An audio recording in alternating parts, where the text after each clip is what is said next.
No,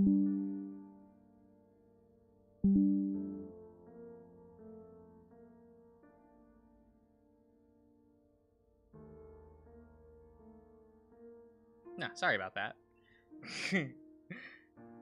Was messing with audio thingies. It is what it is. But hello, everyone. Hello. Oh, you just fix a couple things. Just a couple things real quick. Let me... There, that should fix the mic. I don't know about the stream audio, though. That... You know, playing the music, it's hard. Let's see here. I can skip this track. Let me see if, like, a normal track sounds alright.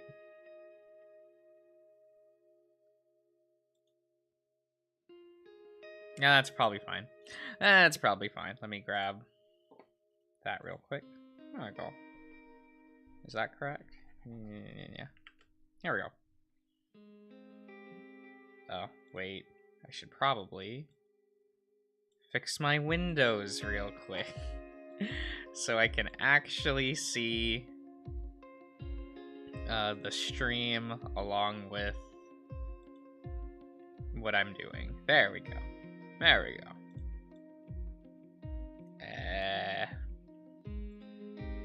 There.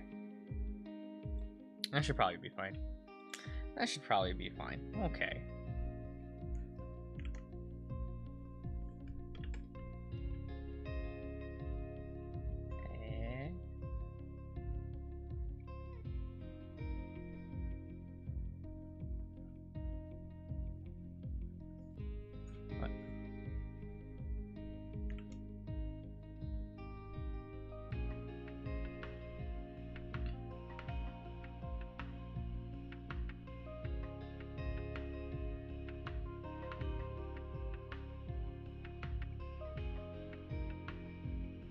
There we go. That's fine. We'll go back over here, what we're actually going to be doing.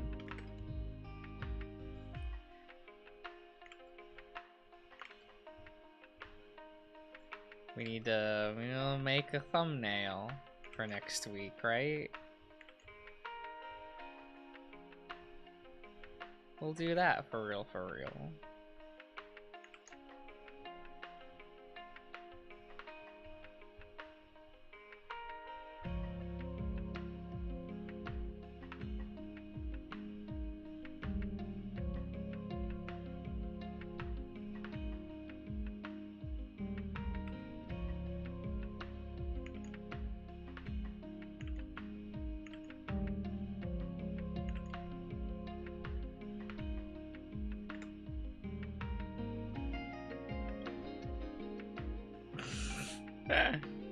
Oh. Hello, Michael. Hello, Silky.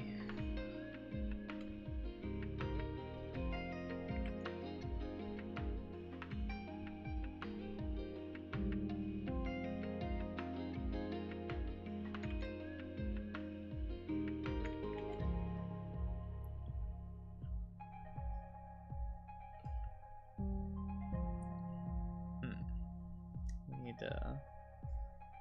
this will take a lot of adjusting arounds. That's fine though.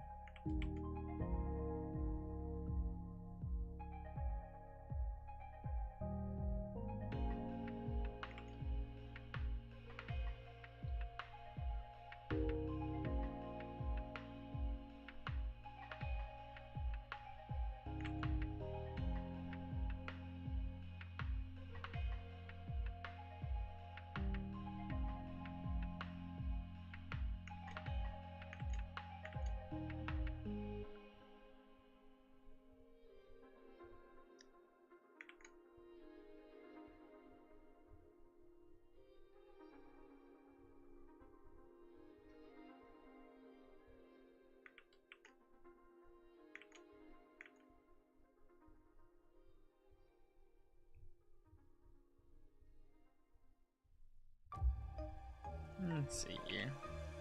Oh, hello, Charles.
that's a little loud. Let me...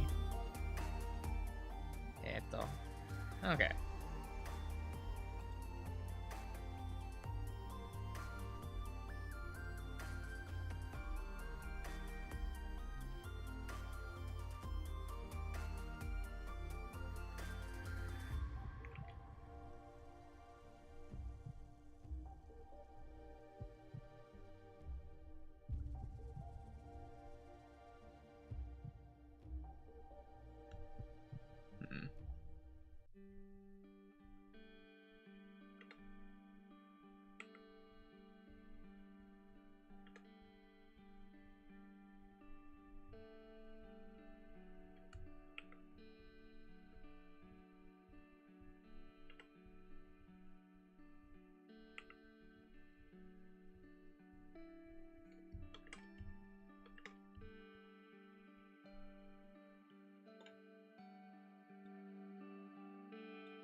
That's a fun song, Charles.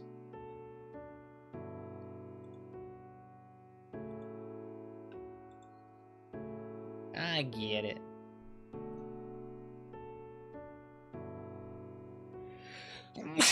Excuse me.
I like to think this is me being, like, going out on a hike with TJ, and I brought a shovel with me. No particular reason.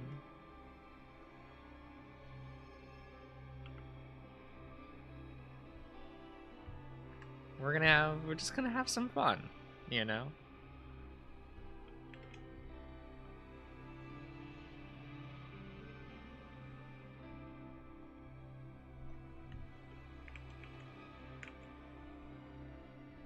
Just some fun.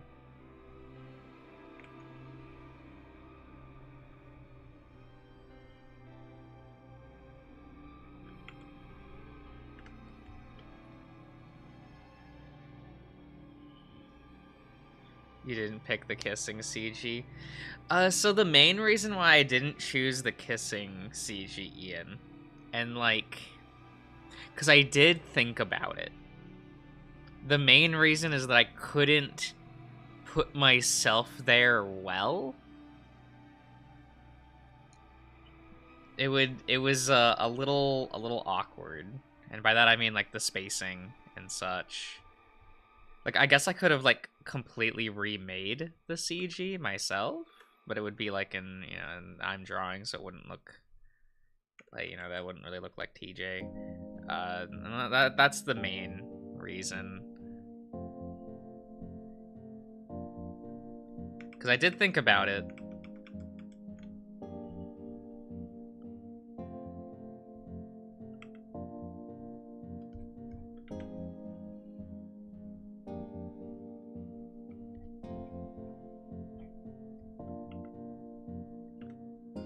Though I'll be honest, I still have no idea what I'm going to do for Jenna's. There's like no actual good CG where Jenna's in the actual foreground. You know? Like, it's no idea what I'm doing for that.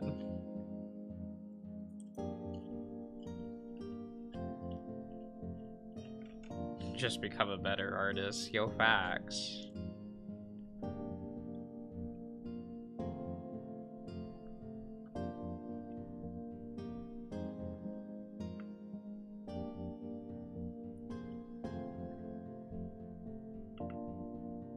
Oh, Imbro, hello.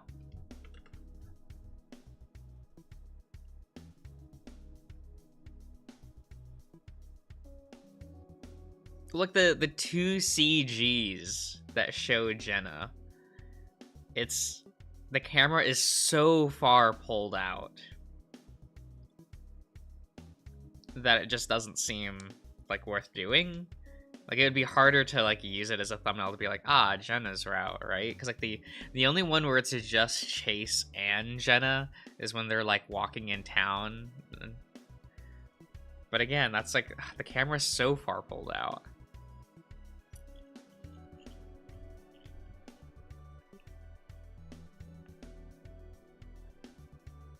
It's awkward.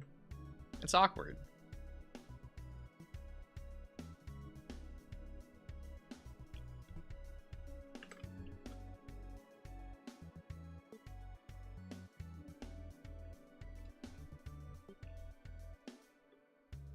Well, I was gonna use the group shot one again for the short stories.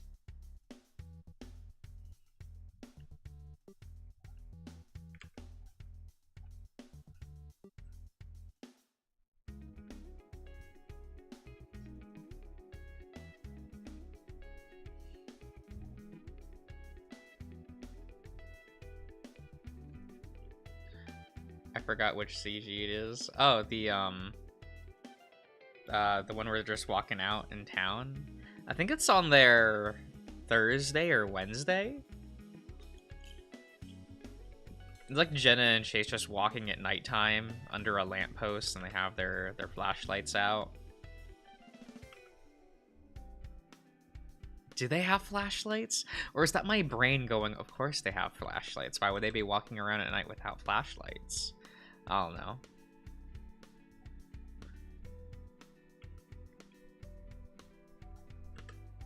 Watch them not have flashlights. That's probably a me invention. He has his phone light? Yeah, that's right. That's right. He's just like me for fur. I hope his phone also has the karate chop.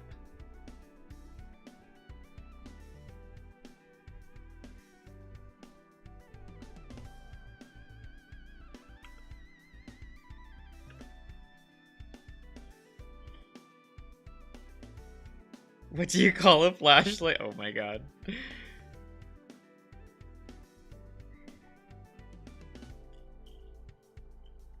Well, I'm glad that I'm not the only one that immediately thought of that. Good, good.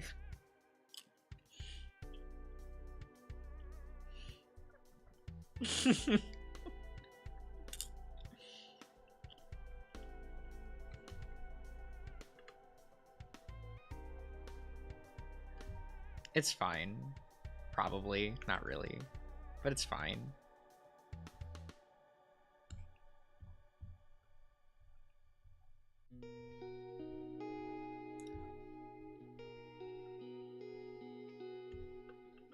Is Jenna your last route? Yeah, I mean, like, between TJ and Jenna, it's like, oh, well, Jenna's probably the better one to, like, do last.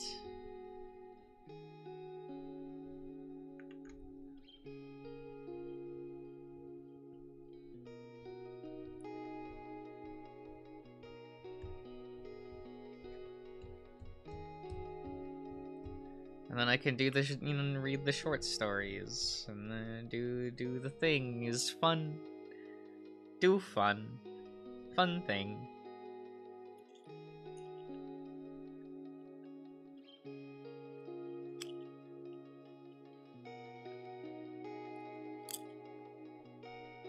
You would show everyone that sort of person. No, hey.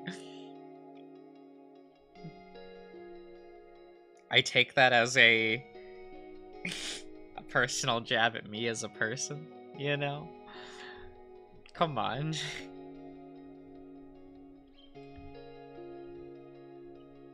Oh man, so you'll if what am I trying to say?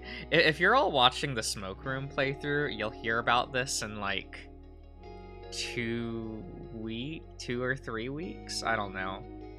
But like yesterday, right? When I was over at like Darian's, we didn't watch a decom. And when he was like, cause he's like, oh, we're gonna watch this movie instead. And I kind of stared at him and went like, okay. You know, just cause like, oh, I've been putting that one off. That like, okay, sure. And like, oh, it's on D+, so we can watch it guilt-free. And like, I mean, sure, I'm not paying for it. Fine. So we ended up watching Elemental, that Pixar movie, right? That movie's weird. That movie's very weird. I don't even know if it's a movie.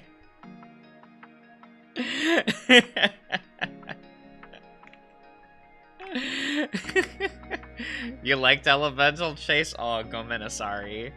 I sat there the whole time wondering, like, what was the point? I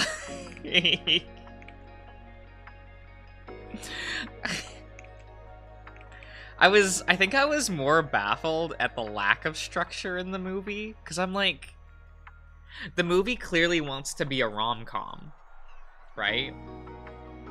And no problem with that, be a rom-com. But then why have, like, 5 other plot lines going on at, like, the same time? Did you learn your elements, Josh? No. You know, I also didn't...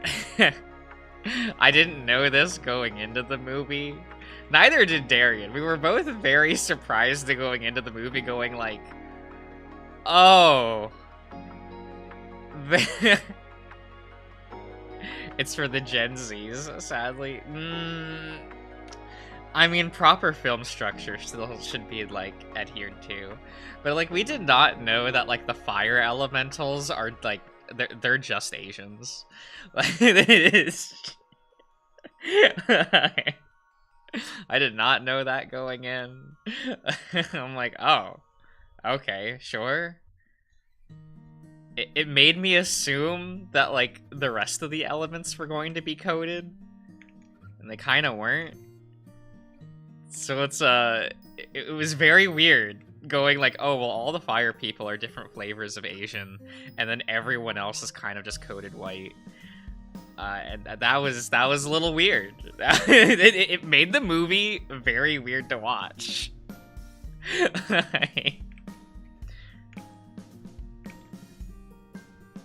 Because on the one hand, I don't really mind the whole, like, a third of the movie wants to be this story about, like, second-gen immigrants.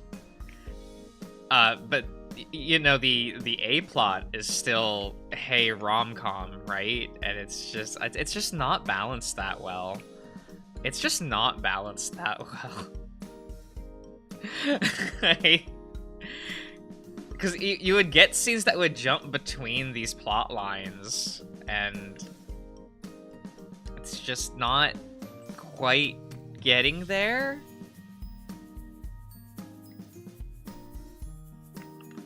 Like, we were watching with one of Darian's roommates, who basically enjoys anything. Nothing wrong with that, of course. But even they were like, what's the point of half these scenes? And I'm like, oh, it's not just me.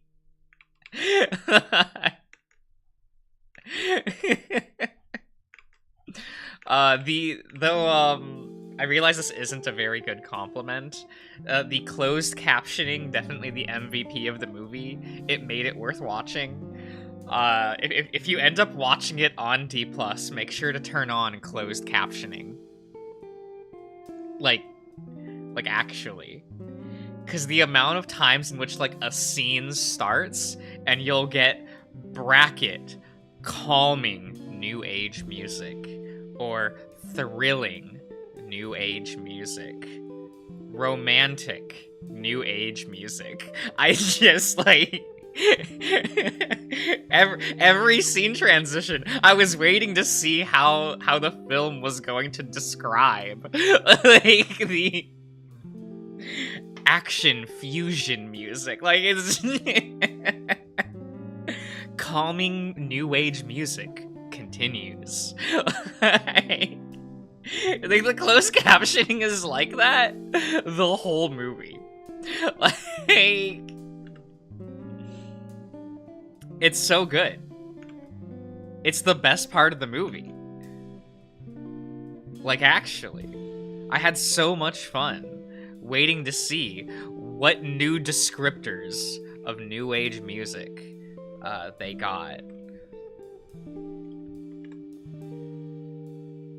They knew their audience, at least. Well, because I don't know music, right? I don't pay attention to that industry. I don't know what the genres are. So I just had to, like, look at Darian every once in a while, and I go, like, is this what new age music is like?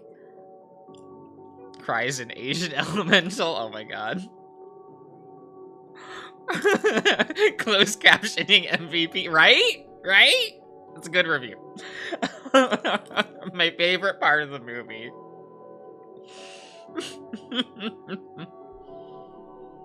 So I can definitely see, like, that movie, like, legitimately, what, like, kind of like what Chase said earlier, like, resonating with people, because it's like, oh, yeah, like, that's a conflict that exists, you know, you do you.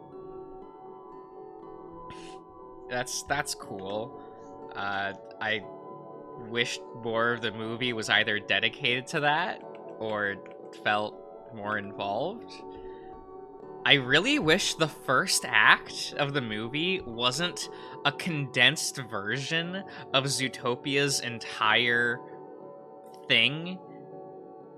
Like, the entirety of, like, the Zootopia film is now, like, in a 20 to 30 minute block of Elemental. which is really weird because you have this like, oh no, we're caught up with like the politics of like something getting shut down, and you know there's discrimination, but not really, because the movie's not about that. But we'll like touch on it, I guess. You know what? This film's also weirdly pro-segregation. I thought that was really weird. Not on purpose, mind you. More out of the film's negligence on, like, showing off the world properly. Because, boy, do you just not see Fire Citizens anywhere other than Firetown, which is just a Chinatown. It's very weird. At least I thought it was weird, you know. And they even included like this ticking clock thing of like, oh no, the main character's whatever is going to be shut down if they don't get this thing done by Friday. Oh no, we have to team up to, you know, do this thing for reason, and then it's done in 20 minutes. And I'm like, what do you mean that plotline's done in 20 minutes? What was the point of introducing this? What, what are we doing?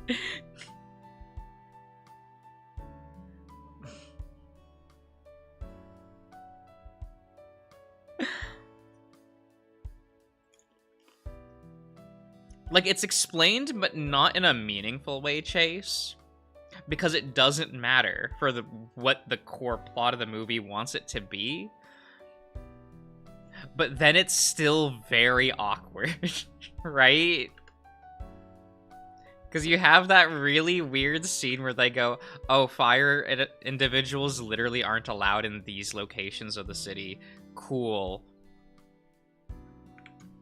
Is that gonna be changed? No? Oh, okay. Oh. I've realized this film isn't about that. But then why raise those points? Because it's just gonna be more... It's just weird. It's just a little bit awkward. That's the majority of that movie. Everything's just, like, a little bit awkward. I'm so glad I didn't watch that in theaters.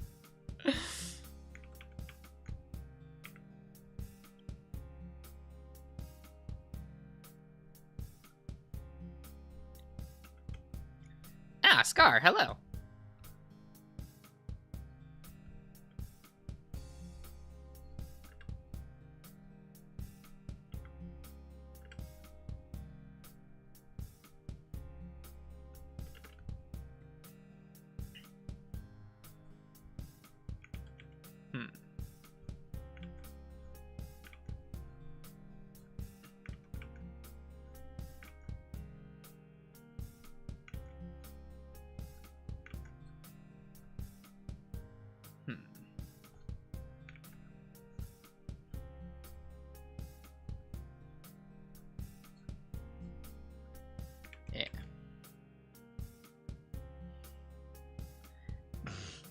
They harm white people, so they have to... Yeah, like, I get that, but it makes the race allegory feel real awkward.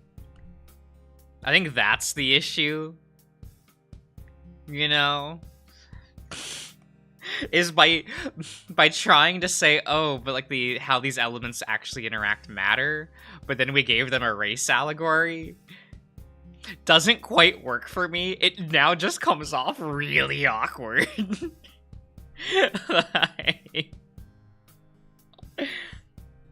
I'm like, oh, have one or the other. Please don't have both. Like, please don't have both. It's just so awkward. Like, Zootopia can get away with that because, you know, you can just have... that can be... semi-trained out. That's bad phrasing. That can just, like, not be the, you know, animals grow up together. They won't do the hunt them, you know? Wait, why are we talking about racers? Oh, it's because I watched Elemental recently, and that movie's weird. It is very weird.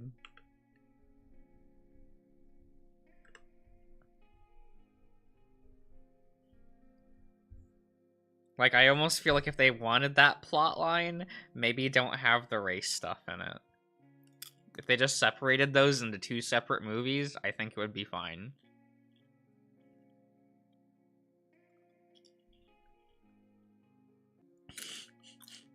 Like, damn it. Is that how people feel that I think about Tennis Ace? Damn it. I just don't enjoy Tennis Ace. Those are two very different things. But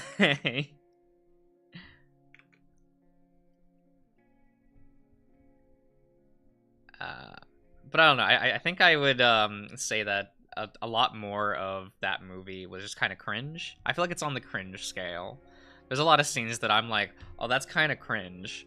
And then you have the based scene in which, like, all the you have the Wade's family. Was that his name? Yeah, Wade Ripple, because everything has to be puns in this.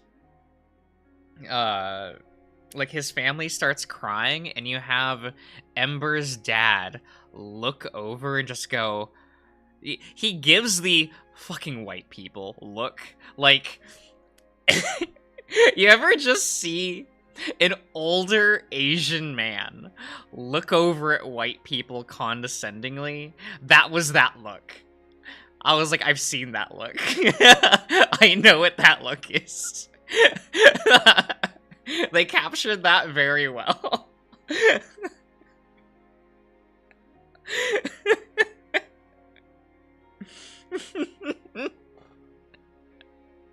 It's like right near the end of the movie. He just like gives the water people that look. And I'm like, oh, that's real. Oh no. The director's Asian, weren't they? Google it. Yup. Okay. Okay.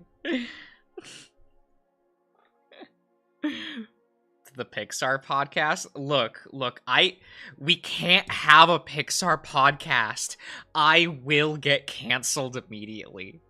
I have liked so few Pixar films that I will get crucified for my opinions on Pixar films. Like, it's not even funny. Even in college, people would be like, what do you mean you don't like X?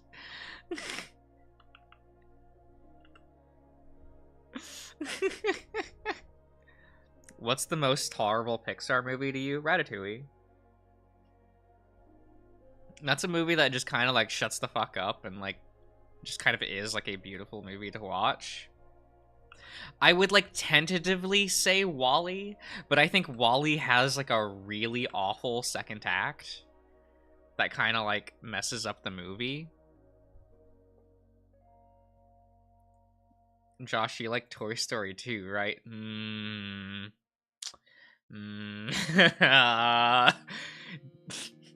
Do I like any Toy Story anything?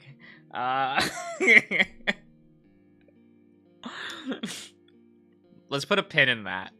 Let's put a pin in that. Okay. Let's put a pin in that one.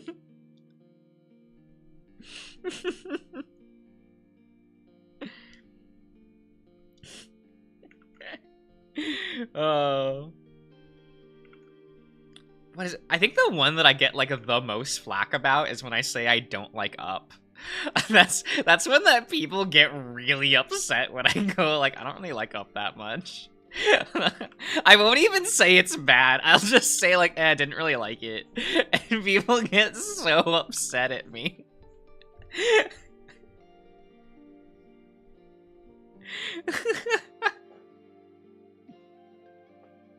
So the joke I always say about Up is, what an incredible 5-minute short. Sure would be ashamed if it was an hour-and-a-half long movie.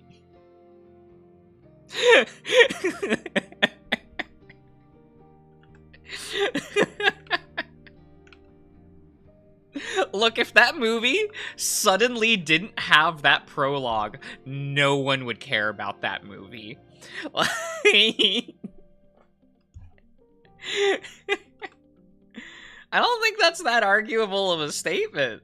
I don't think anyone would care about that movie if it didn't have that prologue.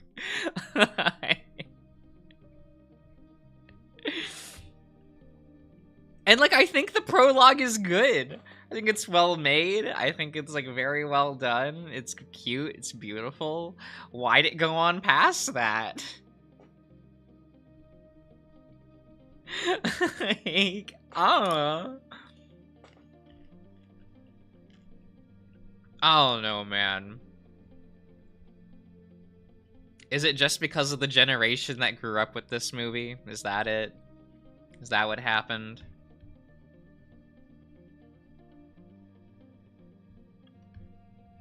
Like, I don't know. Would you throw the child off the house? That kid? Yeah.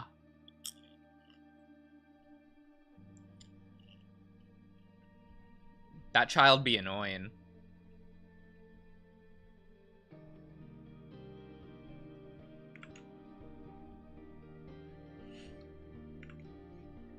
This is why no one should trust me around kids. Is like, I just want them gone.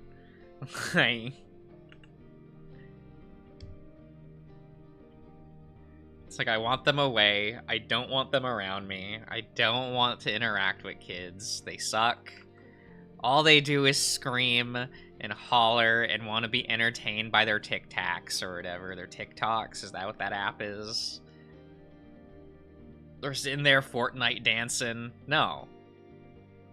No.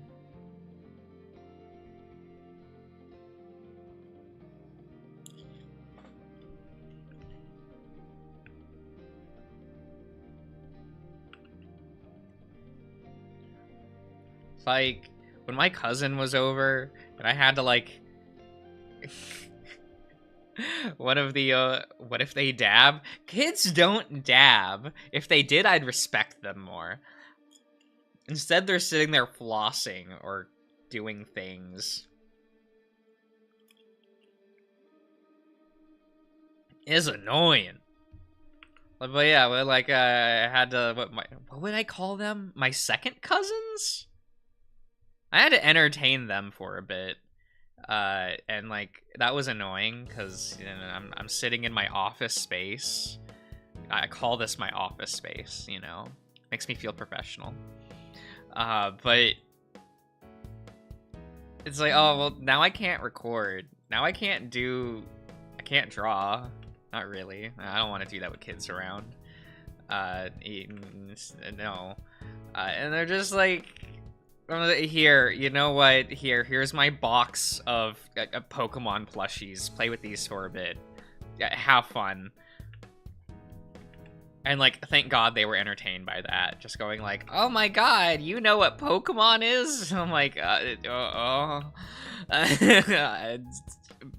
yes.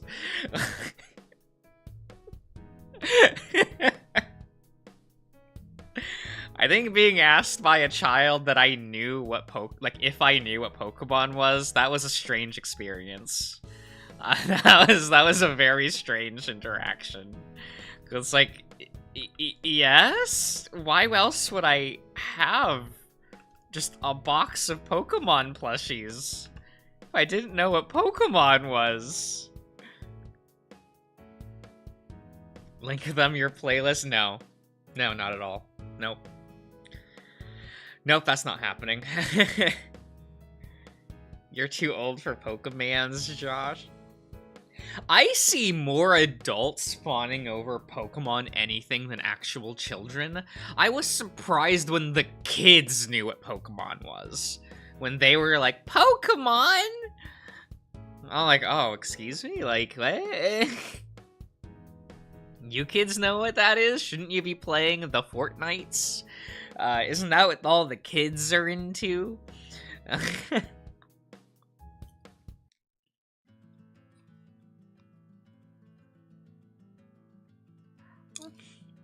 Except for the poem. Oh, it's fine. I did have this weird moment where, oh, I had to bring out a box of, like, my other Pokemon toys so that they just wanted, like, to interact with all of my old Pokemon stuff. And they pulled out this Pokemon, like, for one of, like, the smaller plastic toys, and they were like, what Pokemon is this? And I had to stare at it, and I had to go, give me a moment. I had to Google the name of the Pokemon, which was very... Like, it was Shellos. It was Shellos. I, like, did not know the name of this Pokemon. I'm just gonna give me a minute. There was a couple times where they would show me one of the Pokemon things and go, what's the name of this Pokemon? And I'd have to stop and go, I can't say the Japanese name. Give me a minute to Google the English name. That also happened a couple times. Though I think my favorite interaction was they found my sister's old Pikachu plushie. Like, this thing is as old as I am. Like, it is this frumpy, beaten up Pikachu. And they held up this, 25-plus-year-old Pikachu plushie and was like, is this like an offshoot of Pikachu? And I'm like, nope, that's a Pikachu. It's just old. The Chungus Pikachu? No. It's like the mid-90s design Selkie, but it's just because of how old this plushie is. It's like... Give me a minute. I think it's... Yeah, it's over here. The tail had to be re-sewn back on, so it, like, looks awkward in the back. There's just a gaping hole of fabric in the back because, it tore. But it's not a big enough hole that, like, the stuffing falls out, so we just kind of left it like that. The feet were, like, little pads put onto the little stumps, and those have been ripped off years ago. The cheeks are, like, it's so old that the cheeks are faded. So it does not... It's not, like, red spots. It's just these, like, really faded specks. And it's, like, an off-color yellow at this point. It's, I had to keep this around. I had to make sure that this was kept in storage. Because my sister wasn't going to, like, keep it stored at their place, so I have it now, and I just keep it with all the other Pokemon plushies.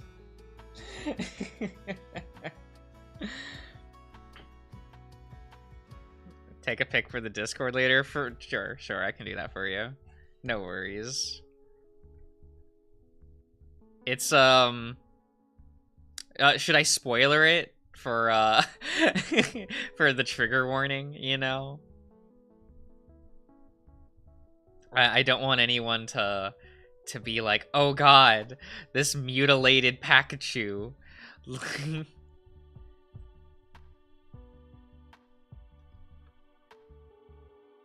How goes the dusty Wii U? Give me a minute. Give me a minute.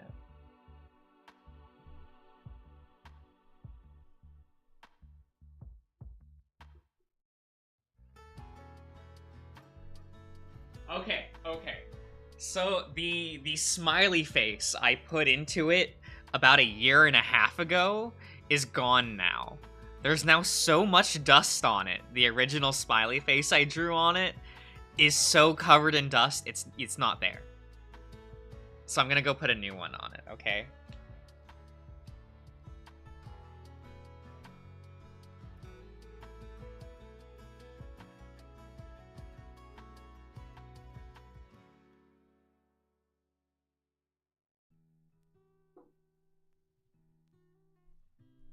Oh shit, that's Dusty. That's Dusty. Holy shit. Okay. Why does Josh not play his Wii U? What would I play on it? No, actually, what would I play on it? Like...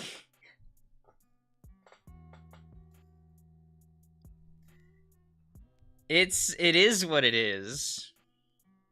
The Virtual Console? I guess I could. I do have Earthbound on there, so I could stream Earthbound on... Wait, didn't they put Earthbound on the Switch? Can't I just buy it there? I guess there's no point. Unfortunately, the, my 3DS has been dusted off, because when my second cousins were here, they dusted it off, because they were like, what's this? Yeah, these children, right? One of them is, like, I think one of them was 4, and one of them was, like, 9. But, like, the youngest one, who's, like, 4 or 5 years old, picked up the 3DS, dusted it off, and was like, what is this? Like, they didn't know what this was. And I think that's incredible. I think that's so neat. That, like, it's been so much time that the 3DS is unrecognizable as a, like, contraption to children. That's kind of neat. Like, I'm sure some people, like, kind of hate that, but I think that's neat. It's like, wow, the 3DS was such a footnote in the history of Nintendo that it's kind of just didn't get there, did it? Oh well. Because, like, what is it? People still talk about, like, the Wii, like, the original Wii. We don't really talk about, like, the 3DS much. The Wii U was only mentioned as a failure. Like, passingly.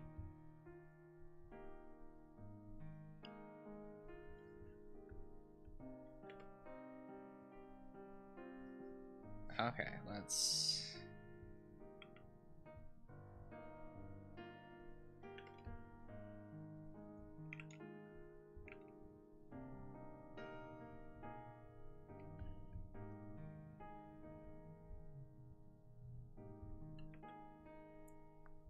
kind of want to make legs a little bit bigger. Because I had to, like, make the head taller a little bit.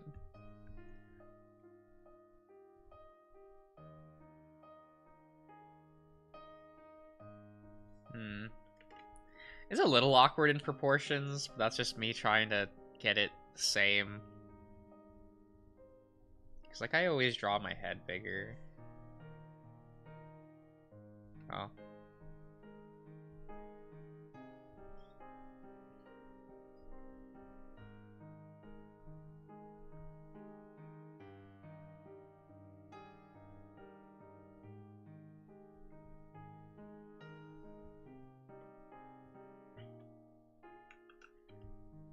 It's a little bit better. Eto.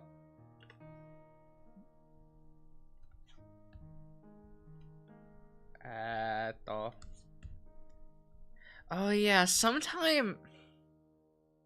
Oh wait, what was said? 3DS was good. I got tons of mileage out of it. I'm not saying it wasn't good, Selkie. Just like... Nintendo fans seem to, like, weirdly skip over it. Because I'll, like, ask around, even at, like, my game locals for, like, card games and stuff. Like, because a lot of those people tend to be big Nintendo fans for some fucking reason. And, like, I'll like, mention the 3DS, and they'll, like, scoff and go, like, ugh, their worst handheld console. And I'm like, why are people like this? And I'll ask, like, what's wrong with it, you know, because I don't pay attention to Nintendo. Like, I own a 3DS, but I, like, owned a handful of games for it, and that was it.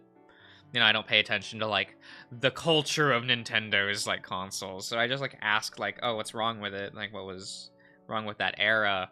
And they would just be, like, not give me real answers. And I'm like, I don't I don't get it.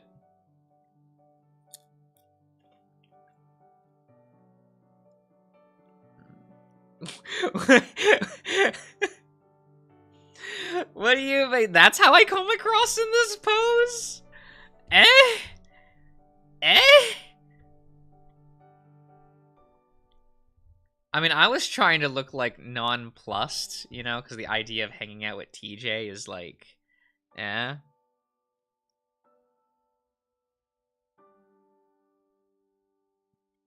Yeah, like but the 3DS slider is like such a, oh no, like it's a feature, I guess, but that's not, it doesn't break the product at all. And it doesn't break the games, whether or not you use it or not. Like, it's there, I guess. Like, I don't know. I don't know. I had fun with my 3DS when I was actually playing it back in the day. I got a lot of mileage out of, like, I don't know, SMT4, and what games did I own for it, actually? Sorry, I don't know Nintendo. I don't remember what I played on this thing. Oh, well. No, I played a lot of Xenoblade on it. Because I played a lot of Xenoblade on every port of it, because I am a sick, sick addict. Unfortunate. Here, I need to... Give me a minute. Where's... Buckle? Selection, inverse, there. There. That. So I can get a better feel.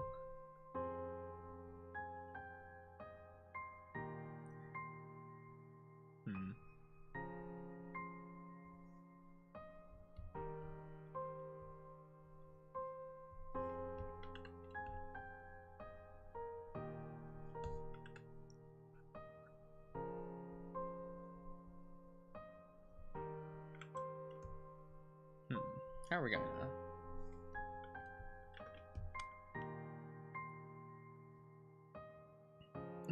You detail. I mean, Xenoblade's fun enough. Like, nothing wrong with playing it like that. That's like the best entry in that sub franchise. I always like, sorry. I always like to say that that one's like the best core entry in the Xeno franchise as a whole, just because it's like it functions, it's complete, it works on its own. You don't have to apologize too much for all the development hijinks. You know, this isn't Xenogears, where like, you know, like, I like Xenogears, but fuck, man.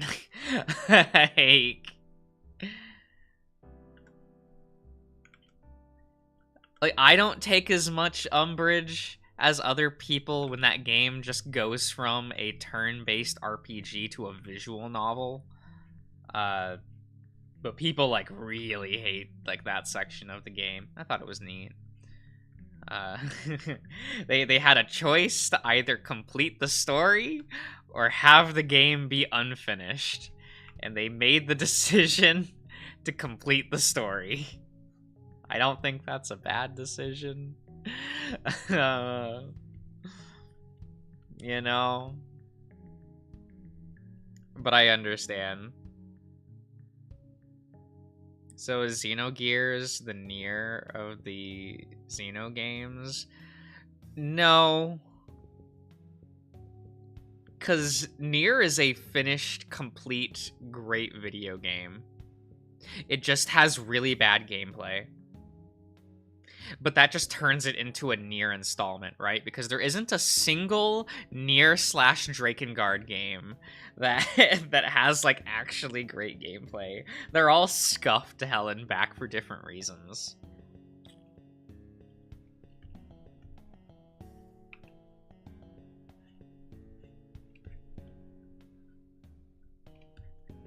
So just kind of You know, just kind of is.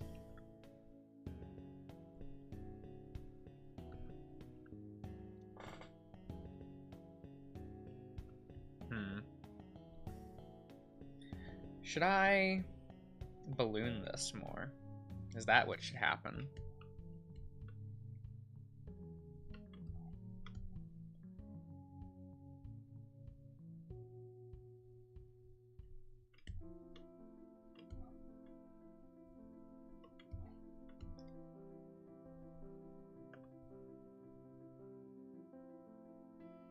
Oh, there we go.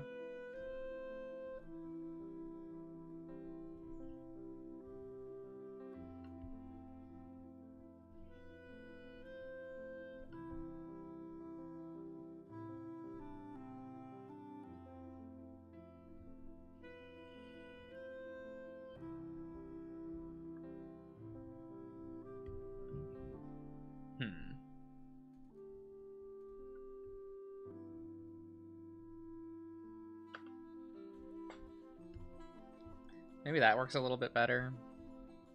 Because you'll actually, like, see TJ in thumbnail form, you know?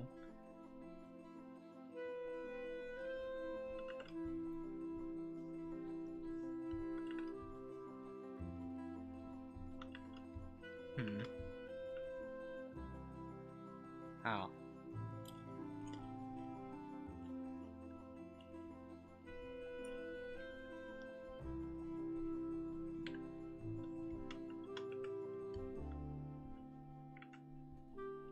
Man, it was so sad. We were, like, I know that we, I said that we watched Elemental, right?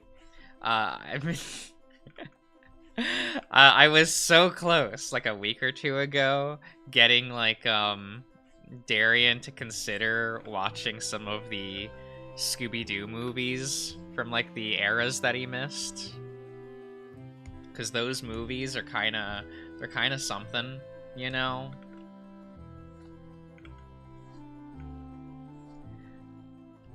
So I'm like, Darian, don't you want to watch the movie where, like, where the Ultra Instinct Shaggy meme comes from? Like, cause that movie's so neat. Like, I feel like that movie gets lost in the Ultra Instinct Shaggy meme, but, like, Legend of the Phantom Saurus is kind of fun. It's kind of just a fun movie. And the Shaggy bits are, like, they're incredible. They're unparalleled. It'll never be that good again. And I would never want them to try to revisit that concept. Like, that was... that was so funny as just, like, a thing from that film. That just, damn. Isn't the villain in Thanos kind of insane? Yes! Like, that movie's just weirdly good.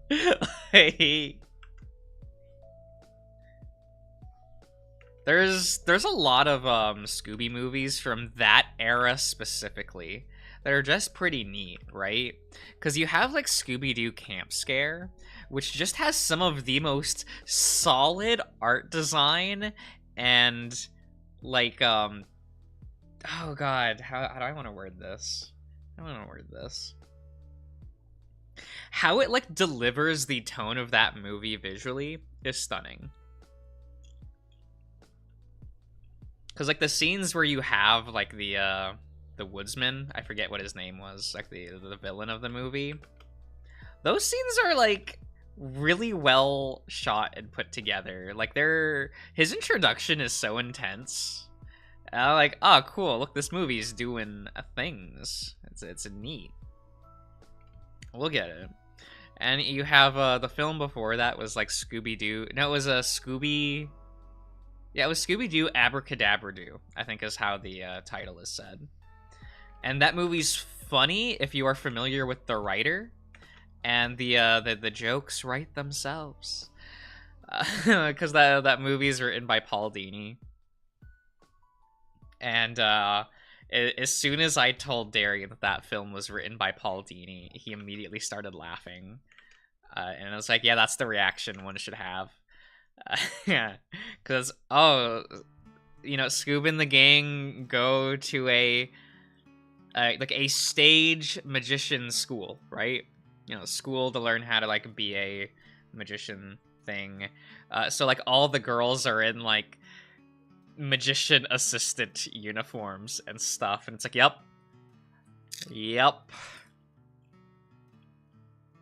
that's Paul Dini.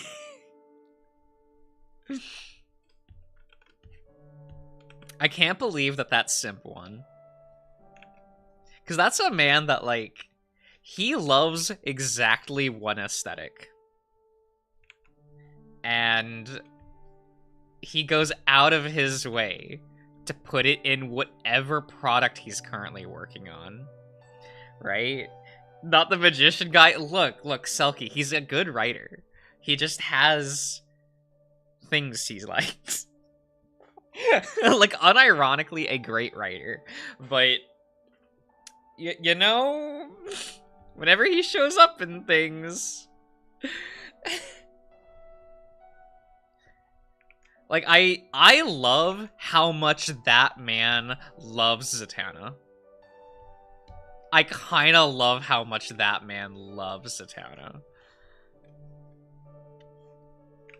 And I loved finding out that he married, like, a stage magician.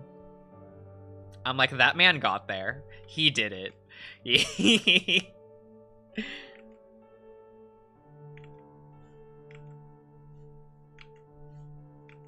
He simped so hard, he just married a real-life version of his favorite fictional character.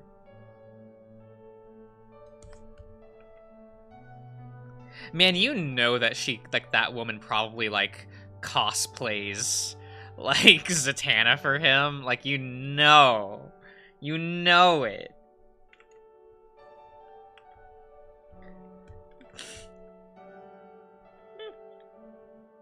Into no magic. Isn't that a weird episode, Selkie? It's so funny. I mean, anytime I hear that Zatanna's going to appear in something, I'm like, is Paul involved? Is he bringing his waifu back into relevancy like he always does?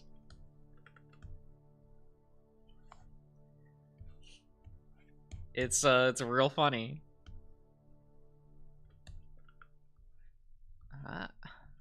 At least I think that's funny.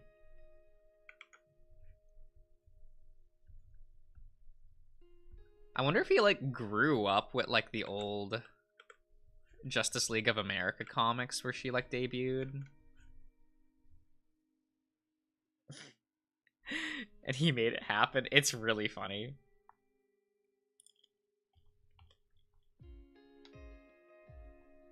Actually, I don't know if Zatanna's in anything currently.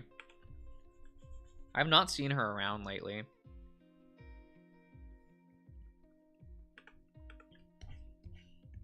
I feel like the last time I saw her... The last book I know she was on was Justice League Dark. And that shit got canceled post-Metal. That sentence makes no sense, does it? Like...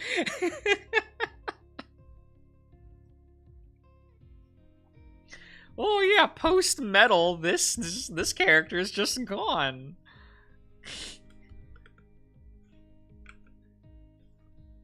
It's fine.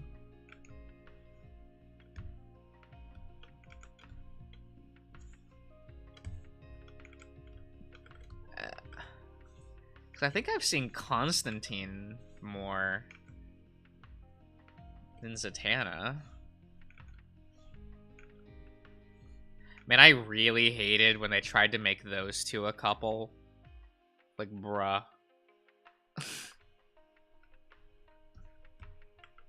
It's been too long since she's committed a human rights violation.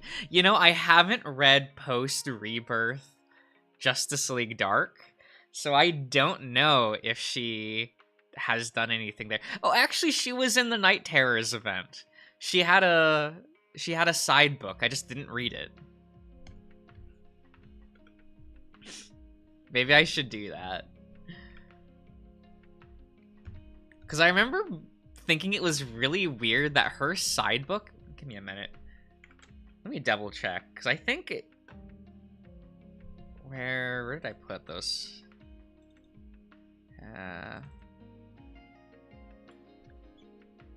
Okay, so they are called Night Terror Zatanna, right? Because I remember just being really confused, because when I, like, saw it on the shelf, it had Robot Man on the cover, and I was like, why is Robot Man? Like,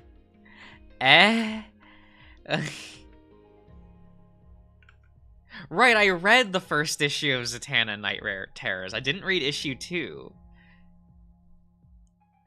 Because I didn't really like the first issue, so I didn't pick up the second. Whoops. Because I remember just thinking it felt really jank that, like, she didn't fall asleep. So she's still awake during, like, the Night Terrors event. Because, once the thing happened that, like, put the world to sleep, she cast a spell on herself so that she wouldn't fall asleep. And she ended up then casting a spell to summon help. And the person that showed up was Robot Man, because robots don't sleep, so all of the machine characters are still running around during that event. So, like the Metal Men are around. Everyone knows the Metal Men, right? Yeah. Don't worry, I don't read them either.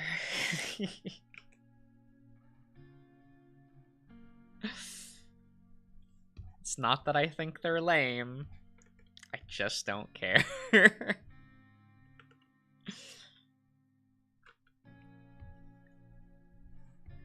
They did show up in, they had a mini-series, I think, like, a year or two ago, so they got fans. I don't need to be reading that.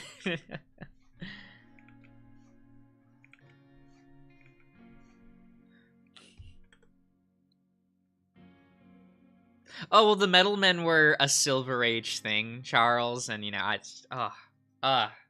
I'll be honest, the last comic book adaptation I ever loved was Batman Brave and the Bold, and it is because of, like, its commitment to, like, mostly showing off, like, the Silver and Bronze Age of comics to a modern audience without, like, shitting on it. Like, they're just like, no, we'll just show in a very plain, a matter-of-fact way what makes, like, that era's style of writing and characterization great. And I think people liked Brave and the Bold, which should probably tell Warner Brothers, like, that style of writing, you can just do that again. I don't know. I like it. I think it's fun. And I like when my comic book shit is fun.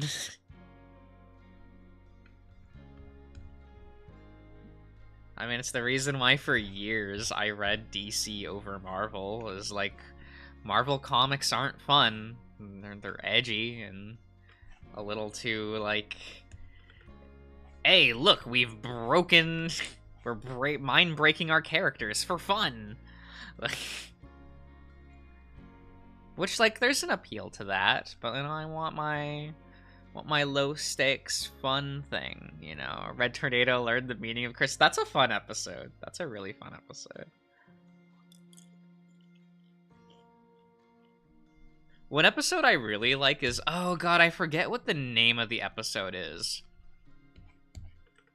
But it's the episode where, like, Aquaman is in a slump, and so Batman takes him with him to go on an adventure with Adam Strange. That episode is so much fun. It's like, oh shit, it's Adam Strange.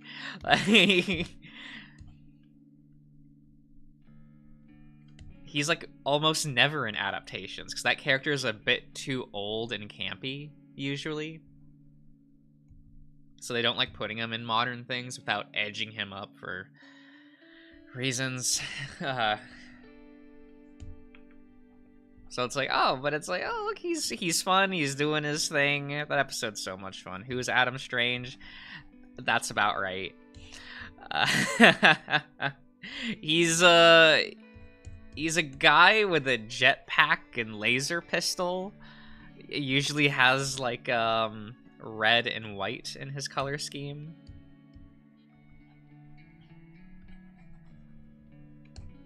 His whole gimmick is like he has to use like zeta beams to travel across the galaxy to get to his, what he refers to as his second home.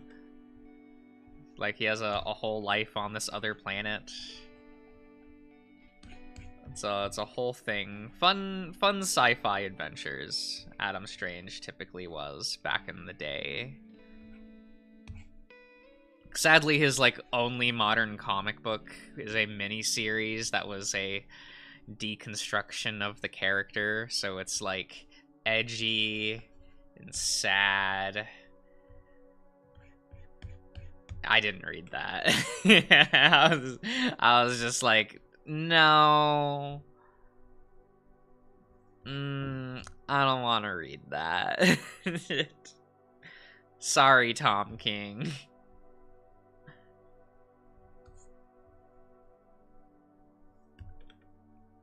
I don't think he's a bad writer.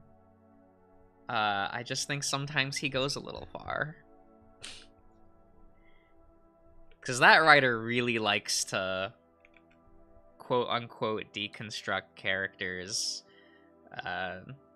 He really likes tearing them down to like their more base personality traits, and then like shining a negative light on those traits. That's typically how he likes to write characters.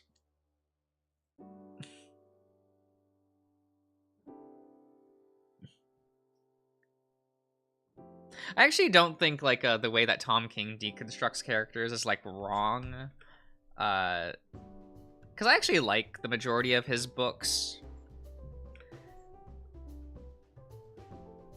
I just think sometimes he chooses like the wrong characters to do that shtick with. Because when he chooses the right characters to do that with, it's genuinely beautiful. Like he did that with Supergirl this past year, and it's arguably the greatest Supergirl comic now ever printed. And that's just, you know, we have to think like Tom King's style of writing for that. That's just what he does. And that's why like I hesitated saying deconstruction, because like that is what he's doing, but he's not doing it for like he's not doing it as like a fad. That's just how he writes. Because like all of his books are like that. Like I really liked his mini series on what's his name? Miracle Man. I really liked his take on Miracle Man and how he handled like trauma and mental health with that character. And that is just like taking Miracle Man and his like the trauma that has always been there with that character, and then having that be the spotlight, right? Having that be like the point of the book. And that book was really good. And you know, then you have his Batman run, which is okay. Yup. Who is Miracle Man? Yup. That's about right. He is the son of... Is his name Allfather? The leader of New Genesis. I can't remember his name off the top of it. Highfather? I think that was his title. It's been a while.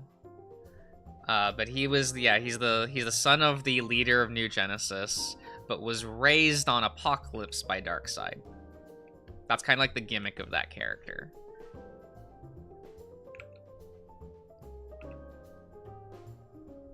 But because he's a Jack Kirby created character at DC Comics. He rarely gets used. Because there was like a while where like DC executives just did not like Jack Kirby, so they like wouldn't promote his work or use the characters he made at the company. So that character is kind of faded into obscurity forever because of that. Which is yeah. Like, I get it. Also, some people will look at Miracle Man and go like, isn't this just Batman again? And I'm like, no. Yes, but no. He's got his own gimmicks. He's one more sci-fi. You know, because he's doing lots of, like, space travel and shit. You know, he's tied to the fourth world and all stuff like that. Then again, they started just making Batman more connected to that stuff, or at least the characters from the fourth world.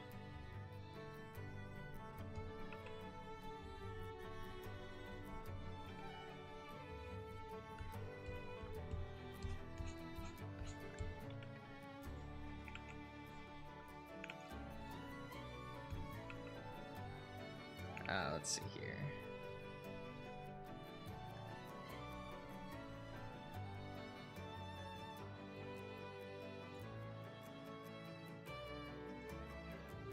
Ah.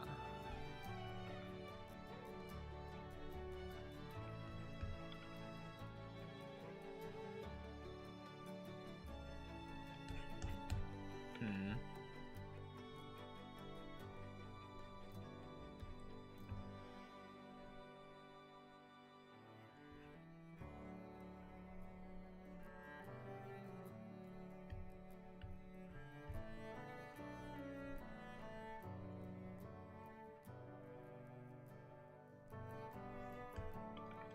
Hmm.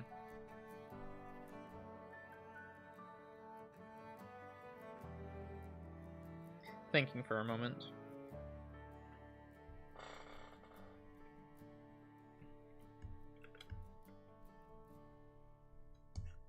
Okay.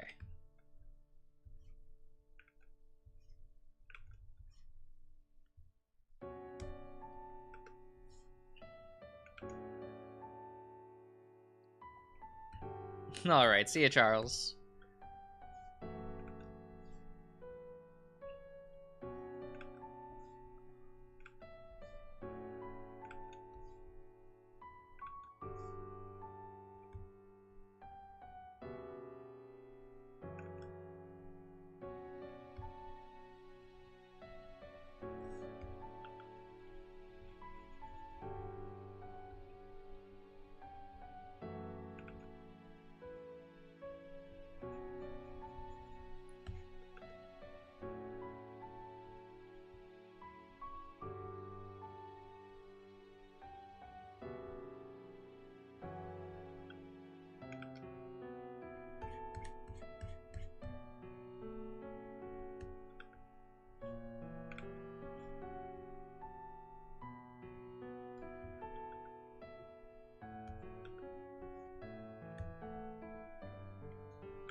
Okay.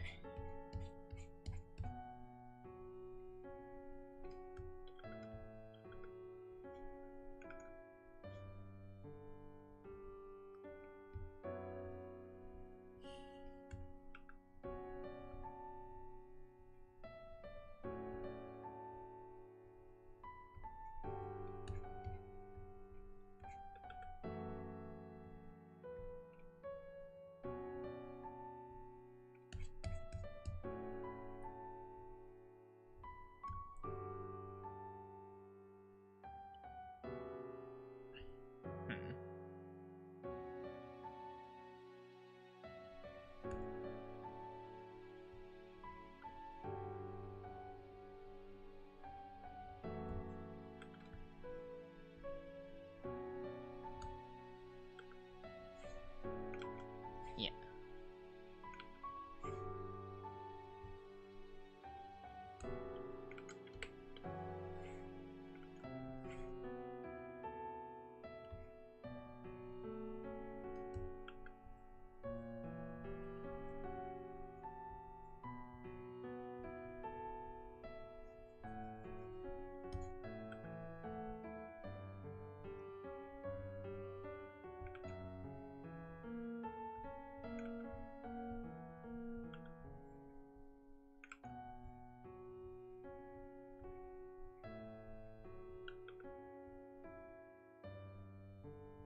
Sorry, I was looking at something.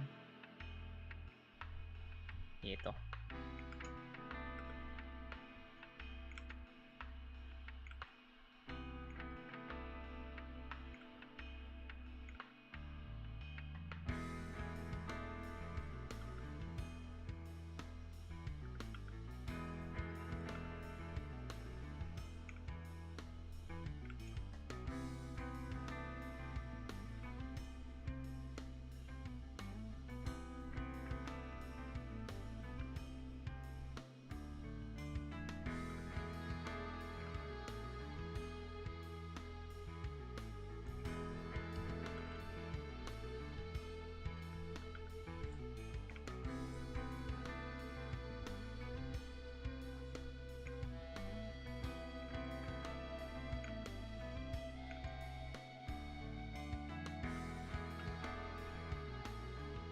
Oh, okay.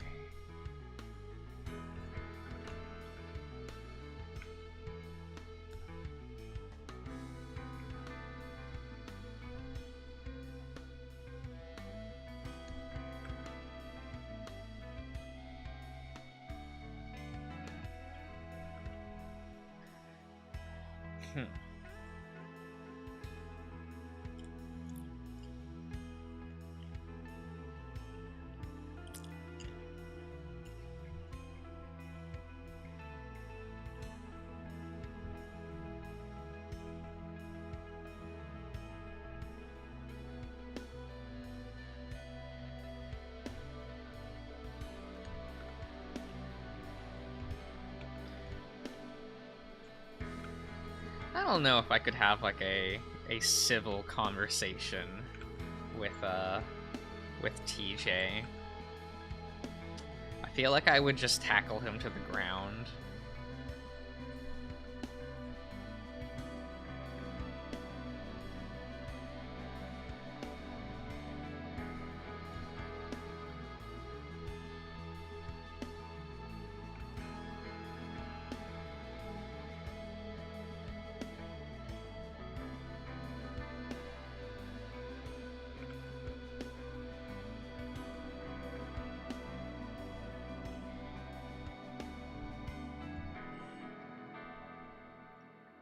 90% would end up in a violence. You're not wrong.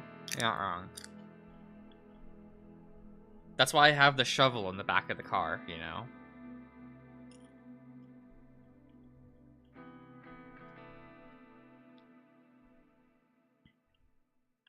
You know, for a while, when I used to have stuff, yeah, that's how I word that. When I had stuff in the trunk of my car, it would just roll around and would always make the passenger feel a little uncomfortable.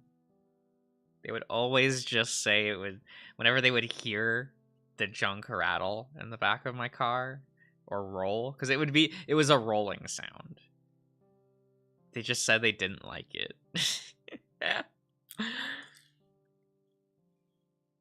And I'm like, is that not normal to have like junk rolling around in the back? And they'd be like, no, it is, but just coming from your car. It's a little sus. I always thought that was funny. That people just immediately go like, it's probably something sinister when it's Josh. I'm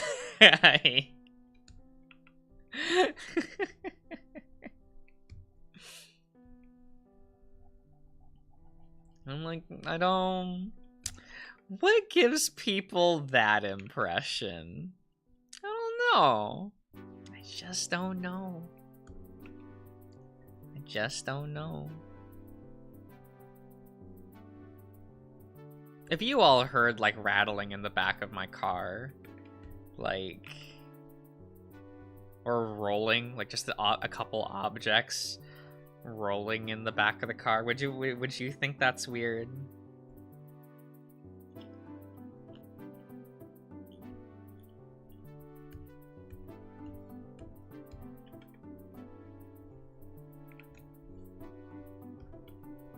I mean, one person just immediately was like, do you have a dead body in the back of your car? And they just said that not comedically. Like, they instead just sounded very concerned. So naturally I was just like, I don't know. I haven't checked there in a while.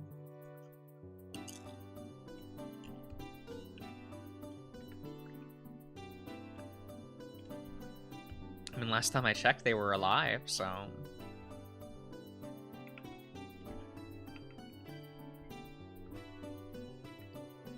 Sure, it's fine.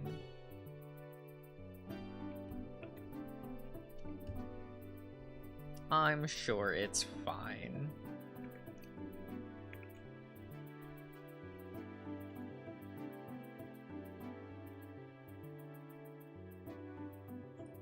$50-50, alright.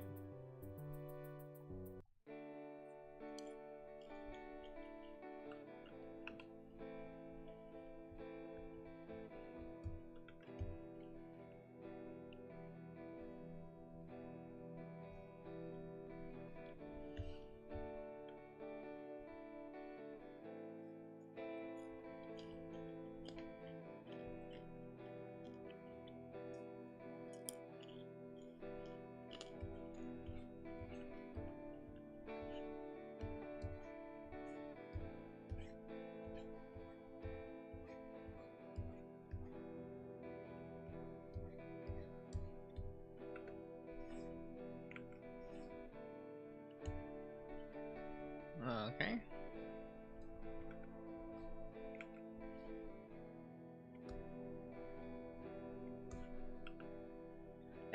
That's not the right one. That is not the right tool.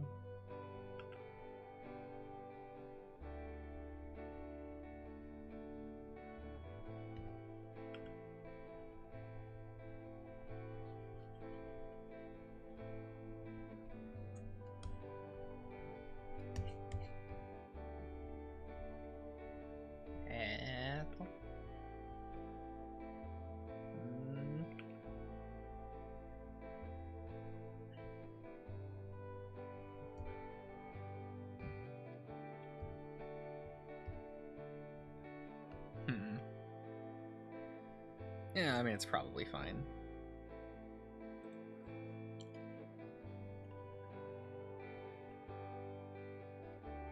Probably. Anyway.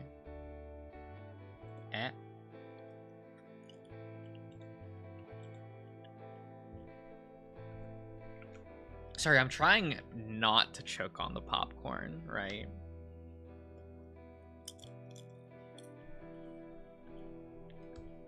We're trying. We're not necessarily succeeding, but the attempt is being made.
There we go.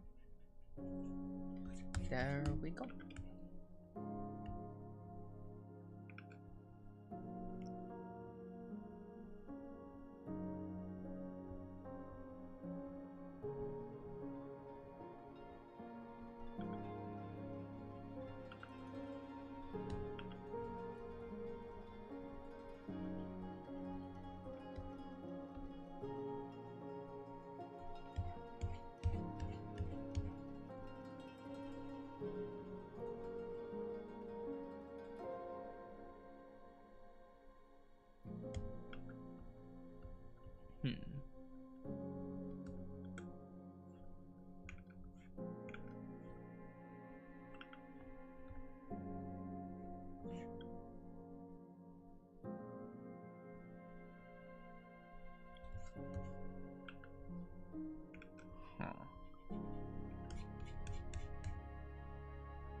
Ah! Where'd it drop? No! Okay. Only like one fell to the ground. And now I'm eating it. That's fine.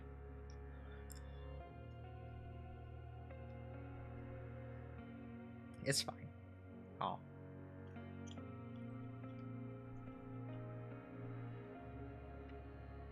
Huh.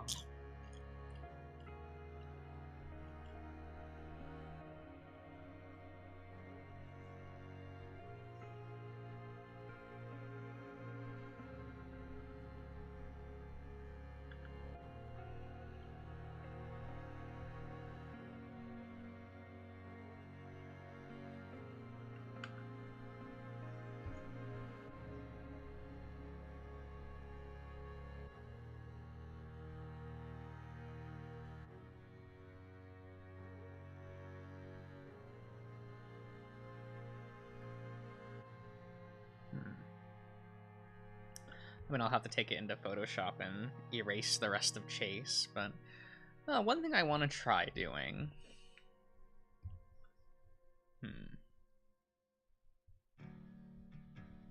Ah, hello. Hello, Bucky.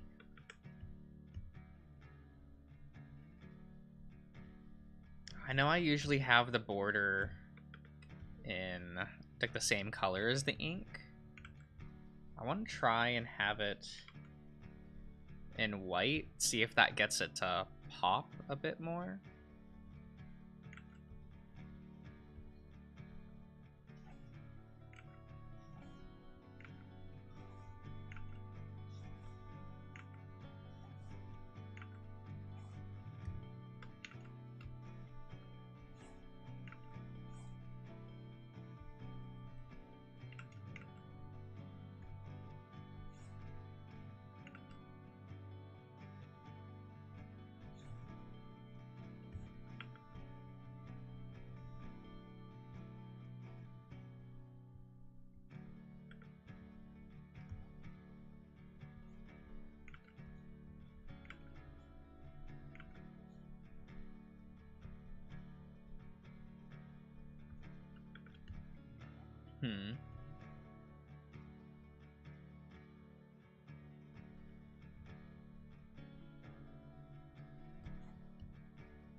How does this kind of look? It like helps a little bit. It does look very different, but it helps like the outline not just blend into the background, which was an issue in some of the prior thumbnails.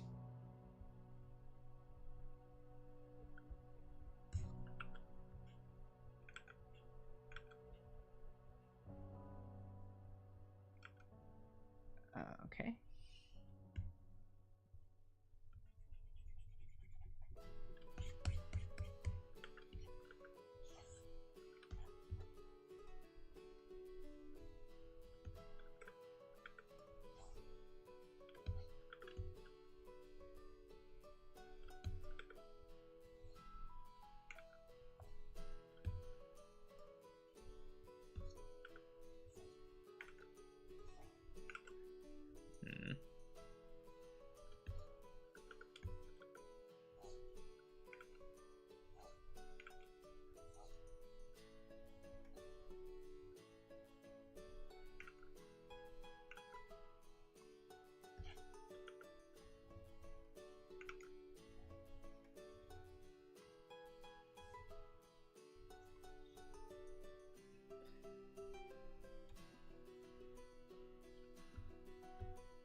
That does look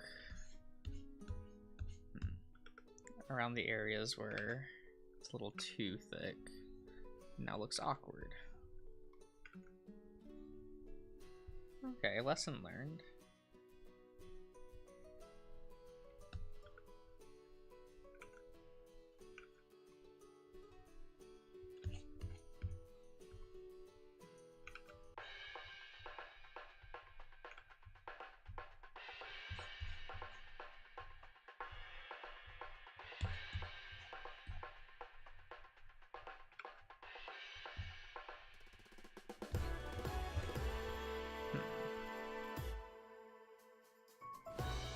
Too much thickness is gonna be bad.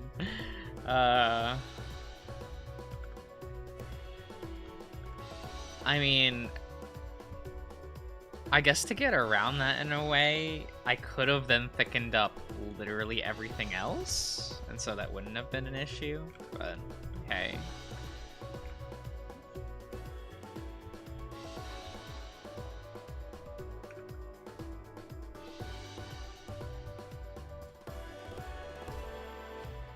Ah, Civ, hello!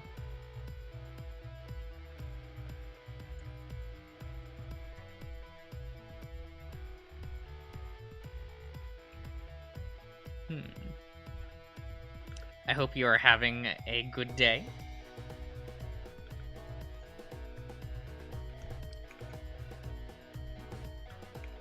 Yeah.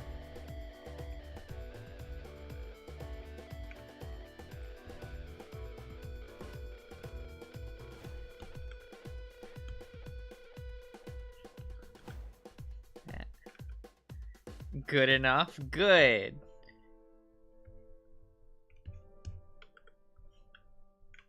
You know, I always enjoy good enough.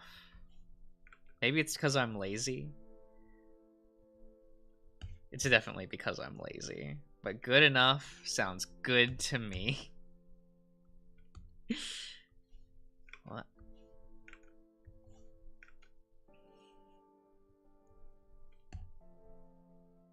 Let's see here. Yeah. Yeah. There we go. Okay.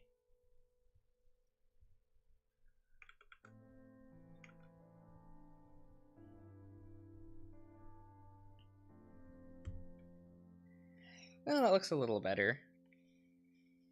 I mean, it definitely doesn't look like I belong in that shot, but that's just me not drawing in the same. I can't draw painterly, guys. It just is what it is. It do be that way.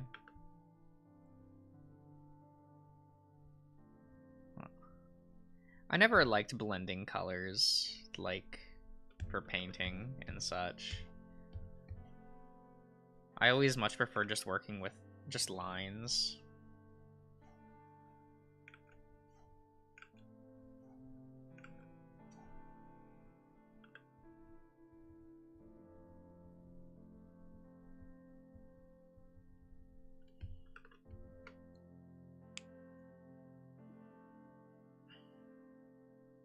Yeah. The marketable Josh sticker? Nah.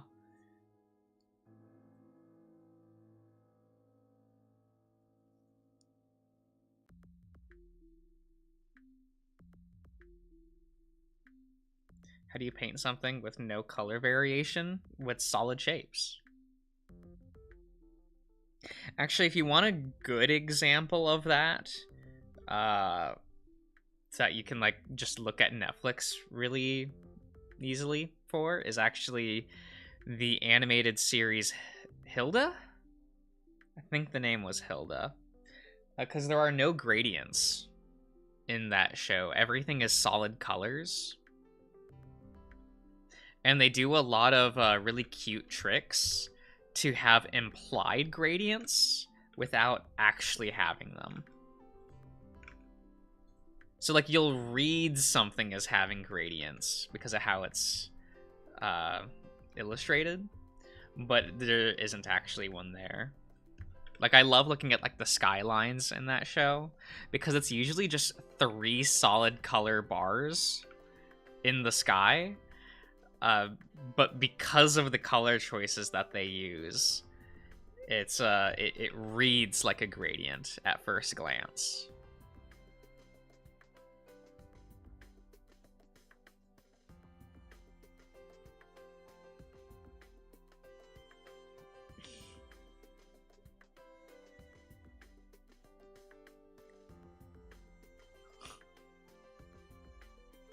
You're 100% sure of that?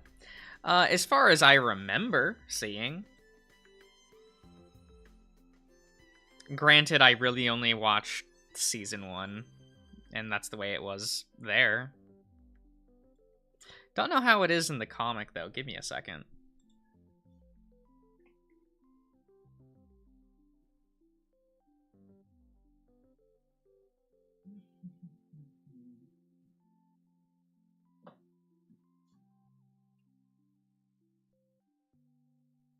Man, I always hated that the comics aren't numbered. I don't know about you, because if you buy the Hilda comics, they're just titles. It's just Hilda and whatever the story is. They're not numbered, and I always found that a little bit annoying.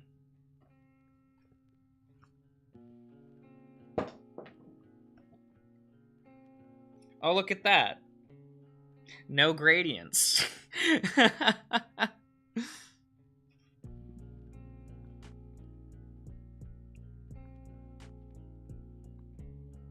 A lot of implied gradients. Even in the comic, you can see how they have... they'll use solid colors still. Was that a color in the color design, or is it an effect? Because those are different, right?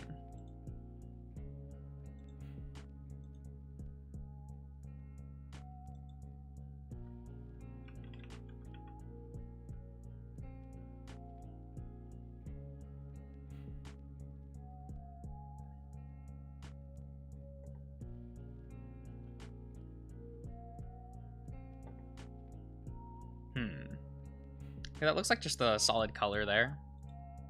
At least what I see in that thumbnail.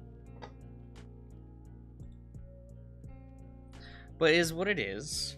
That is just like how the art design is meant to be in the show. Or I think, just because I don't really watch it. Because I did not watch season 2. No, I watched half of season 2. Because then I got bored. And didn't finish watching it.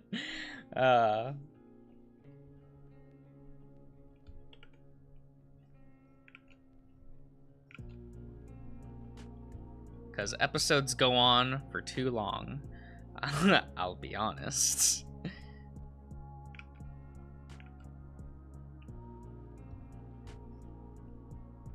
Because what? This was, I've gotten asked a number of times about this. There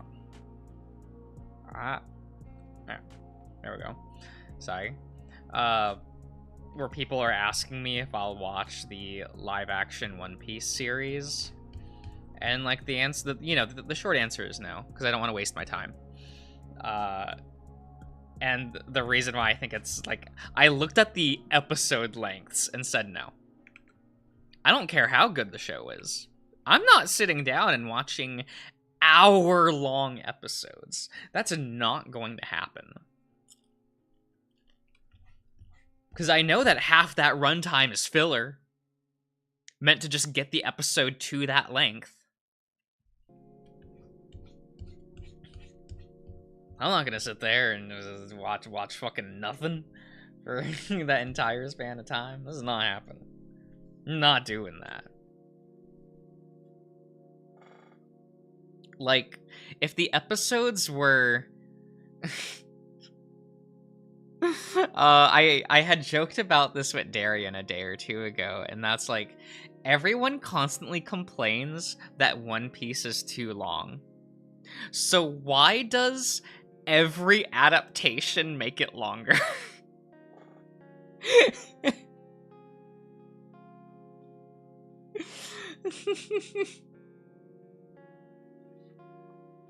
Right? It's just every time. They're just like, let's make it longer. We'll flesh it out more. And I'm like, bitch.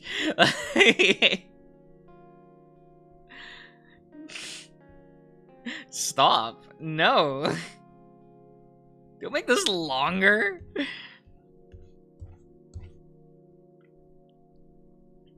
It's like, no siree. We are not. I'm not having that. I'm not having that. That, and we already have a shortened version of the Arlong arc. They made like a condensed movie version of it. So I already have like Arlong Park in an hour.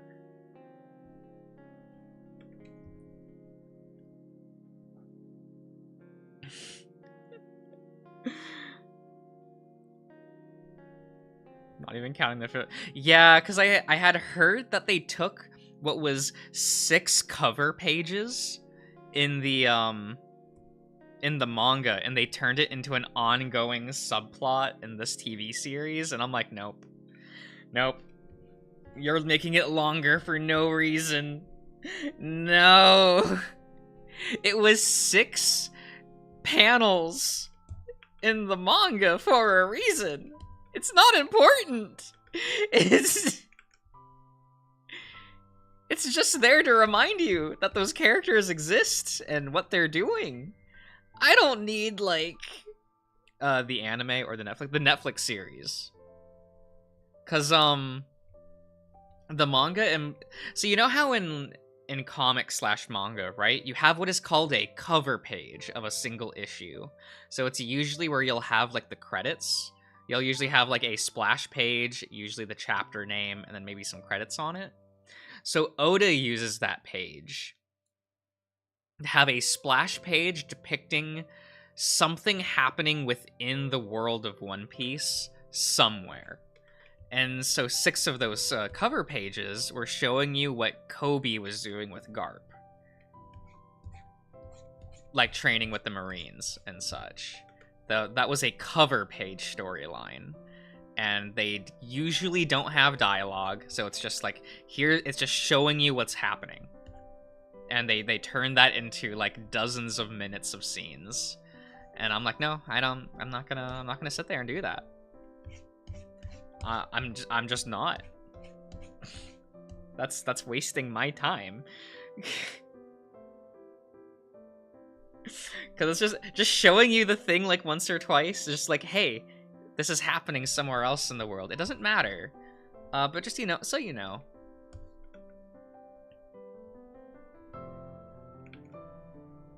One of my favorites was seeing what CP9 was doing post Enies Lobby. It was very cute. Because remember, they're still like sure, they're villains to like Luffy and friends, right? But they are kind of just working like government positions. So like it just showed them like helping out the town around Enies Lobby. Like one of the cover pages was oh, was it Kaku? Was that his name? The giraffe guy. It was him using his neck like a slide and letting kids like slide down his neck. And I like that one a lot. I like that one a lot. It's super cute. Super cute. But you know, stuff like that, where it's like, you don't need a whole chapter dedicated to it. It just, here's a one splash page thing depicting the one thing happening in that world. It's not important. It's cute. We move on. Like,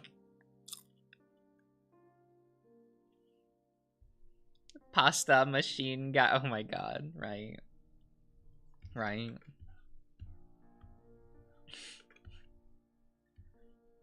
Yeah, because I had asked, like, Darian, like... Because he only watched 2 episodes of the One Piece thingy, right?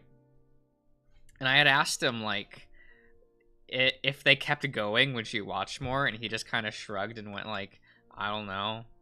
Maybe. And then he paused and went, oh, but I didn't catch up on the anime, so I'd rather just go back and finish watching the anime. And I'm like, well, it didn't work on this lad, I guess. There is also just like the personal thing of I don't like the reason why the live action show was produced, because I think it's really sussy. But that's a me thing. Because I didn't like how they worded it in the Japanese interviews on why they like licensed out the One Piece brand. It rubbed me the wrong way a little bit. It won't work with most people. It is true. Oh, what's that?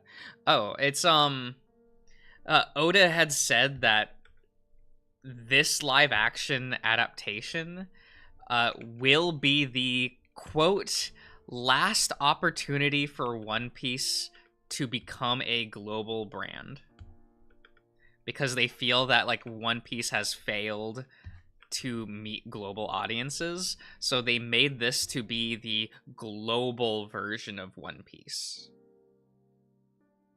And that just kind of like rubs me the wrong way.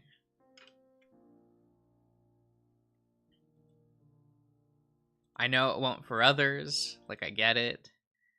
But that just doesn't read well to me. I'm like, it's weird. It's just a little weird. Cause it's like, what do you mean this is your last chance for One Piece to be global? It's the third highest selling comic book of all time. What do you mean it's not global yet? What?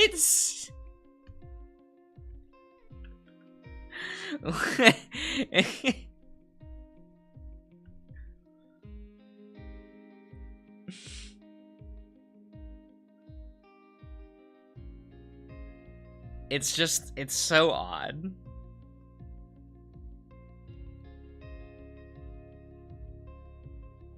Yeah, well, like, Selkie, to put that, like, statement I just said in perspective of One Piece is the third highest selling comic book of all time, number 2 is Superman, and number 1 is Batman.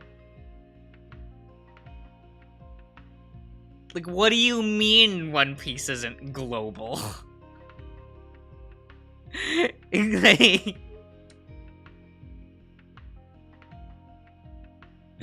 Like, One Piece has outsold the total sales of X-Men. Like,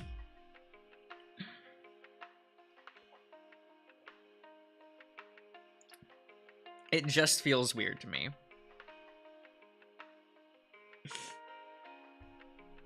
It just, that statement just came off as so weird to me when, like, reading that interview. I'm just like, what?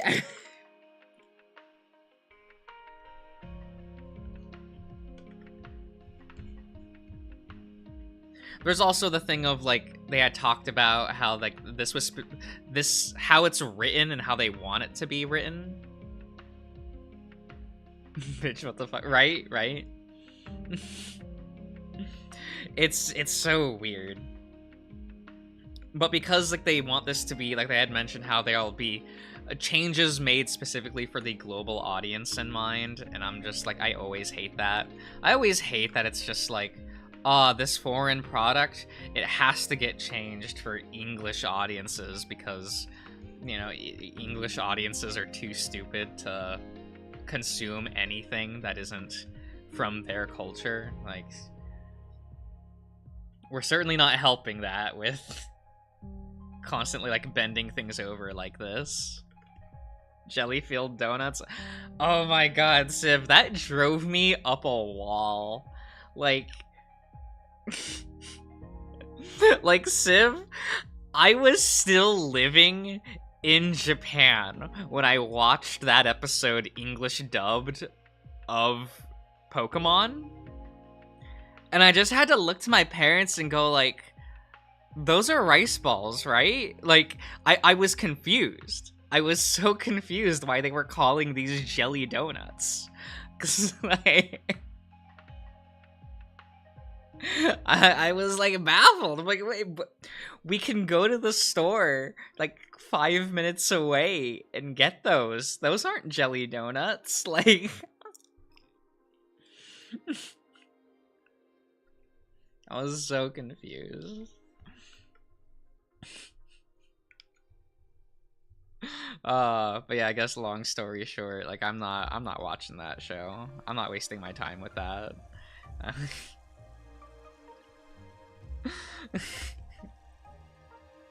It's baffling. Oh my god, it's so true. I couldn't believe when I found that children's dubs are still like that. Like dubs for like children shows. We still just do that shit for no reason.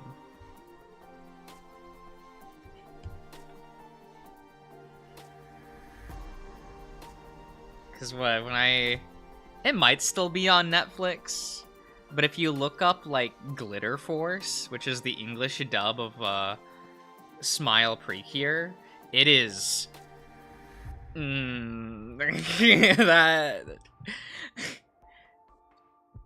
it's one of those, no, this isn't Japan. We're here in Luckyville.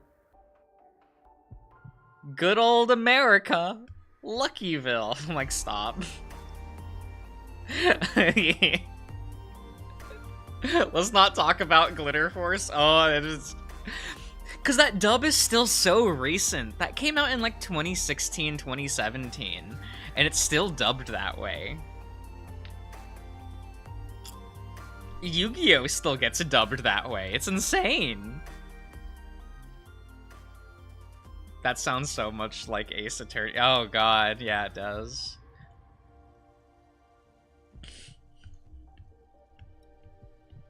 I'm always so apprehensive to actually play those games because of that. Like, I'm sure they're fun to play dubbed, but it's just like, it just feels weird.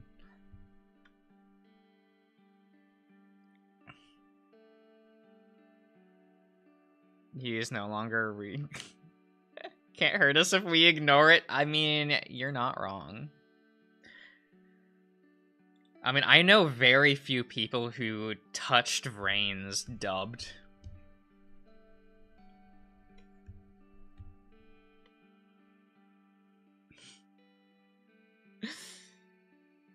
It is funny to go, because Vrains specifically is kind of funny to see how they would dub it because of just TV censorship. Because Vrains gets a little wild, let's say. You know, Vrains gets a little wild. You know, when you have your children's television show about actual terrorists, yeah, I'm sure the dub has to change a few things. It doesn't help when you have characters named after guns. Hello, Revolver. Hello, Blood Shepherd. I heard that they changed Blood Shepherd's name to The Shepherd because we can't have the word blood. What about Ghost Stories or whatever the anime is? With the cracked dub. So the dub is really fun for Ghost Stories. I still prefer to watch it in Japanese. That is a personal preference. I also kind of find the production of the Ghost Stories dub really sketchy and kind of gross from like a behind the scenes perspective.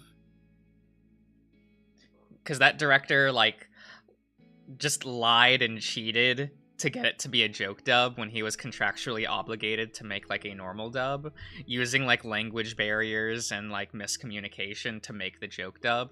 I just think that's a little bit gross. But like the actual product itself is fun, and I am glad I can watch it in its original Japanese version.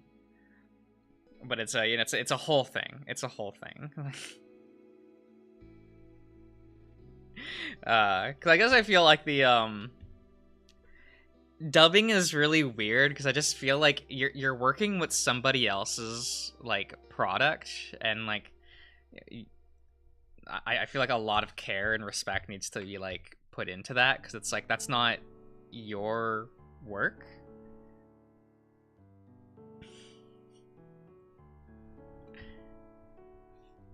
So it always feels like a little bit weird when like the people dubbing it aren't treating it with like with more respect. That just feels really weird to me.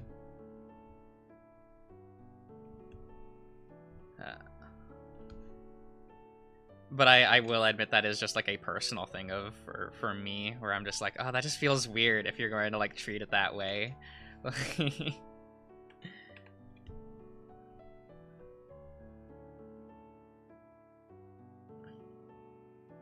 If you're on his side. Yeah, like a lot of his dubs are like that though. Like, I forget his name off the top of my head, damn it. But like he's known for like getting the script for an anime going, I don't like this. Let's do whatever we want. Like he like that's kind of the how he dubs anime. Like as a director for like English dubs. It is pretty not well liked in the anime scene. Like from fans who like know about like dubbing and stuff, he's not popular. Usually when he gets put as the director of a dub, people are like, "Oh, it's him." We're not getting a real dub, folks.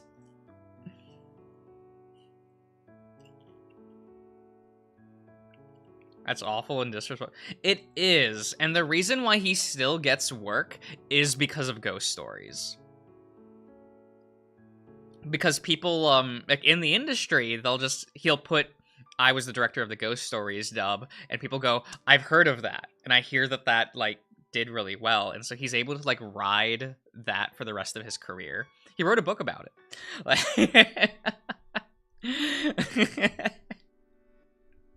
Like, this man, like, uses the Ghost Stories dub to propel his entire career forward.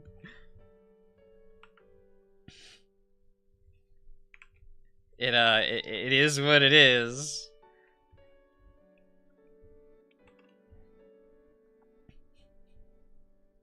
It's really weird. I don't really like that guy. And I don't like saying that because I don't like saying negative things about real people, but it's like reading about like the actual things and choices that they did, I'm like, oh, I very much disagree with that. That's awful to do. Like, no siree, not for me.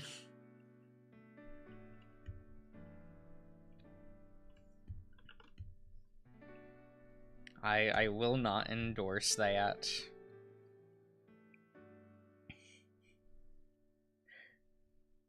I mean, there's like the extra personal thing of like, although I enjoy the Ghost Stories dub, I cannot sit and watch it. I get bored after like 3 episodes.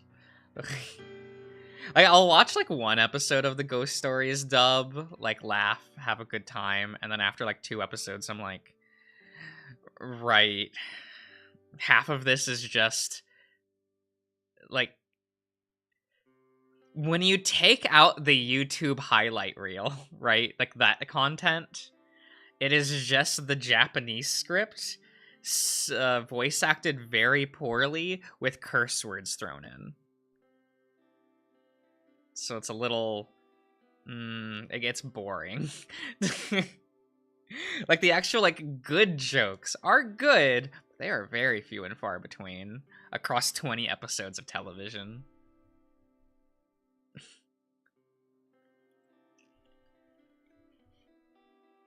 So if you squint your eyes, I mean, I guess, yeah. Like, I'm sure him and his personal life is like they're an okay chap, but that work ethic, not for me.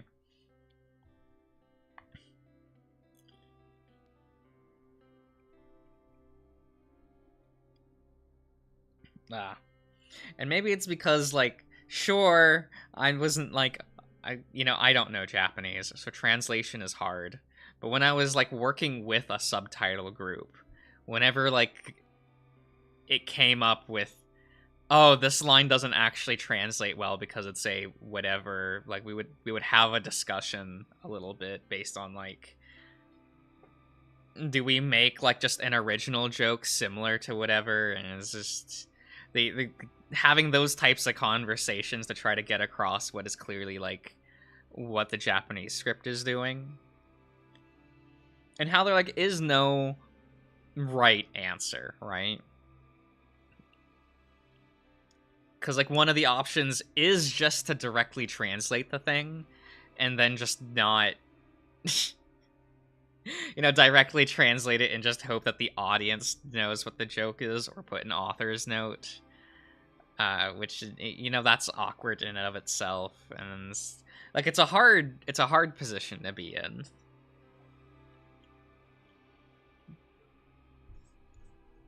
But I feel like those decisions that are based on like the communication between languages, like that's a fine justification for like changing the thing. Oh, what that guy was doing? Nah, not can't do that.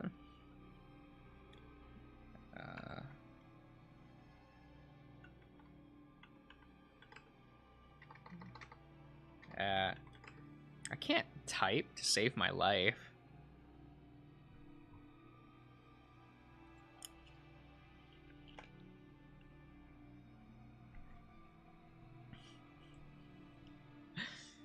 Like, I'm glad that I wasn't the one having to, like, fully make those decisions. Because I remember when, I remember one time I, like...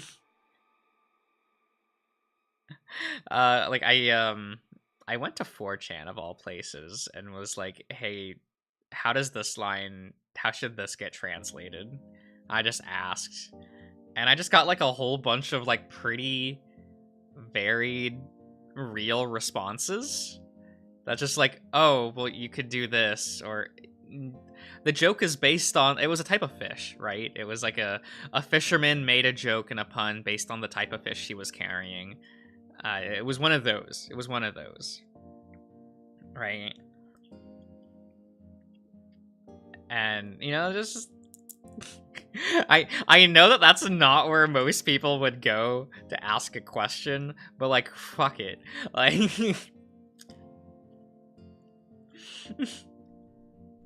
In my lifetime, I get the most real answers on that website, so I went there and got like legitimate answers, and I'm like, oh hey, that's cool. Thanks, guys.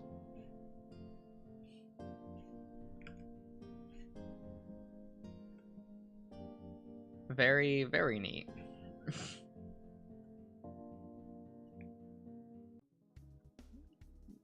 Oh, well, I've been, like, using 4chan since I was, like, in middle school. Like, that website's fine. You do need to know that, like, everyone's being, like 95% of people on that website, they type very abrasively and sarcastically. So you just have to know how to, like, read posts on that website.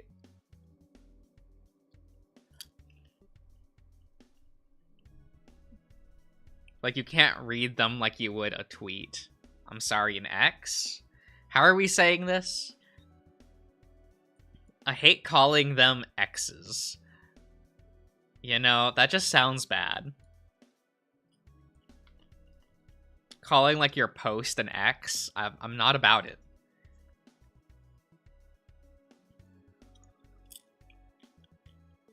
I'm still calling it Twitter. I mean, fair. I never updated my banner, so it still has the Twitter logo at the bottom there.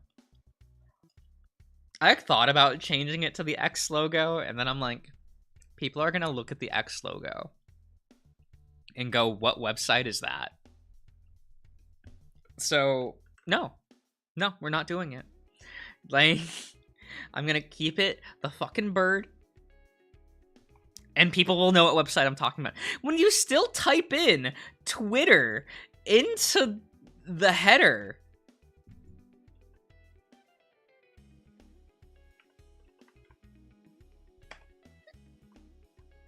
right? It then takes me to fucking X.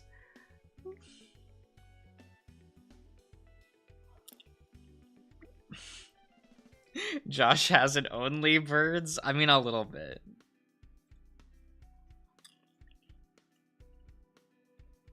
Look. I gotta put bread on the table.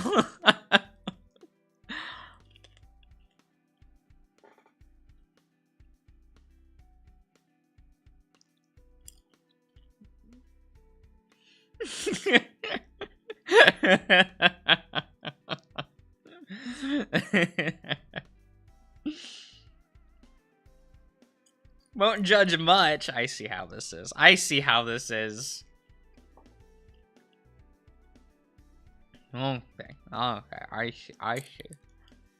I see how this works.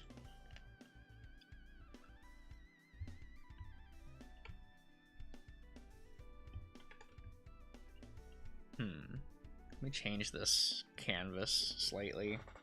And by slightly, I mean a lot. But, you know.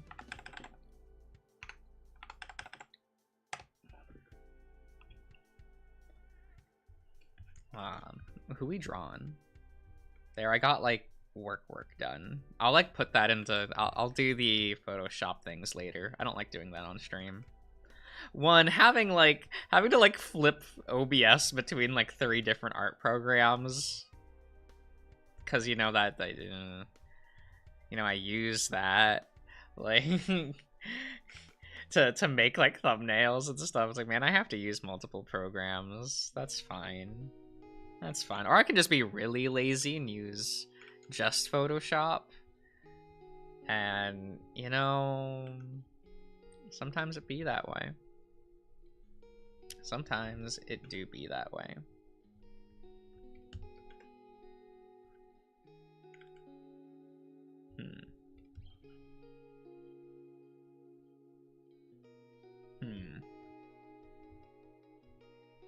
Okay, wait a minute. Let me get back to this real quick.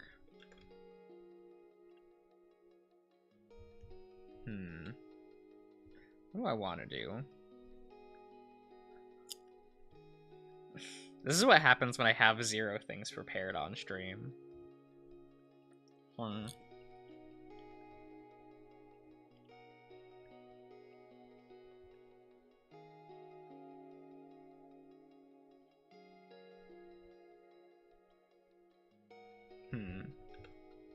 Bunny? Bunny? What kind of bunny?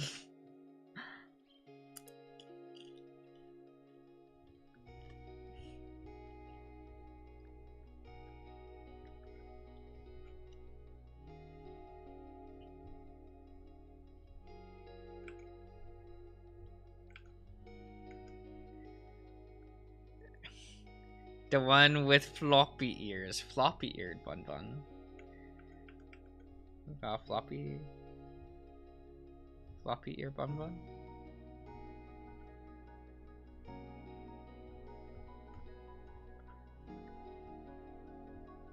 Do we get floppy ears? Have some like little ear fluff?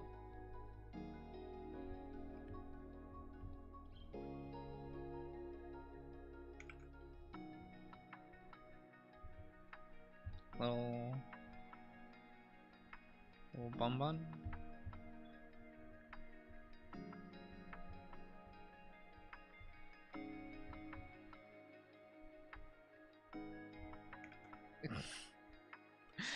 Little Bun Bun.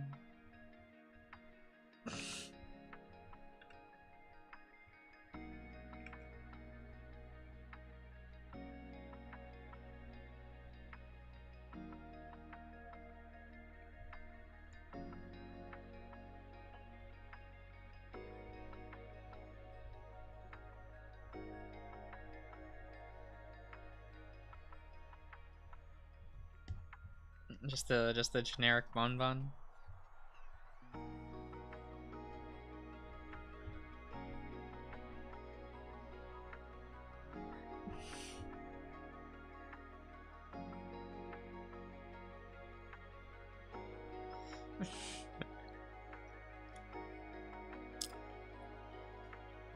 Wait, It was the FNAF FV. What?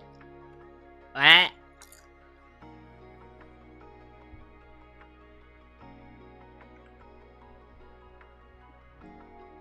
Was that a thing? Was that going to be a thing? Look, I don't know anything about FNAF. I'm pretty blind to that entire culture and fan base, you know?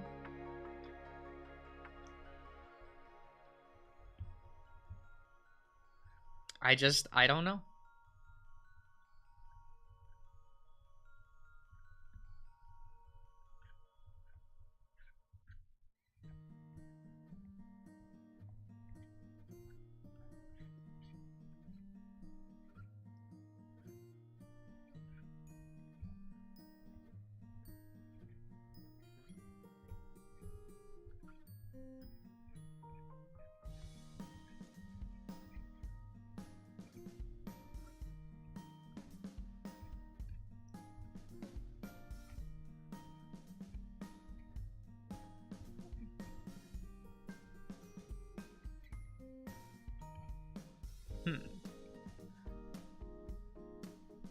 Is the FNAF games fun? I've never played them before.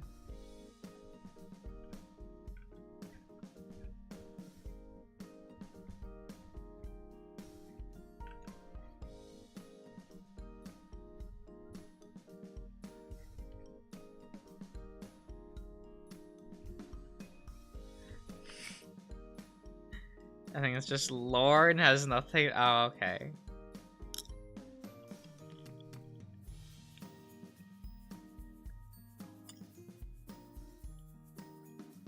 People like the new one, right?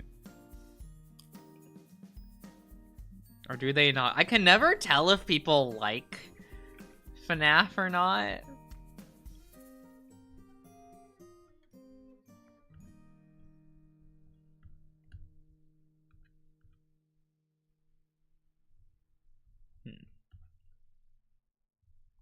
Okay, here's what I'm gonna do.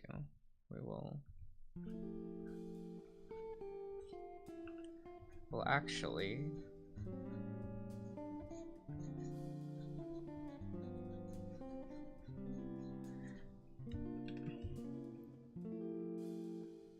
It's a pretty good VR game. I don't got VR. The other games aren't really good? Okay. Okay.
We'll change it like this.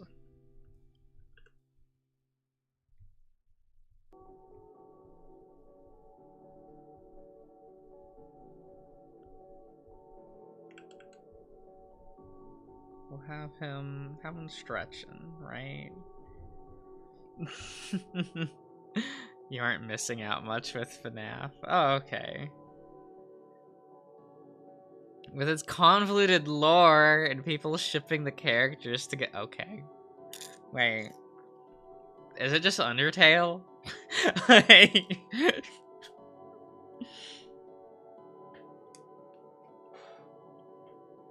I feel like I was told the exact same thing about Undertale.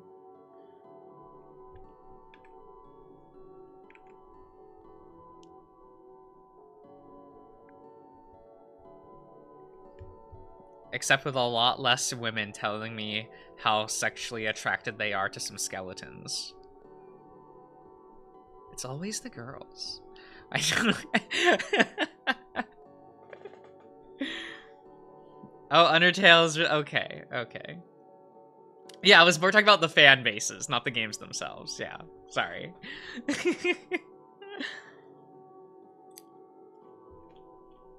Sorry.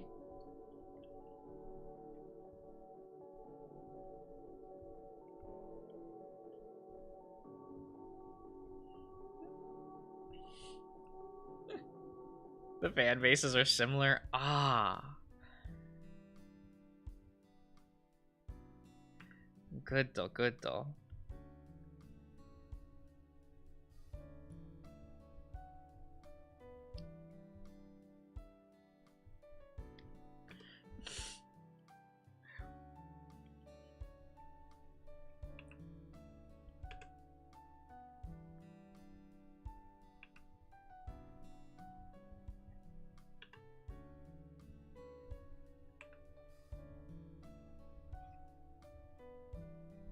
I mean, the wabbit still has to come off kind of twinky, right? That's the law, right?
Oh, hello, CNS.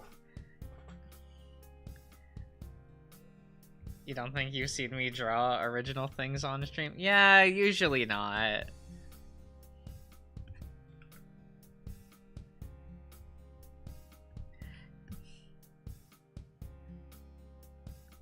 Oh, well, you said to just draw a bunny, so I'm drawing just a bunny? It's not from anything.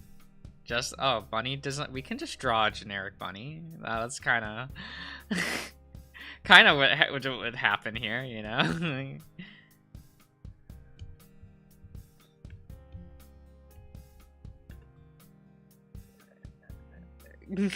Bunny was the first thing that came to mind. Good.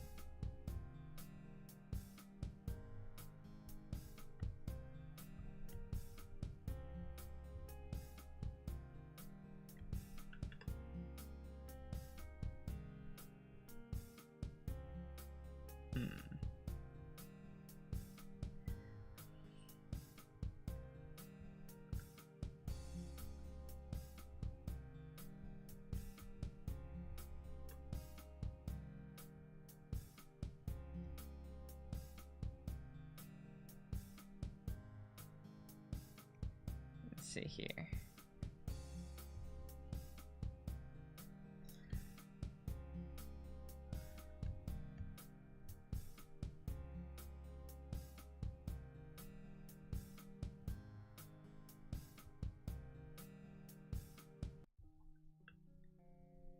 There we go.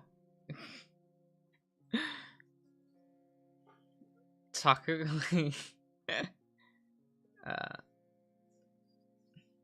Wait, what? Oh, the isopod. Yeah, that was dumb.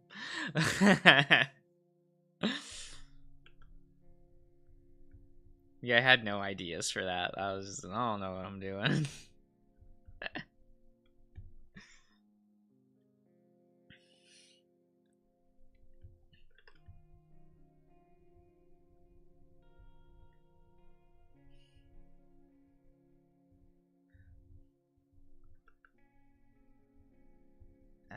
Let's see here.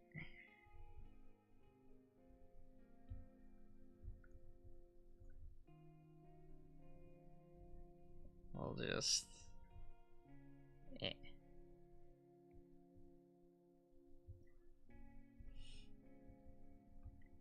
We'll just do this. A little bit of stretching.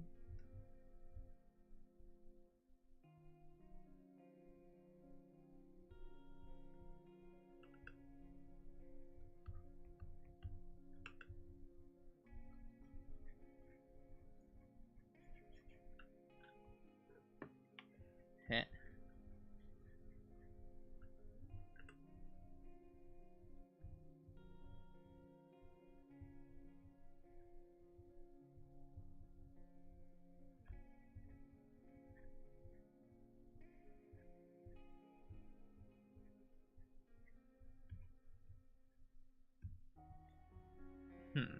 Would you be able to see the tail a bit from this angle? Probably not. Probably not.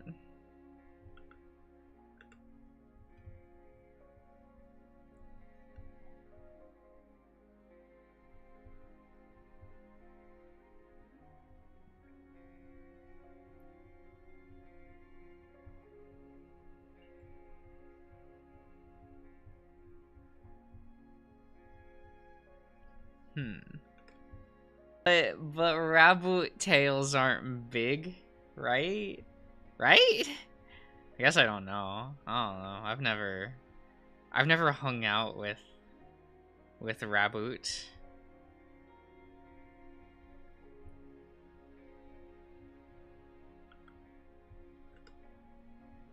I've never owned a pet rabbit.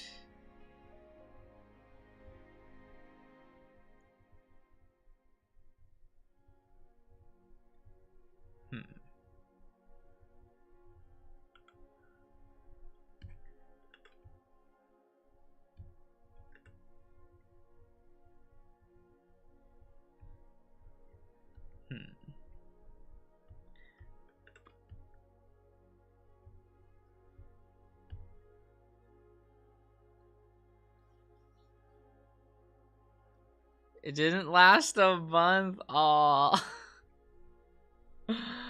Oh no.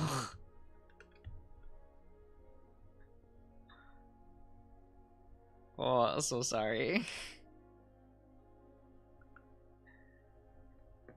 I like knew a classmate that owned a pet rabbit, but I never went to their house. They would constantly talk about their pet rabbit.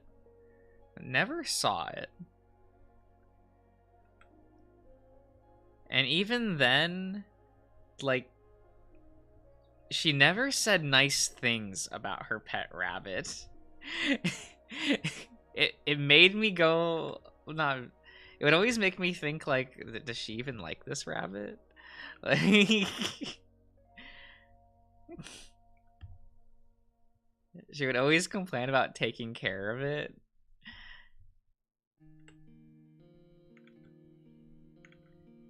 Or just complain. It's like, oh god, he just sits there and eats cranberries all day. I mean, they're a pet though, right? Like, they kind of do sit and enjoy. I didn't get it. I didn't understand. I did not know what this girl's problem was.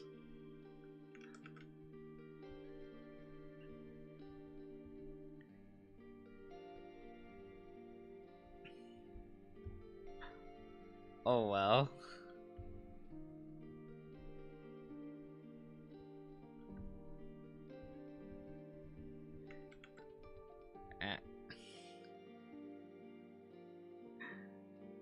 They couldn't be a rabbit themselves. All facts. They couldn't just sit there and eat cranberries all day.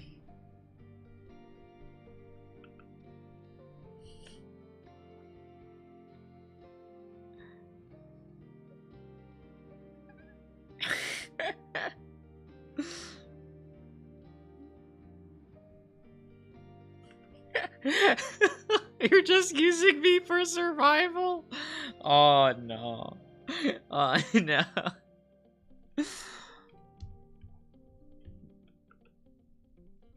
Everyone always talks about how smart cats are, and then my friend Darian just has one of the dumbest cats I've ever met in my life. He's adorable, but like, this cat, not smart.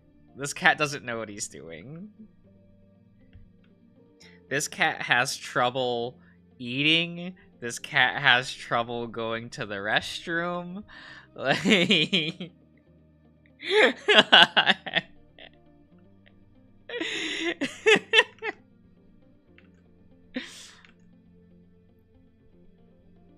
I don't know if him being cross-eyed does anything to his sight, but he also just kind of fumbles about all cross-eyed, and I'm like, are you okay? Are you doing all right? And then I smack the cat. Lovingly, of course, lovingly, but because he'll just start headbutting things. He'll just bop.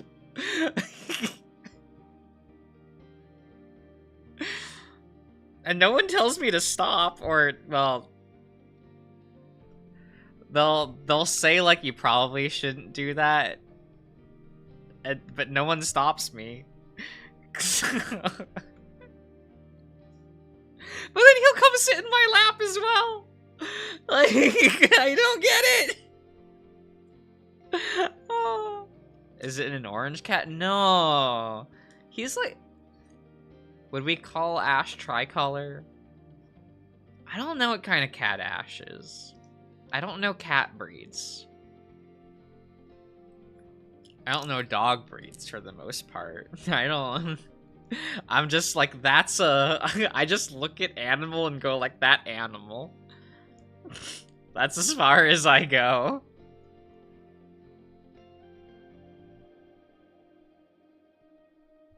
Oh, it's a white and black. Steve. This cat just kind of is around. I fear for him.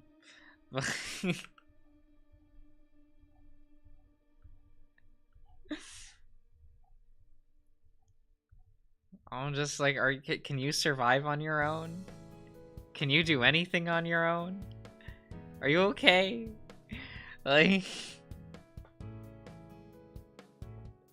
just white and black? He's got like a bit of a tan. Oh, there, yeah, brown. Sorry, I read that wrong. Yeah, it's white, black, and brown.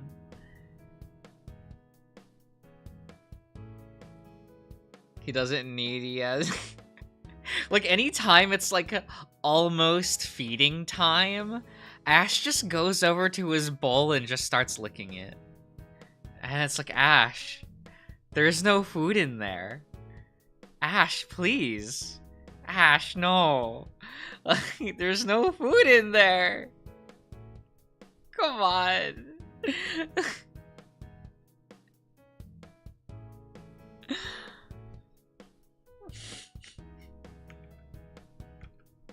I'll just hear like his weird sandpaper tongue scraping the bottom of his like little bowl, and I'm just like, Ash.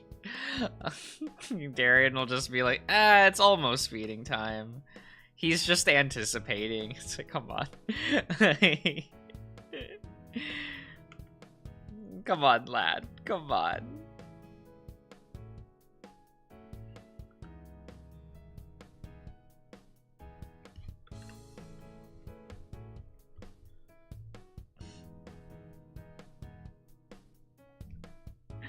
I don't know. I don't understand animals.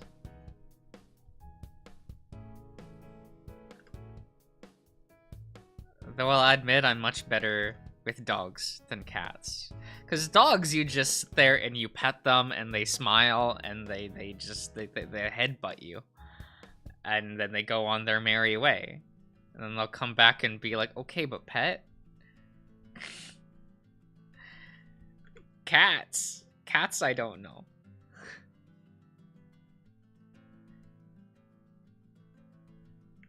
Cats are a mystery to me.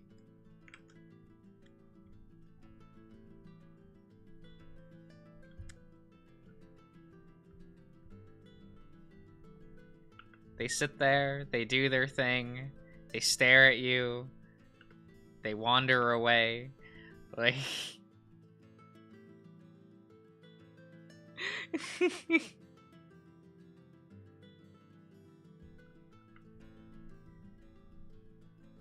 I don't know, Selkie. There's a distinct difference between how, like, a cat behaves and how, like, a dog behaves. Like, barring Ash, because Ash is weird, right? I always, like, every single cat I come across, I'm like, you got an agenda. You, like, this cat's doing things.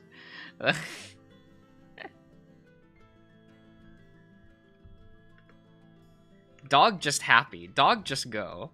Like...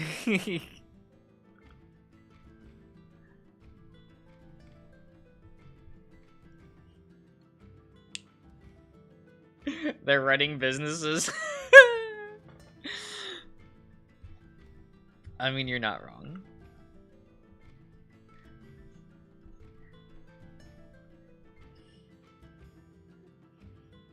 They're definitely enslaving the human. Oh no. Cause like Darien has Ash, and Ash is like a weirdo cat. But then he's got a second cat, and that cat's plotting things. That cat's never around. It comes and goes like the wind. It's constantly in the like hiding behind stuff in secret. Like, that cat's always sneaking around, like, because she doesn't like to be seen, so she's constantly, like, traveling around when she thinks no one's looking. I'm just like, what are you doing? What are you plotting? Like, it's nothing good.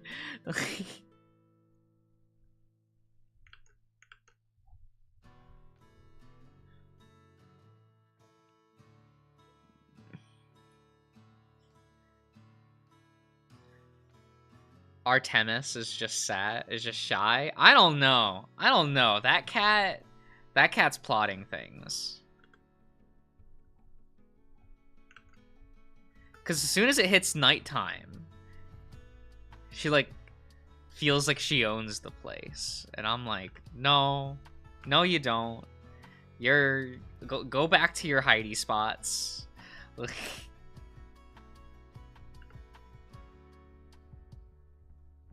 She makes so much noise at nighttime because you're like, no, you all should be gone. It's my time. It's my time. And I'm like, no. Smack.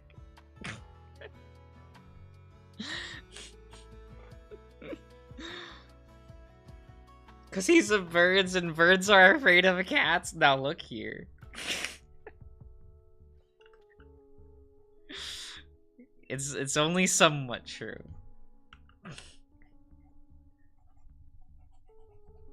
It's only somewhat true. Most cats not afraid of. Most cats are just silly guys running their small businesses, you know, behind like everyone's back. They're just doing their thing. But then you have the other cats that are they're doing their secret operations. They're doing their drug deals.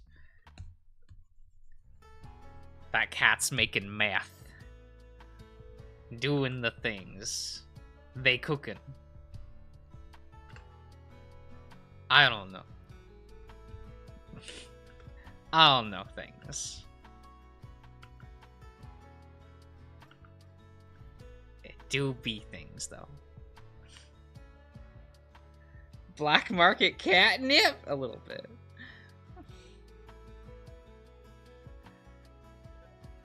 Only against you because you call her Artemis? What's wrong with saying Artemis?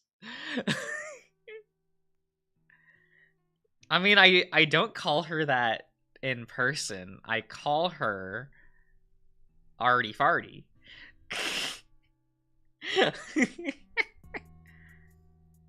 You have the Arty Farty over here, and then Ashu.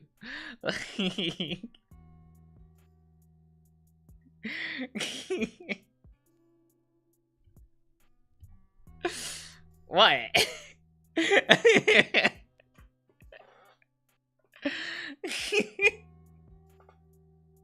There's nothing wrong with that. Yeah, she's plotting against you. What?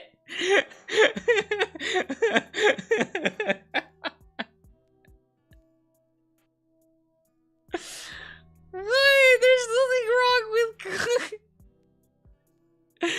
And you dare ask what? Yeah, what's wrong with calling her the Arty Farty? It's fun.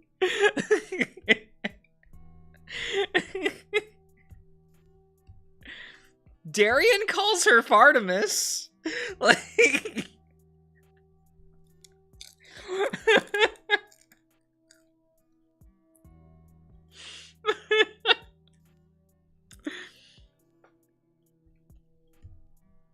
I mean, he wasn't the one that named the cat. The cat was from his previous roommate.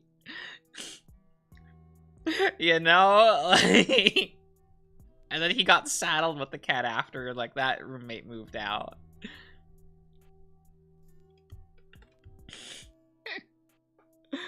We'll see how you react to being called Joshiwashi. Terrible. Terrible. But I'm also weirdly used to that. So I don't think I would react that much.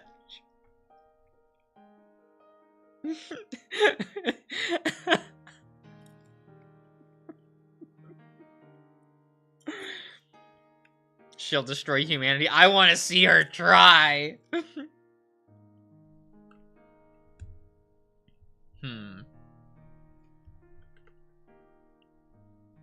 Did I make this lad too... How do I say this? I don't want to say slutty, but...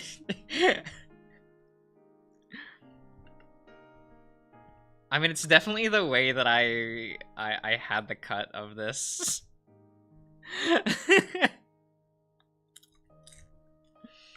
I mean, it is my fault for giving them this style of tank top. Yes, I know. It's my bad. But, you know, I like these kind of tank tops. I think they look real nice. So, this is where we are. Twunk? So if a twink is like muscular a little bit, like they just have like a swimmer's build, are they not a twink still, or does that qualify them as a twunk? Don't they need to be like bulkier?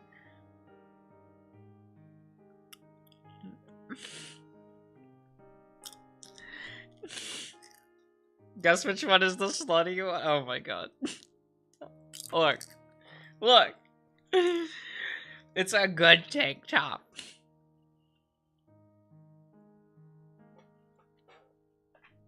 It's a good tank top look, okay? Okay. It is what it is. It just is what it is.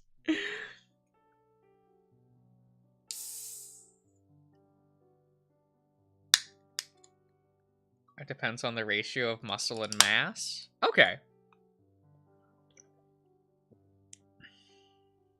So if I got yoked, I would be a twunk. But if I just like got regularly somewhat like I said earlier, like a swimmer's build, a jogger's build, that would be I still be Twink. I would still be the hyper of Twink.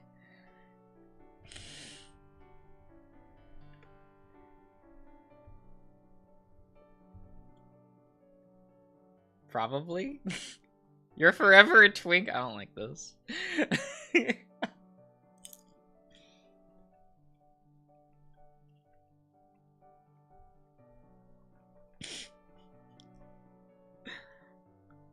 Look, I like to identify as having a build similar to Dave of the password. So, I don't know.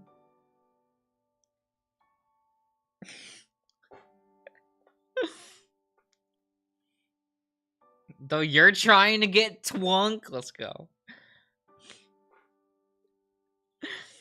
You can get there. You can get there, Civ. I believe in you. I don't believe in myself. I'm not getting out of this.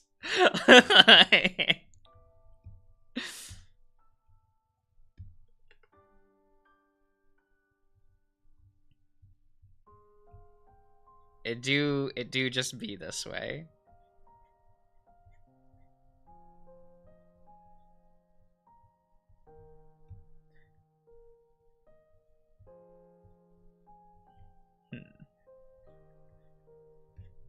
Like that.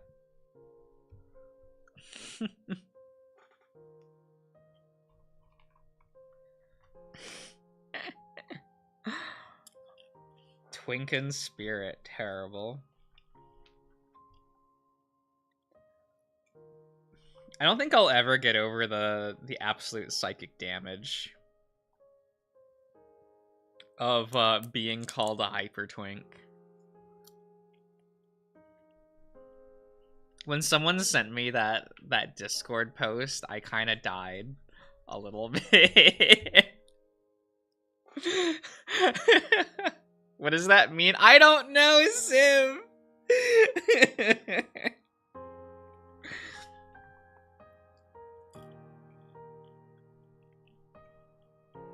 All I know is I got sent a Discord, not a message, or is it a message? Not like a private message, but just like on the, it was on the Echo server. One of the writers called me a hyper twink, and I'll never get over it. I'll never get over it.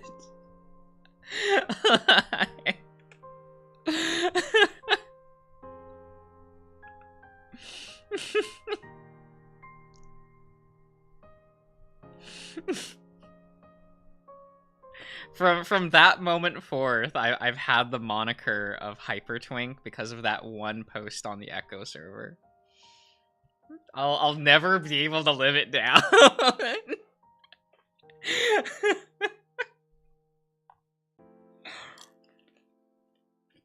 That's just my life now.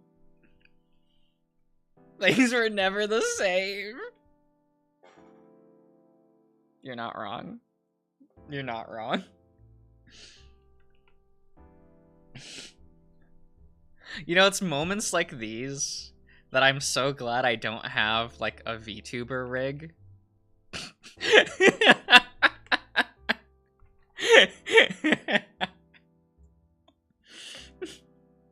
Because you know the VTuber lean, when the model just, like, leans to an awkward side, and it's because, like, the person in the chair, like, just slumps over sad. Like...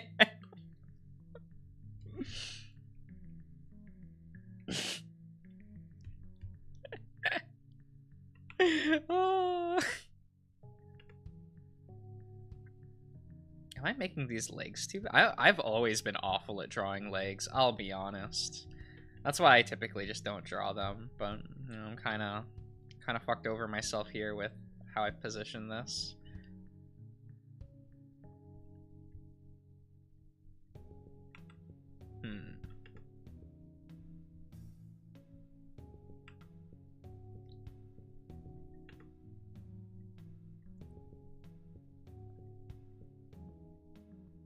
There, we'll do it like this.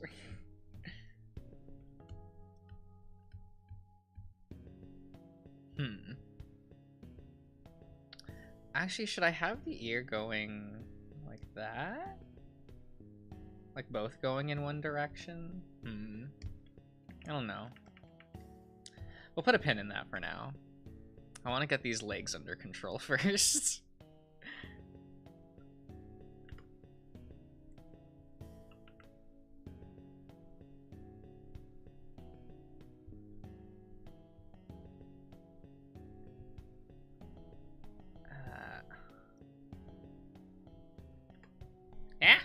Sorry, I almost lost the drawing tablet.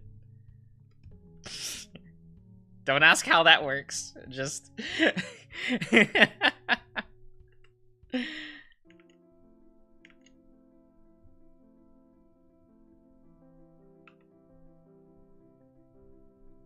It makes sense, I swear. I swear.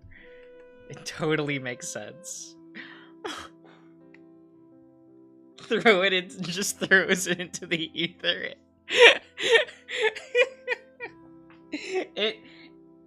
It wasn't quite that bad. We could get there though. Cause I have my tablet on like a, oh god, it's a weird metal stand that is supposed to turn laptops into a standing desk position. So you're meant to like put your laptop on this and then like raise it up so that you can still work at it standing at a desk. But I don't use a laptop anymore, so I now use it as like a way to prop up my drawing tablet, kind of like an easel. So sometimes like it slips because it's not made to have a tablet resting on it. So sometimes the tablet will just slide away if I like put too much pressure on one side of it.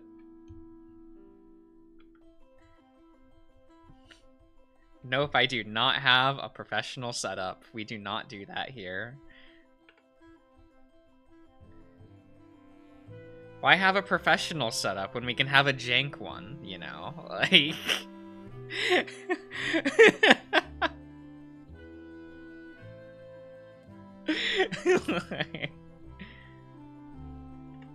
Well, it's much easier to, like, draw on an incline than flat, so... You know...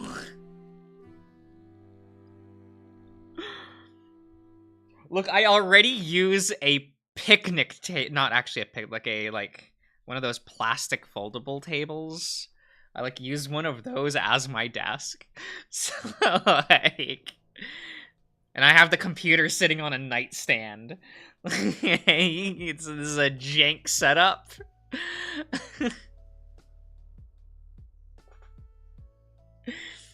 I do not have a professional office. I just have an area with things, you know.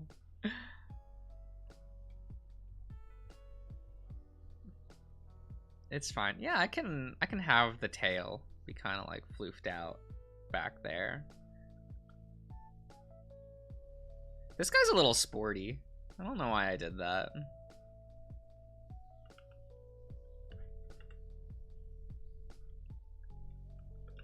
But I guess the rabbit enjoyers will enjoy that.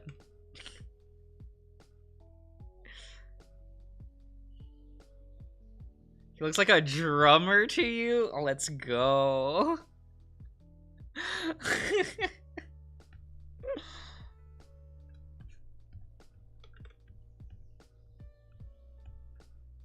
Okay.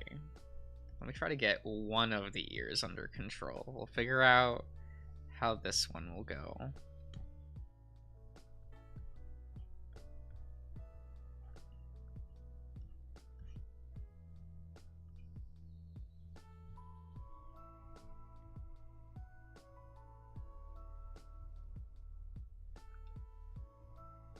Do it like this.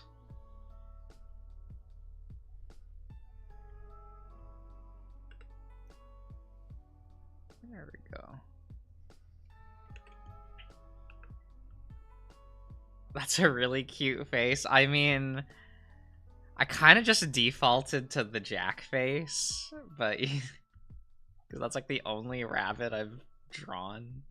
So we do just be out here, you know?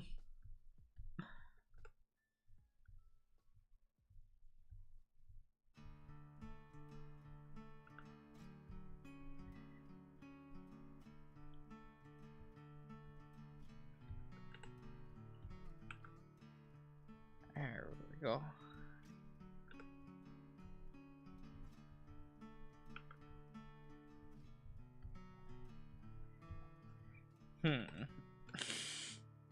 The Jack before canonical events? Oh my god.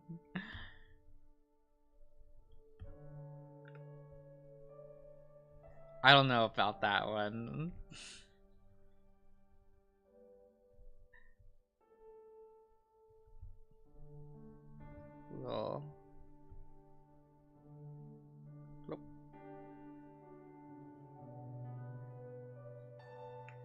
We'll do that. There we go. I hope that's the correct placing for that. I don't know.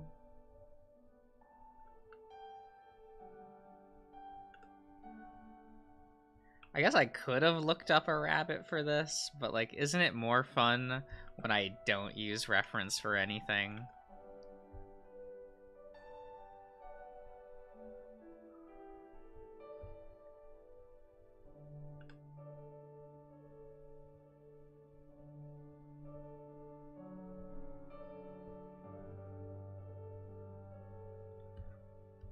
There we go.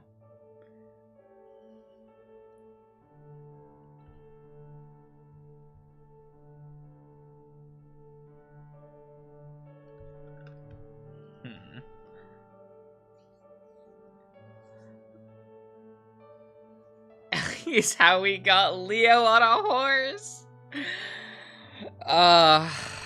The Leo horse drawing will haunt me forever. It will haunt me forever.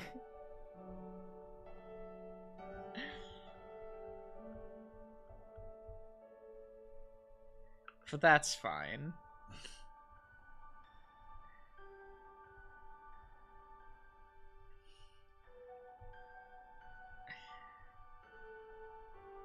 Let's see here.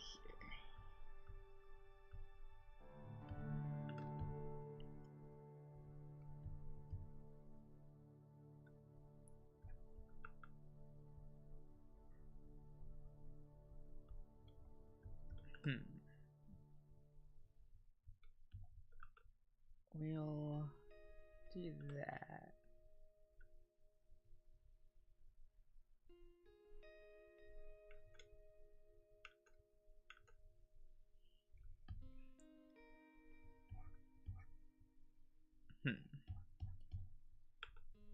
Maybe the ear should be smoother.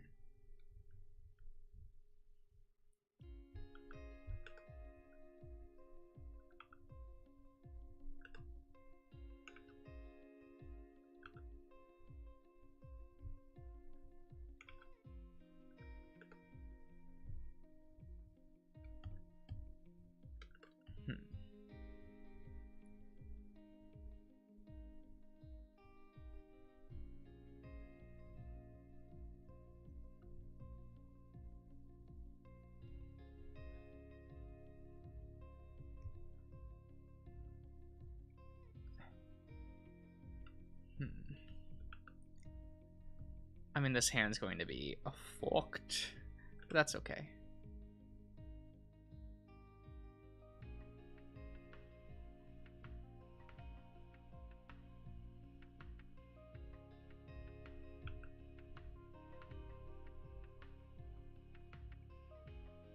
Can we get that to look less fucked? It's actually not like the worst. Not as bad as I thought it was going to be.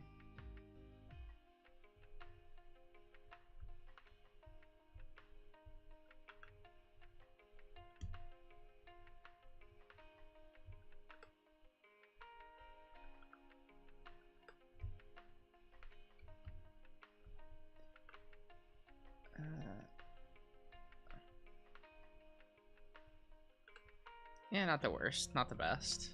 That's fine.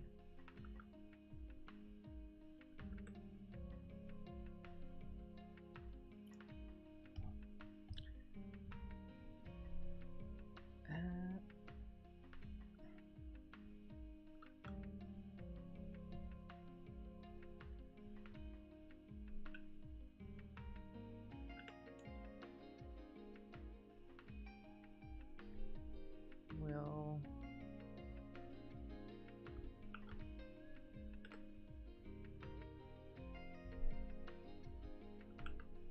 There we go.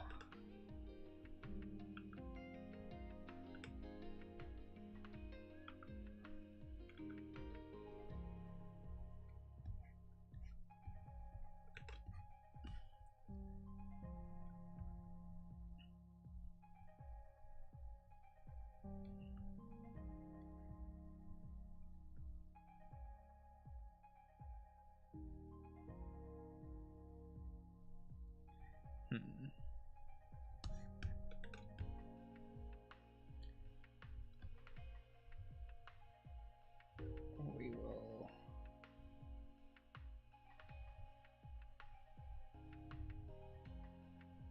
No, we will do it like this.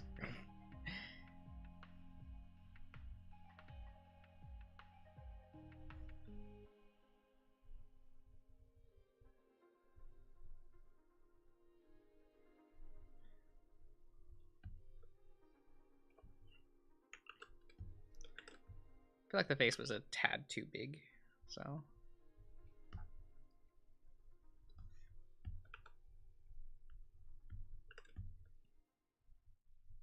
There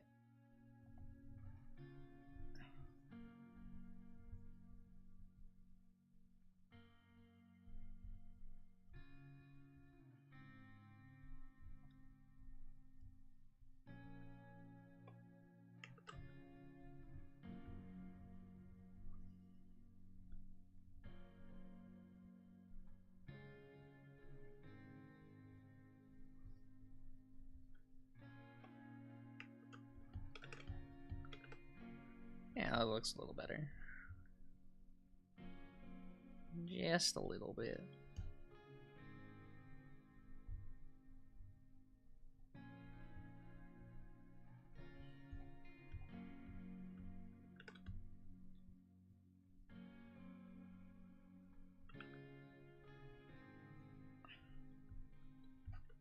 There we go.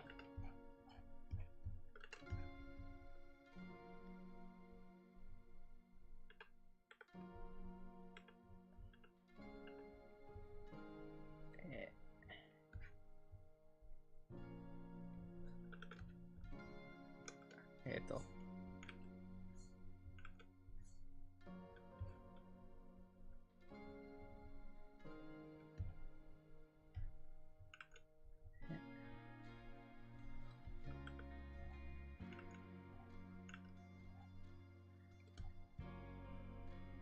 Alright.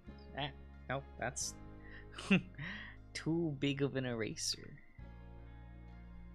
We do not want that.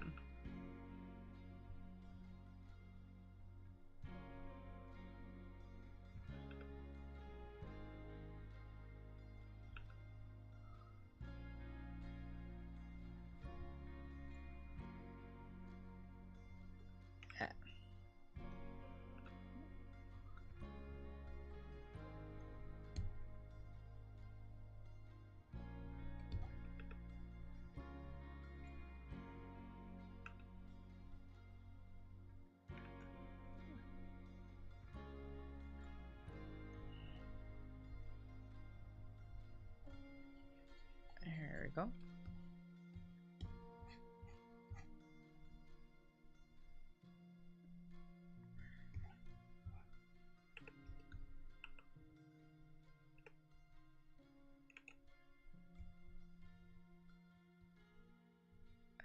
Maybe that'll look better with the second outline.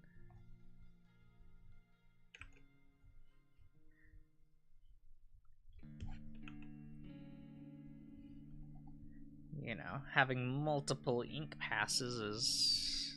Nah, that's fine. I mean, I like the way it looks when I do that.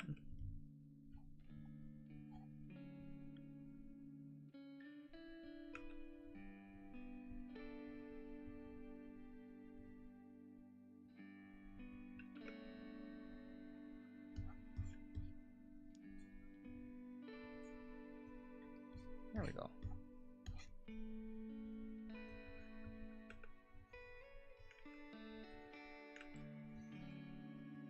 Esto.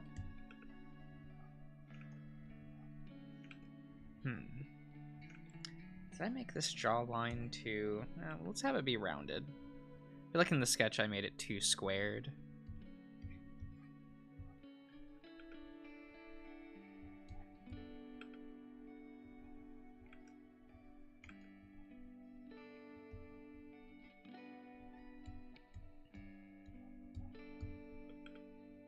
Might just be me though.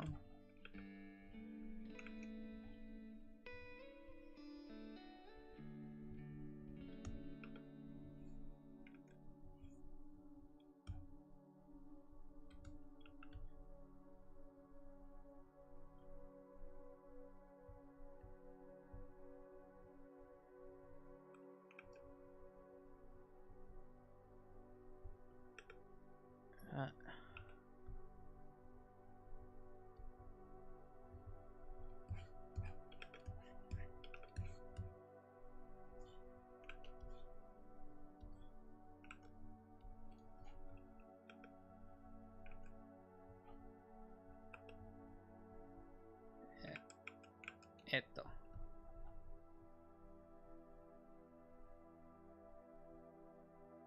Okay.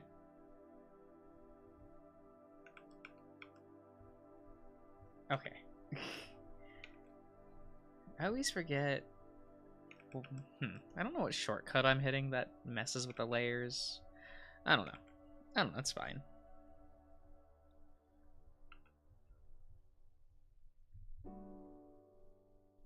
Yeah. It's fine.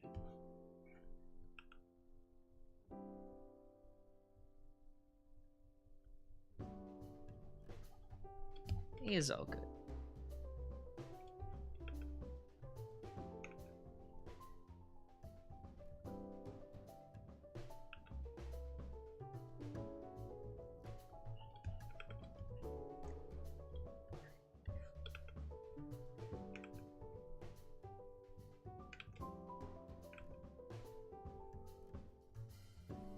Let's see.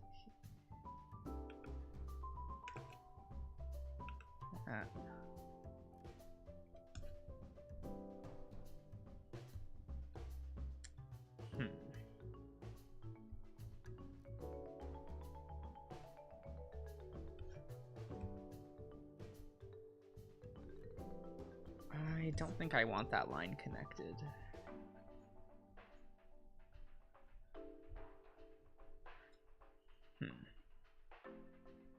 You can see that.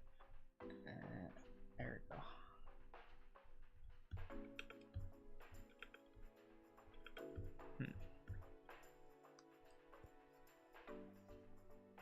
Okay.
Eh. No, that doesn't look very... Nope. How are we gonna fix that, though? We'll get rid of that, first of all.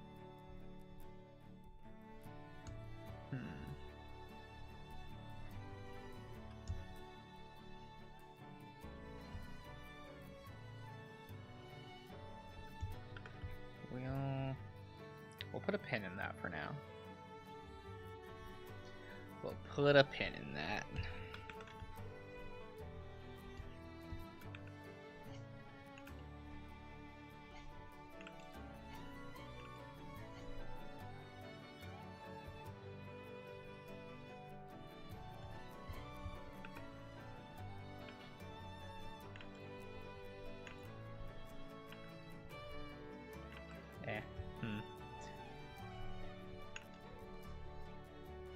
Okay.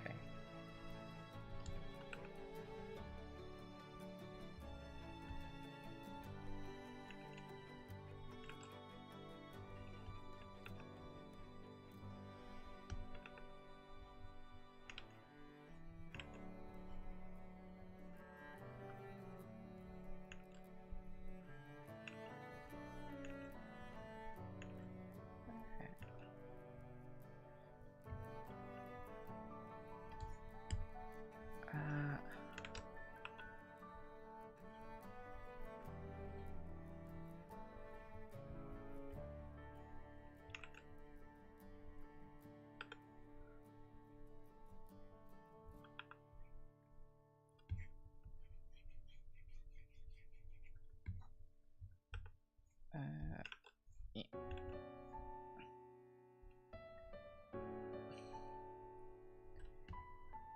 Wait, what song is this from? Wait, which one? The Burns' house one? Give me a second. Yeah, that's the Burns' house. It's from Smoke Room. It is Murdoch House. Murdoch. Yeah, that's his name.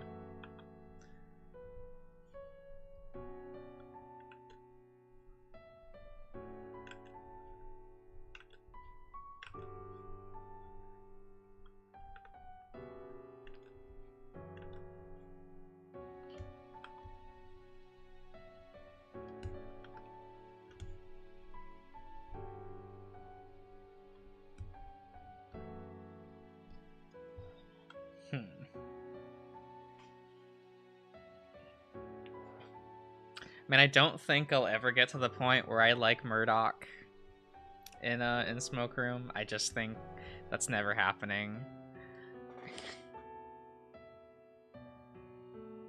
The Password OST is very sad. Civ, what do you mean you now realize?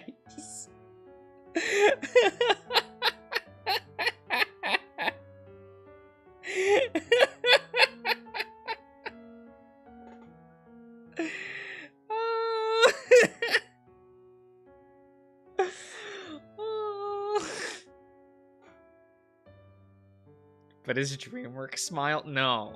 No. Selkie, no.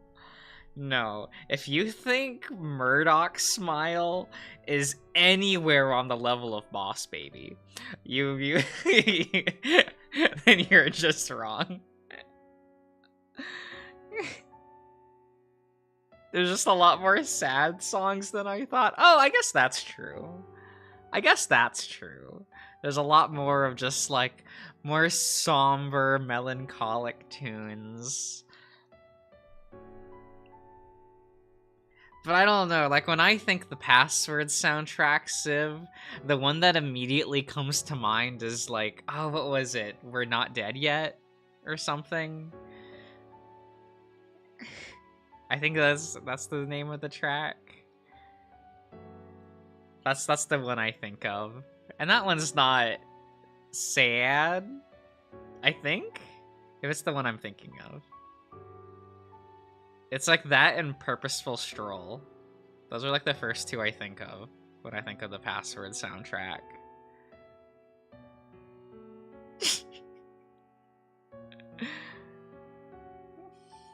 It's an upbeat one despite the name. Yeah, but I love Not Dead Yet. It's so much fun.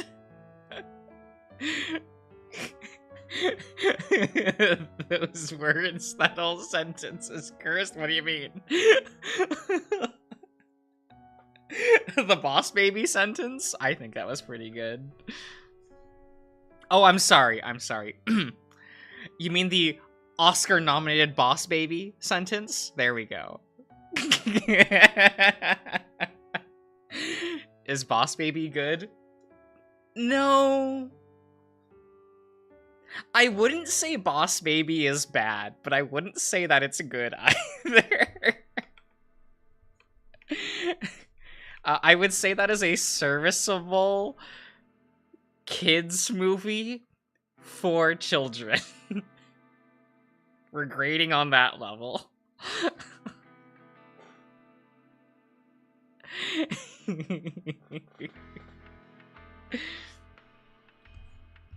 Though I'll admit, I have not watched Oscar-snubbed Boss Baby 2 Back in Action.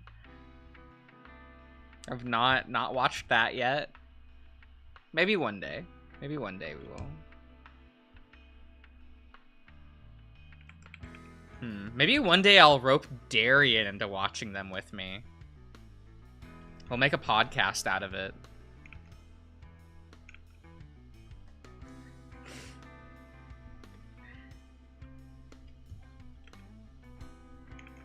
I joked about that with Darian, like, actually yesterday. And the moment I said, and the 2+ season Netflix series, his face looks so dead.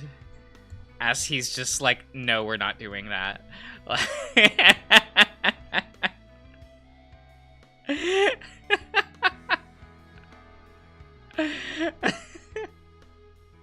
And I'm like, why not? Who wouldn't want to watch the Boss Baby Netflix series on top of watching both movies?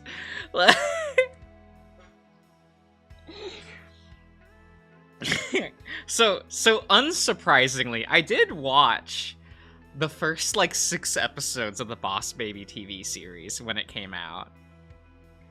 I didn't even know it had a series. It's something.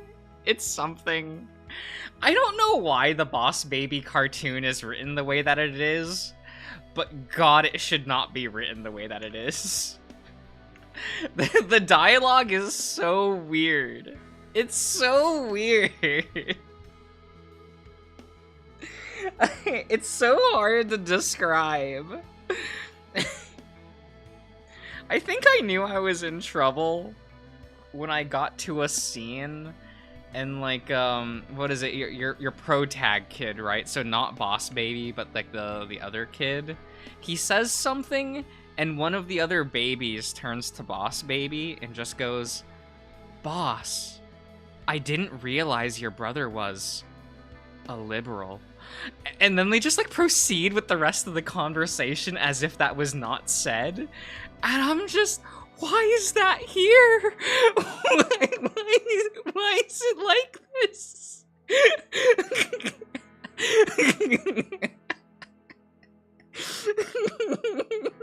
I'm just, why is this here?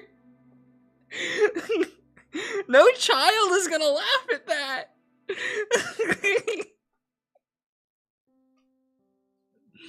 I don't even know if adults are gonna laugh at that. I just don't know.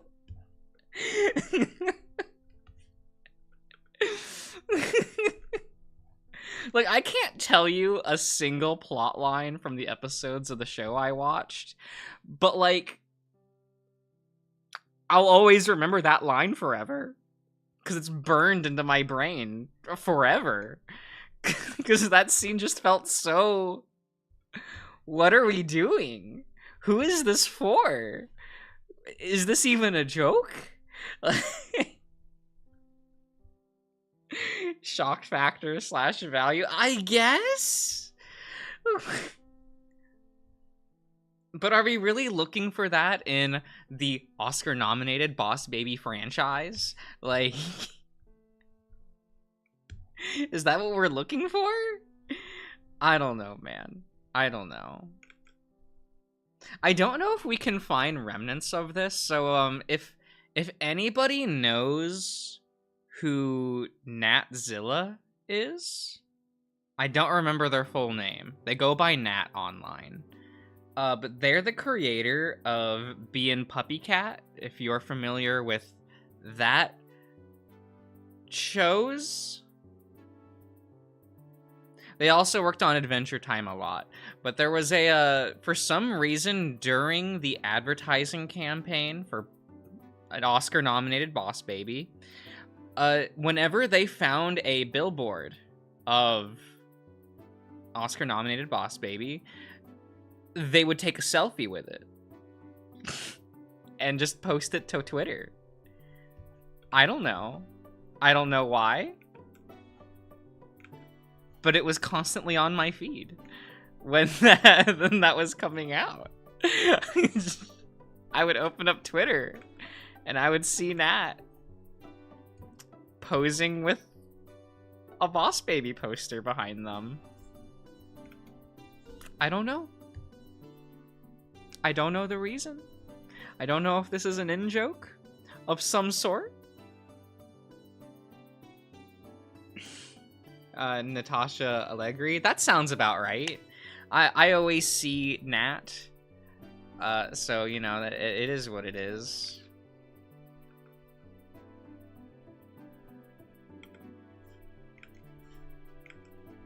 Actually, it was just like a couple months ago. She had like tweeted out like...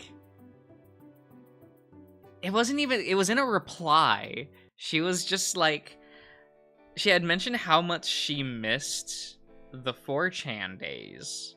Because if you were unaware, back when they were on Adventure Time, they would just go onto 4chan and do request drawings after new episodes came out. So there's just like a bunch of like little...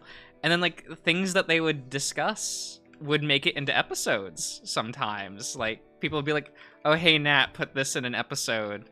And then sometimes like it would show up like the next season. Like it was actually really neat. That's actually where Fiona and Cake came from. Like actually, that was a collab between like Nat and a bunch of Anons on 4chan. And they'll never be credited. Is what it is. Because people requested like like, oh, draw Finn and Jake gender bend, right? You know, it was 2012. And like she did, but you know, technically because she's under the contract that Cartoon Network is under, because technically she drew it within like company time or something, it is technically owned by Cartoon Network, so that's why it eventually became a thing. Like the names of the characters were actually named on 4chan. I remember those threads. I was actually in one of them. That's where like the names like Marshall Lee came from. That was like just a random Anon was like, Marceline's gender bend name should be this, and that was like, sounds good. It was so much fun. That's also where the name Cake came from, because Nat couldn't come up with a name, if I remember correctly. And so that was just like a couple of Anons were like, oh, it should be this. Like they workshopped it together. It was real cute. I remember those days. So it was really funny that I saw her reply to a thing on Twitter. It was just like, oh, I really missed those days. It was so much fun. And I'm like, oh yeah.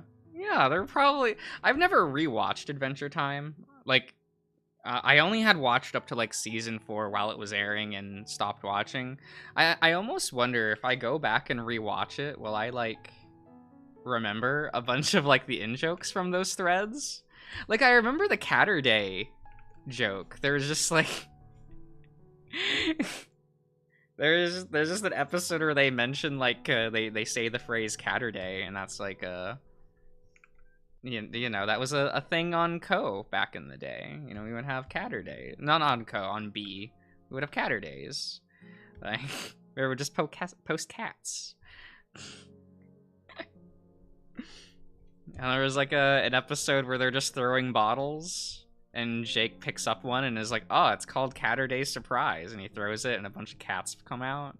And so I remember watching that and going like, "Oh hey," that's the thing. They don't do that anymore. Like, not at all. Like, you don't really see like those creators interacting like that on that website. Oh well.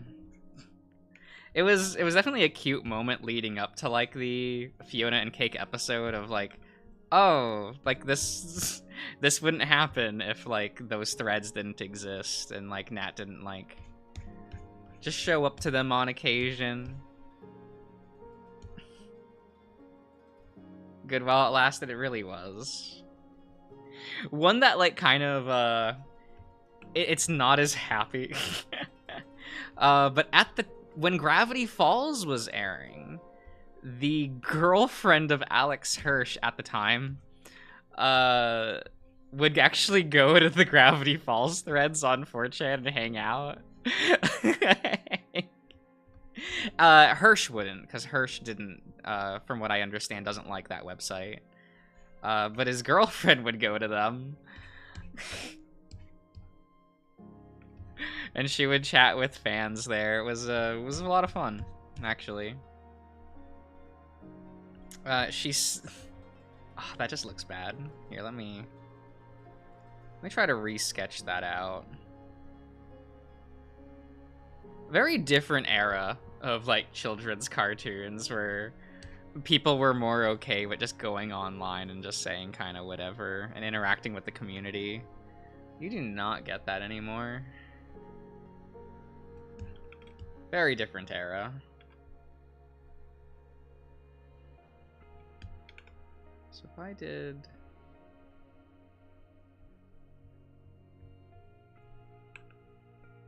this.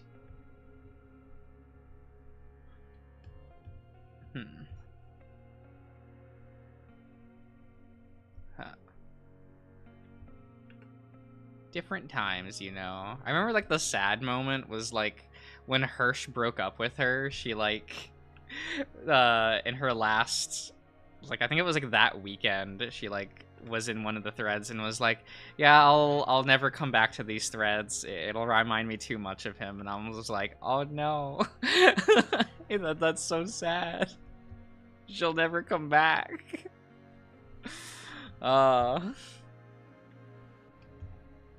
So it's oh, what episode was it? I think it's Seuss and the Real Girl, because she's in that episode. Hirsch put, like, at the time, his girlfriend into that episode, and it's just anytime I watched, like, that scene with her, I just go like, oh man, I just remember, like, that thread where she said goodbye to everyone. Makes watching that episode real weird.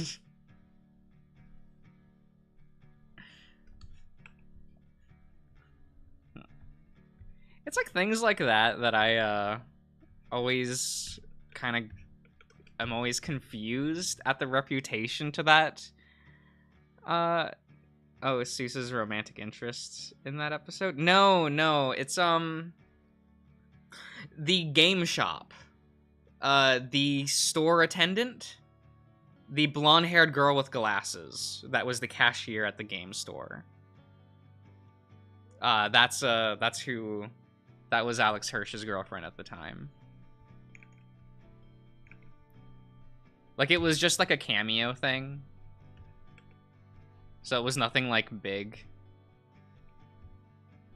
Yeah, they're not like a major role or anything. This isn't like how things were after the fact with Hirsch's girlfriend after Gravity Falls.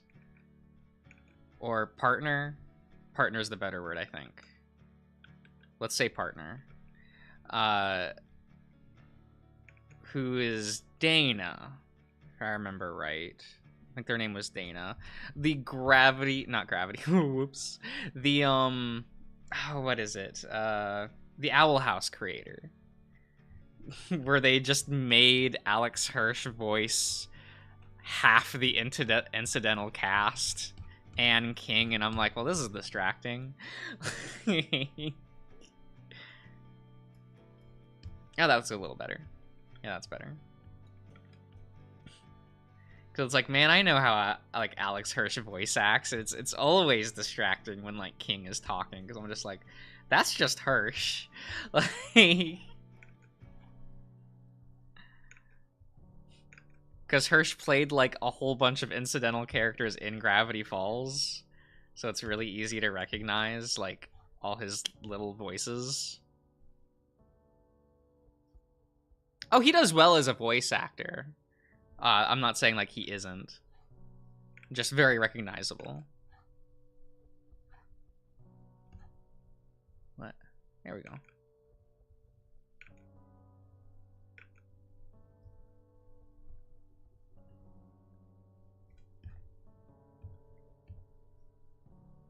I was also a little sad to hear that Nat wasn't gonna be on the new Fiona and Cake series. I was kind of like, huh. I'm disinterested now. I saw that like they weren't in the staff list, and it's just like, okay. I'm not interested then. Like,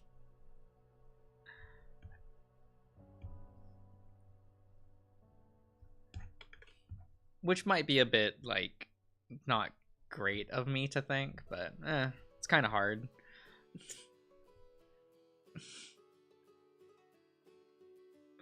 Mostly popular for accidents, not for their goals. Yeah, it do be that way. Like, sure, like, because the website's so different than it used to be, so it's hard to like go like, oh, if you go there today, it's like what? And like, no, it's a different website now.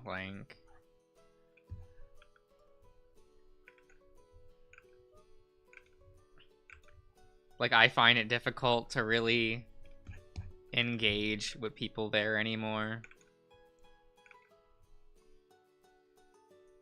But we're in a, you know, times change.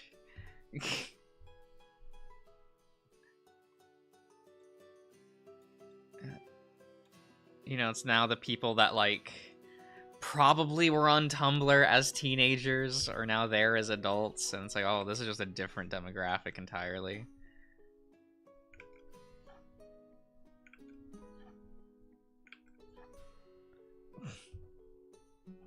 Or the people that got fed up with Reddit after a while kind of migrated over there, and it's like, oh well.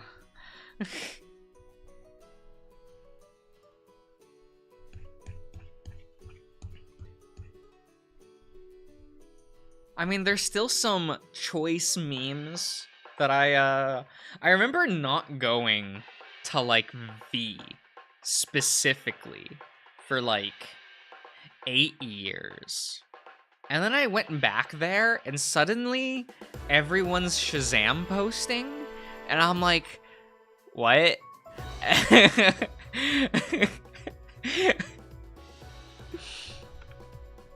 And it's very different from when I used to be on V. It's still trash, you know, because that's the curse of that board, you know. It just it's a V. It's the worst board, but still fun in its own little ways.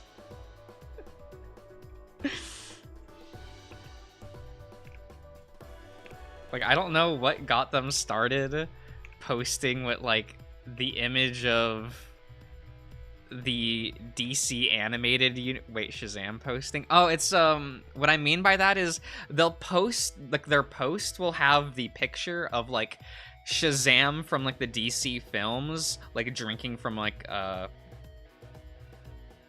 cup with a straw, like a soda cup with a straw, and the post will be red and in a way.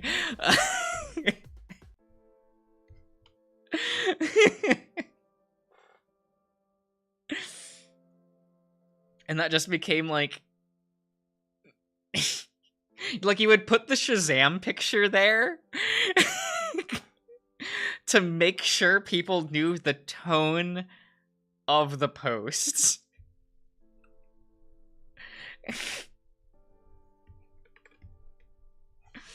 It seemed to be like pseudo parody of gamers, because it would be like Shazam. They would use the Shazam like picture and then go like, Elden Ring is clearly gonna get Game of the Year this year, guys. There's literally nothing else.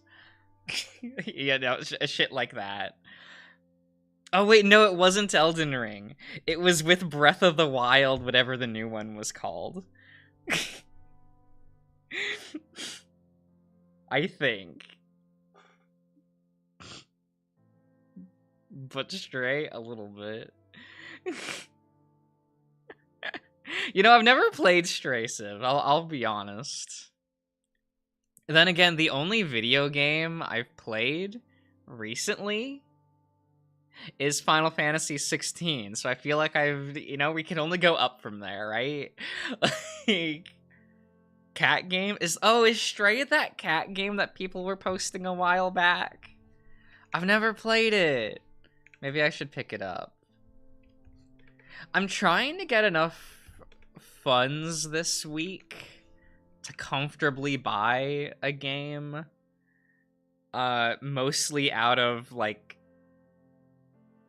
fun things, because Goodbye Volcano High came out last week and no one told me. I had a card game friend message me out of nowhere and go, Josh, do you know what this is? It just came out. It looks weird. And I'm like, yes, I need to set aside funds to buy that. So hopefully I can pick that up this week. And I will be streaming that. I have to. It's just, I need to. But it's like $30, and I'm like, man, $30 is a lot. It's just, especially when I accidentally spent more money than I should have on things this month. Yes. But like, yeah, I do need to pick up Goodbye Volcano High. I just need to. I don't know if it's good or bad. I have heard nothing about it. I want to relive that moment that it was announced on the E3 stage.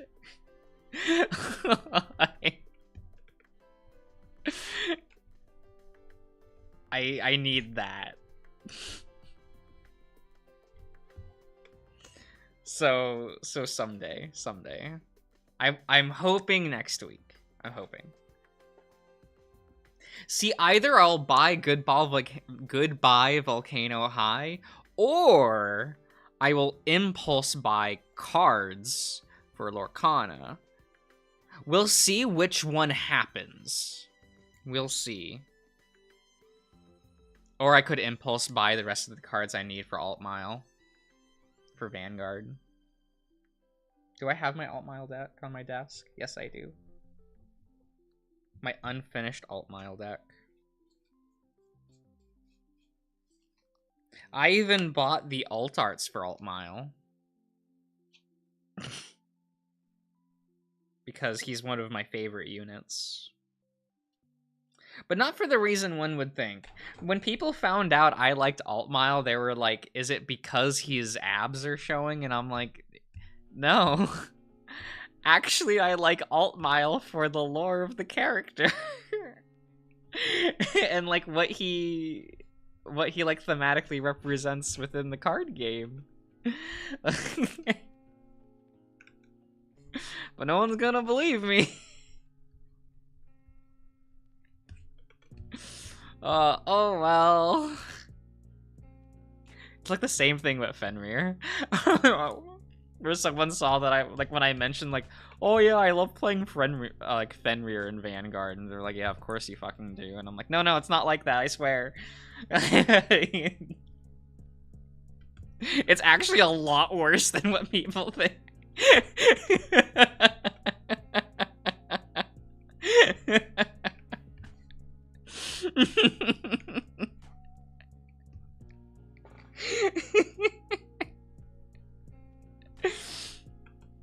Ah,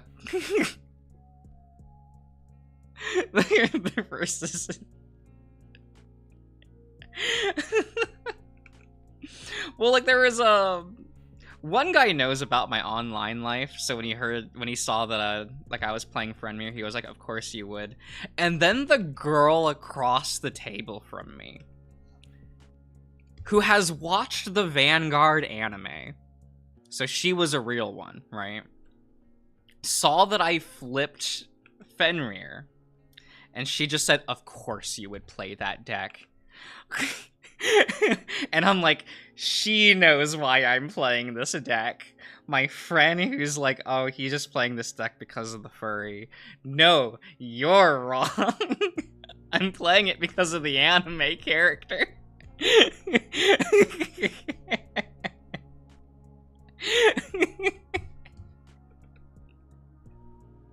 Which is arguably worse.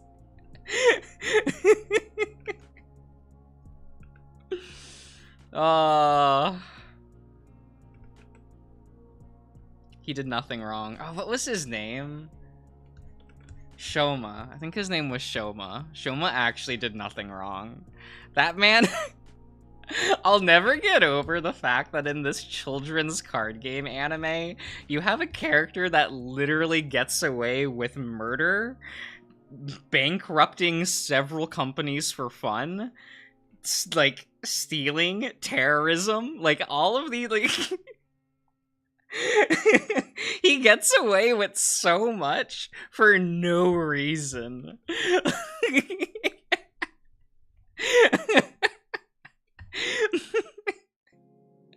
He gets a boulder smashed onto one of the main characters and kills them. It's so lit for no reason. This man was based and Jokerfied.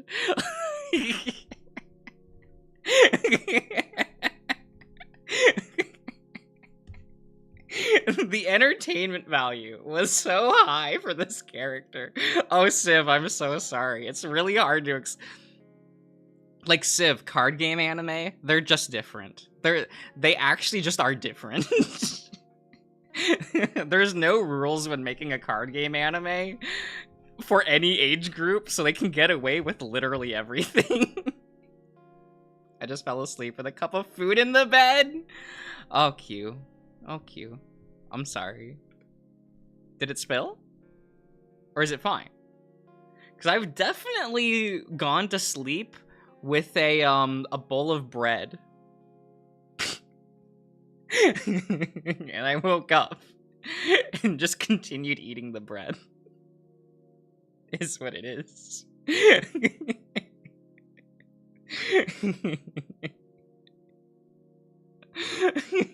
Why a bowl of bread? Well, I still wanted to munch while I was like getting ready for bed, right? And so I grabbed a bowl and just filled it with like dinner rolls. And then I was like I was expecting to eat all of them before I fell asleep, and that did not happen. So I just woke up to some bread rolls. That was pretty good. That was a good feeling.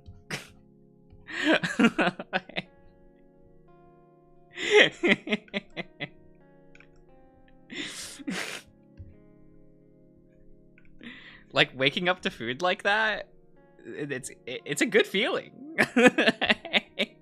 Bird behavior. That's so rude. That's so rude.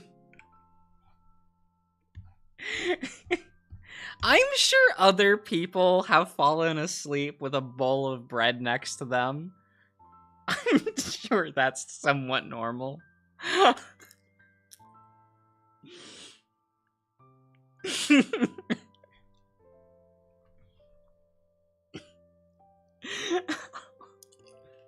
Breakfast in bed does sound nice, doesn't it? No, because I don't eat in bed. I know I shouldn't eat meals while sitting in bed. but it's comfy. That's how you get ants? You know, I've never had ants in my room. Breadcrumbs? That's why my head is hanging over the bowl while I'm eating the bread.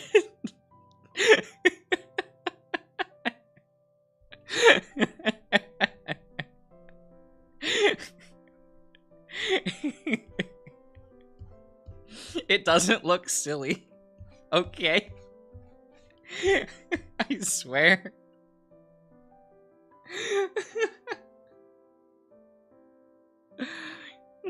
Yeah, see, I don't like sleeping in a bed of crumbs. That's not gonna happen. If I feel crumbs of any kind when I'm sleeping, those bed sheets are getting washed that day. So it's fine. Jack art? You know, Q, this actually isn't Jack. This is just a random bunny.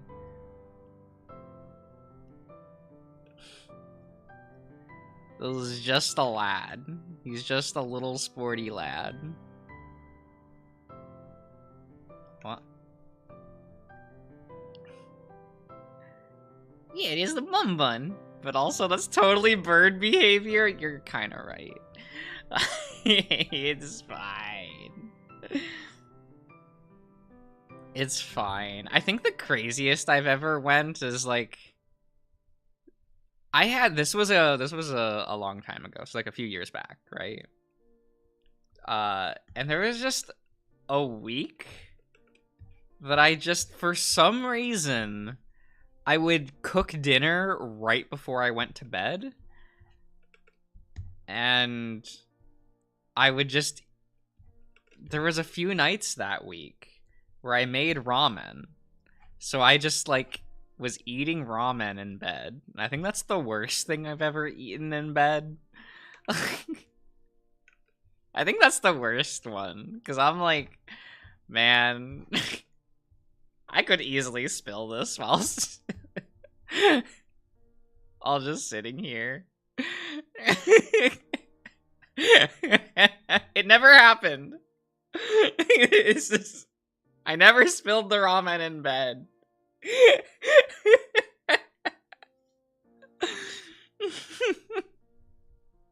And I don't know why I did that. Because after I finished eating the ramen, I'd still have to bring the bowl back down. You know, go, like, have it, like, put it in the sink. So I don't know why I cooked it, went to my room, ate it while in bed, then got up, back to the kitchen, and put the bowl in the sink, and then went to bed? Like, it actually made no sense. It actually just didn't make any sense. I think that's the worst it ever got. That one's the worst it ever got. Because even I look back on that and go like, what the fuck were you doing? What were you thinking? You were in the kitchen? Just eat it in the kitchen. Eat it at your desk. Like... What? Oh. Extra liability. It really was for like no reason. Look, I don't make sense. I'm not here to make sense, guys. Because I really don't. This is just how my life is. Well, you all earlier, if you were here like earlier in the stream, you got to hear me, draw a new smiley face on my Wii U gamepad. I wonder how long it'll take for this smiley face to fade away with a new layer of dust on top of it. There's a lot of dust on that Wii U gamepad.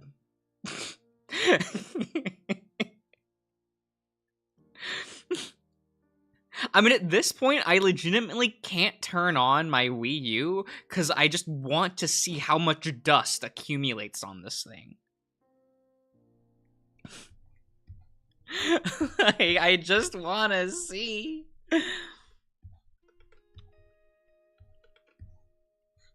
This is not a healthy outlook to have, but you know, it's the outlook that I have. I only got it for Smashu. I mean, I get it. I got my Wii U only for Xenoblade X, and Xenoblade X is one of 4 games I ever got for my Wii U. Yeah, I have Xenoblade X, Wonderful 101, Tokyo Mirage Session Sharp FE, and Star Fox Zero. These are definitely games of all time. These...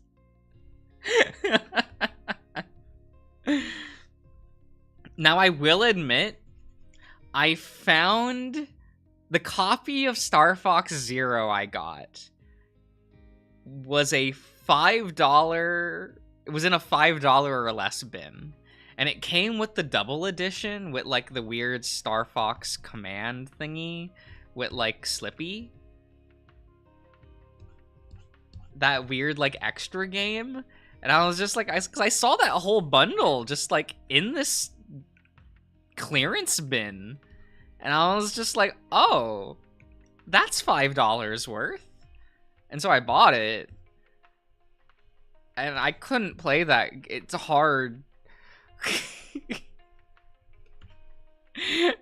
I've never felt more stupid playing a video game than I did playing Star Fox Zero.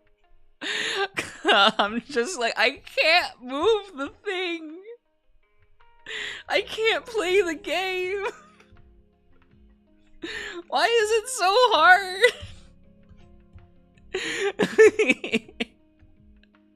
People play Star Fox? I don't know. I legitimately don't know. Okay, cute. I know one person that likes the Star Fox franchise. And they've played, like, nearly every installment. Except for Zero. And, yeah, they're not happy with the state of that franchise.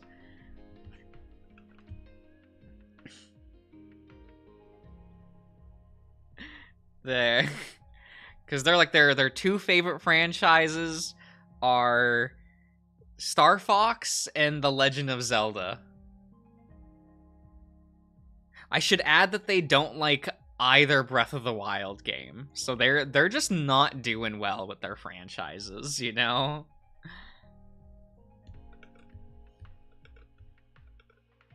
At least with, like, them actually enjoying it.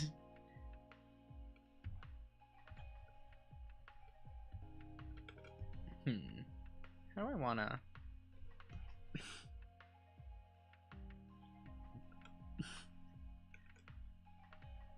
I'm always confused. Okay, so I don't Legend of Zelda, right? Because I don't Nintendo. I don't Nintendo. I can't tell if people like Legend of Zelda anymore. Do people like Legend of Zelda? I hear so many people going back and forth on the Breath of the Wild games that I don't know if people like them. Are they just, like, are they divisive? Are they well liked? I don't know. I don't know. Is this like, well, then again, I always just hear people arguing back and forth about all of the Nintendo games. Like, I'll hear, like, mostly what I hear is, like, someone will bring up a Nintendo IP, and there'll always be someone that really likes the direction the franchise took, and one person that doesn't. At least. And so I just can never tell if there is a general consensus on these or not. No idea. I've only ever played 2 Legend of Zeldas. And I thought they were video games. I didn't dislike them, but I also wasn't like, wow, I need more. I was just more like, oh, I enjoyed these. Okay, and then I left. What even is a Legend of Zelda game at this point? I don't, well, they're dungeon thing games, right? They're dungeon puzzle games, right? That's the unifying thread in Zelda, is the puzzle dungeoners. is that that's the technical term, right? They're puzzle dungeoners. I want that to be the name of that genre. Someone please get that to happen for me. It's one of those Nintendo things. Okay. Dungeons with puzzles and a heavy story. Okay. Okay, I get that. I get that. Like, I never know what to do with Nintendo games, because, like, partly I didn't grow up with them, right? And just, like, anytime I ask about them, like, in person to people, there's so much. There's so much. Because I'll be like, oh, I haven't really played Legend of Zelda, right? Do recommendation, and people just start shouting at me with installments, and then followed that up with, but it only counts if you played this installment on this console and this version with this update. And I'm like, I just want to know if the game is fun and if I can buy and play it.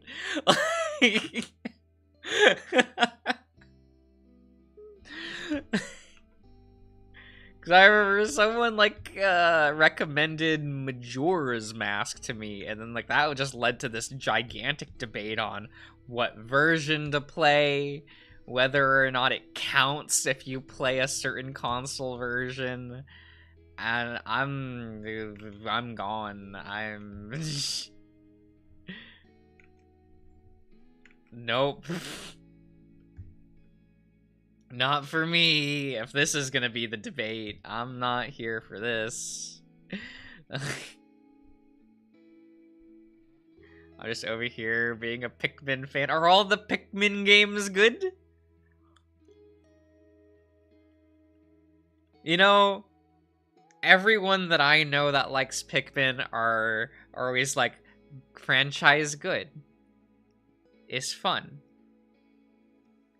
Not anymore? What do you mean not anymore? Pikmin 4 Cross Skull Crossbones? Huh? Pikmin. Pikmin 4 is trash? What? I've heard so many good things about Pikmin 4. Is there like something wrong with it?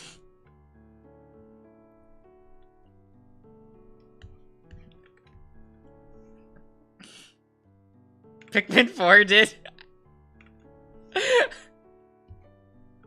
Oh no. Oh. I'd be willing to give it a try, but I just don't have like the extra income for that. Like, cause I don't like buying full price for video games. Not my thing. So like, if I find it on the sale, the downside is like I feel like I can never just try a Nintendo game because like they never go on sale, like ever. And like anytime I just go to like a store, the Nintendo games are always full price. Even if they came out a decade ago or 5 years ago. What, you have like Mario Odyssey, right? Good old Mario, right? Like, why is that game still the price? I was thinking maybe I should try the new game, and then it's the price. No, the game came out a while ago. I'm not paying for that. I never count on that.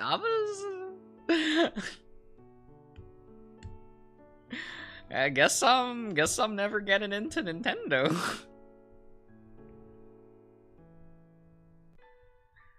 This is not happening. This is just not gonna happen. Like I was like about a month ago, I was thinking like, oh yeah, Ultimate Alliance is on the Switch. That came out like 3 years ago. And I thought about buying it so that I could like stream a game to, you know, talk about shit that I like and that no one will care about, right? And the game's still like $60 or $50. It's like 40 something used. No. No. Because then I have to buy DLC on top of that. No. That's not happening. That's not happening, man. Like, oh well. They never get cheap anymore. Ah! What is even the point of this discount Vita? It's like more expensive than the Vita. It's terrible. I haven't even bought a Switch game in like forever.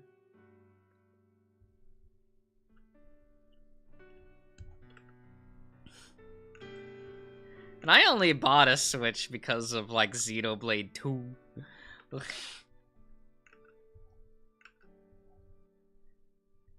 you know, it's like the one franchise I still typically buy.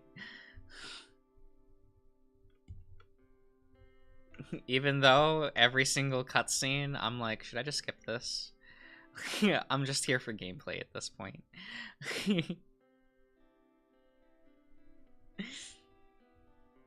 It's one of the best bad games. Oh, it's something. It's something. I definitely feel like a lot better about Xenoblade 2 after finding out that it is a joke game.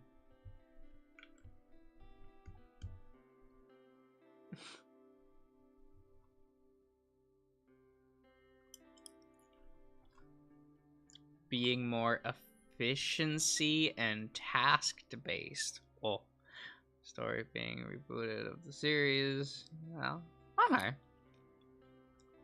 Recommend Pikmin series. Are the other games regularly available? I know I've heard Nintendo's bad about that, so I'm asking. Figured I should ask.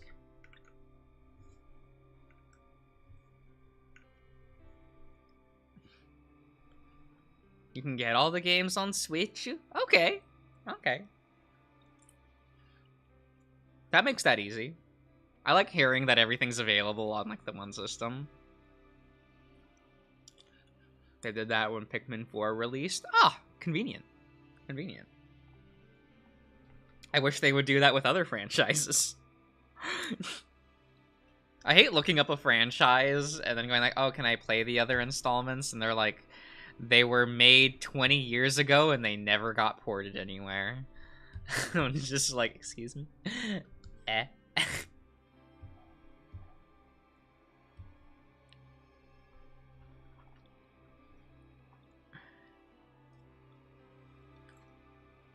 Pikmin 2 is kind of rough, bit of an outlier. Alright.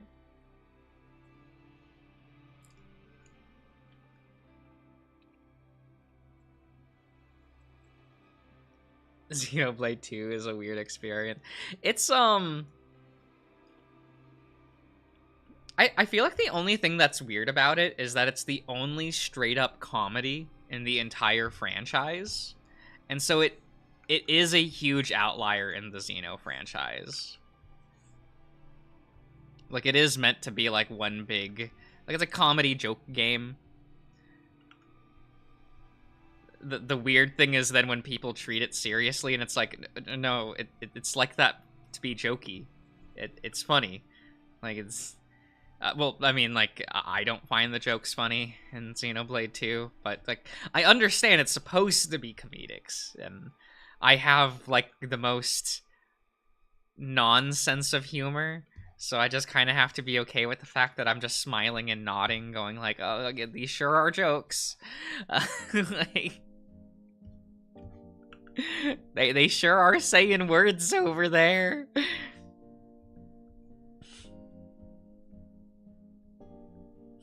Oh, the cat girl hissed at the main character because she's a cat girl. Please laugh. And I'm like, okay, Ah,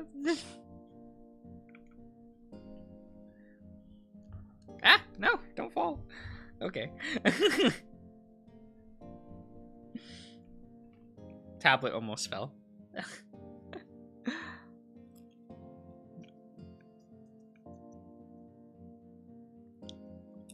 An in-game reason to be efficient. Is there like I don't know, that would it be better if there was like a difficulty setting for a timer or no timer? So that fans could like choose the one they want? Would that solve a lot of the issues between like how that works? Like how Fire Emblem has like the easy mode to, so that you don't have to worry about like Fire Emblem things, for lack of a better term. I actually don't like how those lines turned out. Okay. We'll make that smaller. Smaller. Yeah. Yeah.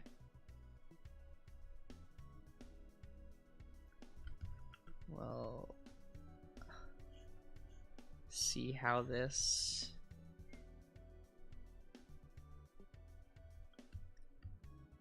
Okay, that looks a lot better. Thinner lines. Okay, though. Yeah. Okay. I did a sort of halfway solution.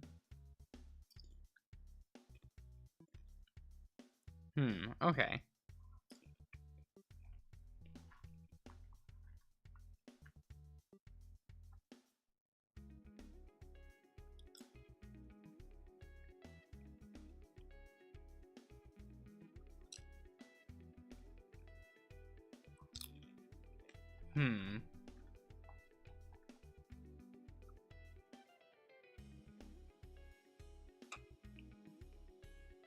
The DLC? Oh, you know, I missed out on the DLC because I'm really bad about buying DLC.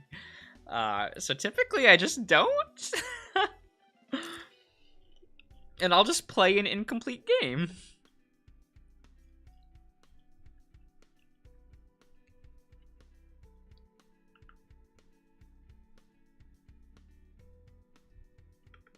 I just personally find DLC inconvenient. It's not even a I'm against the practice. I just find it inconvenient to have to like put money onto a digital account or connect my credit card and purchase an extra part of a game. I don't even think that's like a bad business model. I just think it's so inconvenient that I don't do it.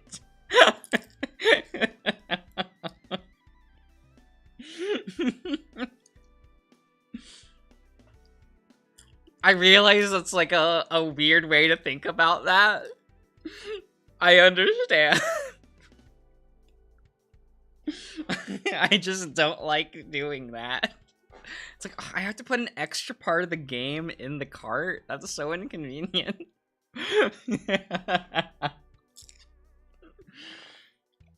people think I'm insane for that, and they're right to think so.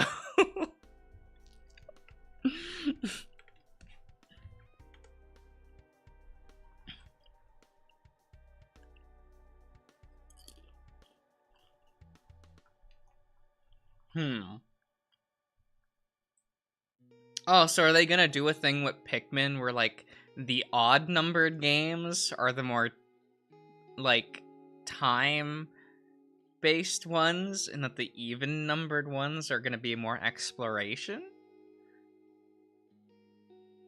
Because that'd be a cute way to do that. Because Digimon used to go back and forth with that until Survive. But we don't talk about that. But you know, because they split the franchise into two different play styles, where you had like the dungeon crawling Digimon Story franchise, and then the exploration and sim-based Digimon games were Digimon World. And I don't know, I kind of liked that. And split it so that whoever likes the different play thing can get what they want. Not sure if we'll get another installment. It, like, is there a reason? Like, you wouldn't?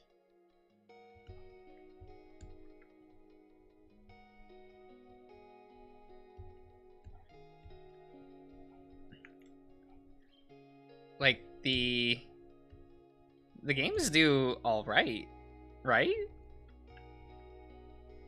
I always see, like, Pikmin represented in a bunch of things in Nintendo branding.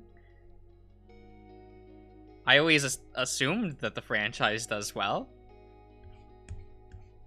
Like, I see Pikmin plushies in stores all the time.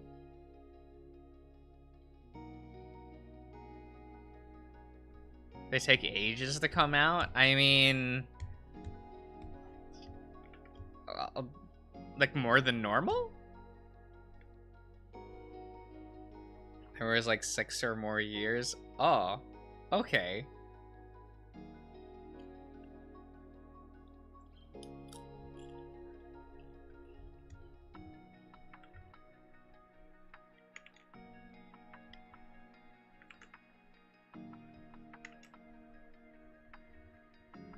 Alright. A little odd. I mean, when's the last time... What are the... What, is Metroid worse? Because I know that a lot of people complain about that. Because that's a first-party Nintendo IP, right? Metroid?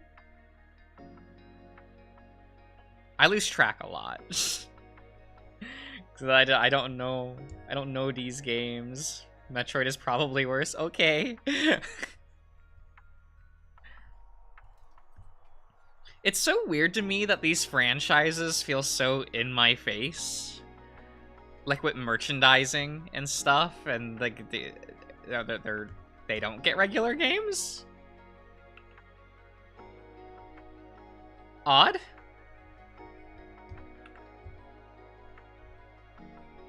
That's very odd. Okay.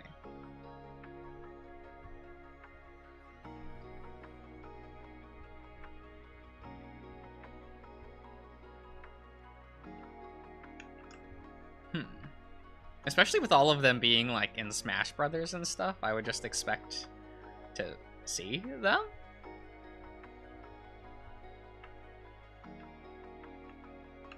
But okay. Yeah, that's true, I guess.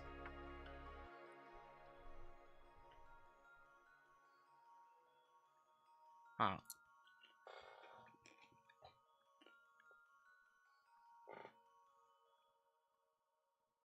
Is 10 years? Excuse me?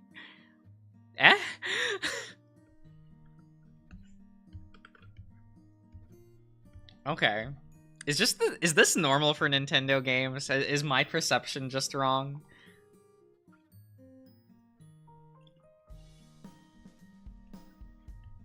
How often does Mario get games?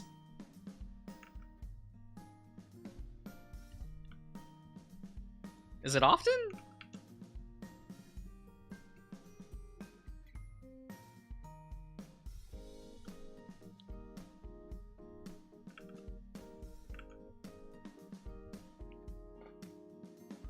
Normal for games that aren't Zelda, Pokemon, and I thought Zelda has long breaks between their installments too.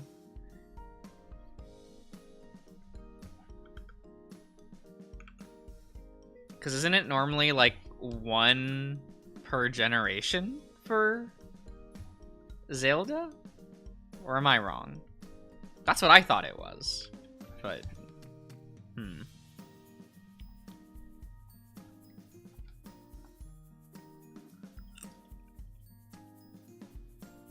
Like the F-Zero? Oh, I've heard of that franchise.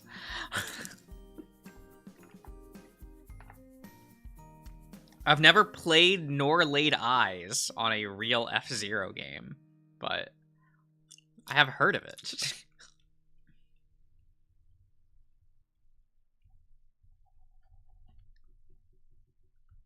Which is unfortunate for fans, I guess.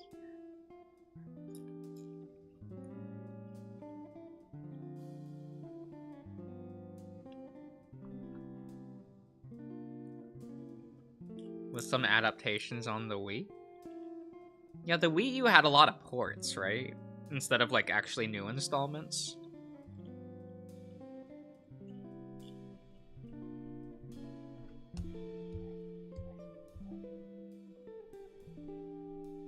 How's he looking?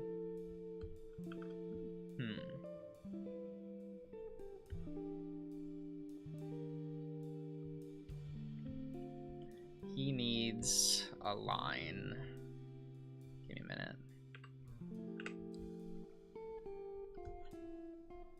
How does this curve in? It would show there. Okay.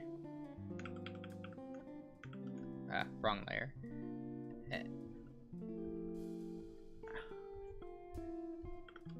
There we go. We will have to put that line there. Gotta be consistent. People will be able to tell that a line is missing there.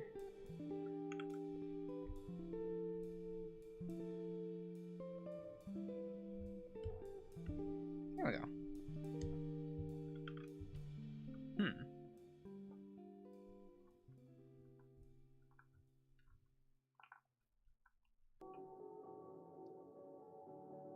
The 3-type squad, 20 Pikmin. That was a little okay.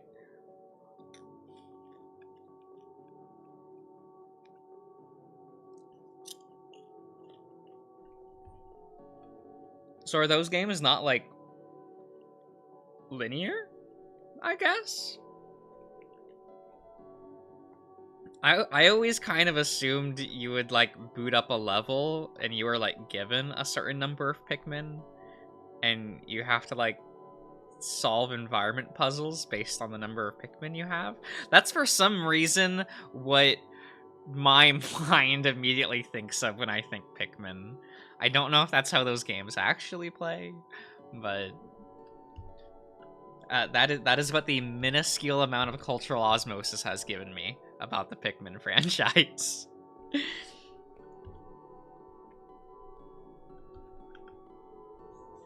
Oh, wrong color.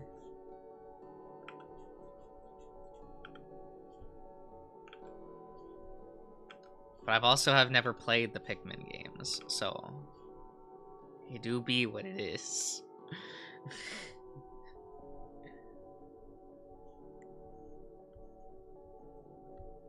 Okay.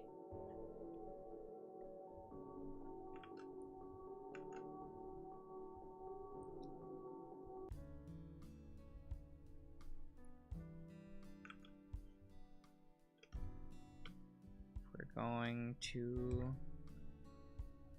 do some inking.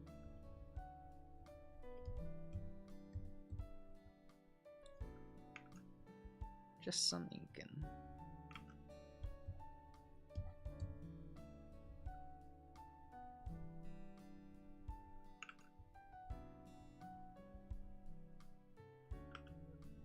Okay. What?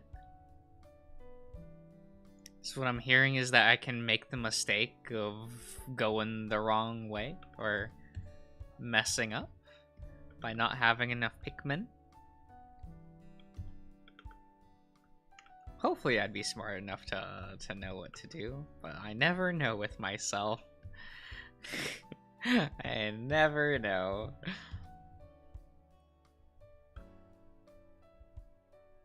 Some people look at me game and they go like, that's genius, but most of the time they go like, Josh, what the fuck are you doing? As I'm just hitting buttons and going, the thing...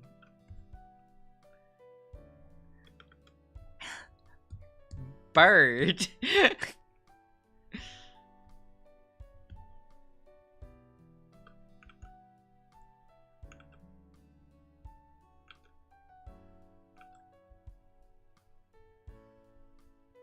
It do be that way sometimes. You do want to smooth out these a little bit. Yeah. Yeah. Yeah.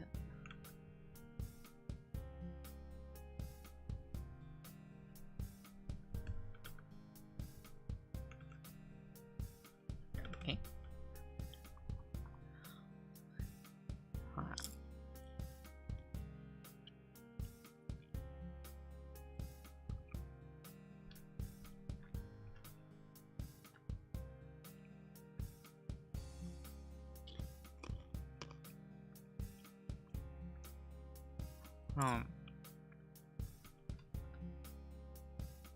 Wait, a shooter? What? But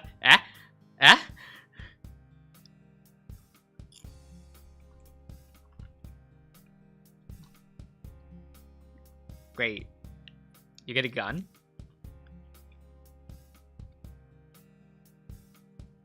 Do I shoot Pikmin out of a cannon? Is that how this is classified as a shooter?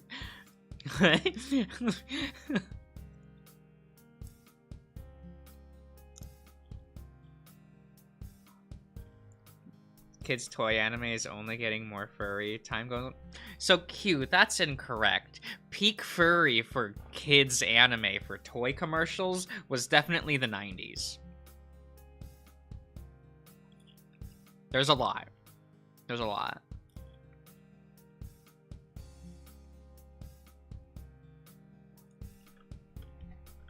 Oh god, what was oh man, I don't remember the name of the anime.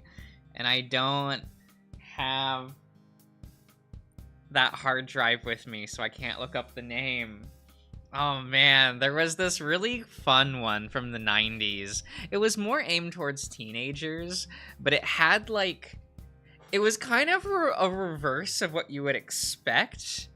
Because the villains used the mechs rather than your protagonist. And it took place in like modern day, like Japan. So it was like the villains had the mechs, and your hero was like a king. Well, like it's a whole thing.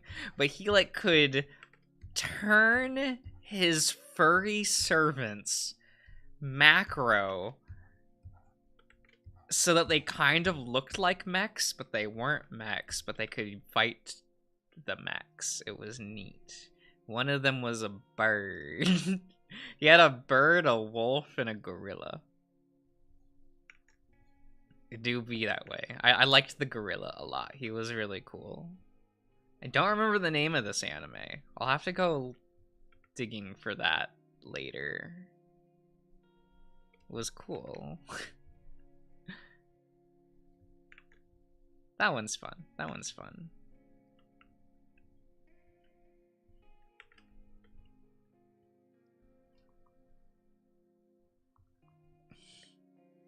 Animators went to Null Ghost again. Oh no! Wait, there's a current Bakugan show? Wait a minute. Wait a minute. Excuse me? The last time... Wait, because Bakugan came back in, what, 2018? And had a one-season show. We got more?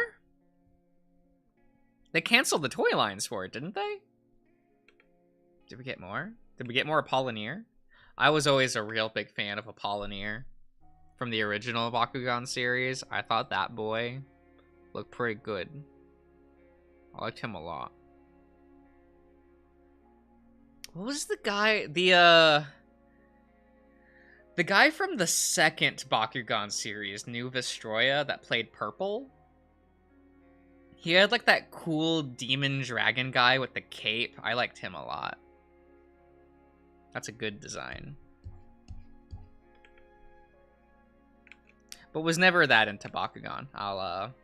That was a little after my generation. Still watched it, but it wasn't like wasn't me. Okay.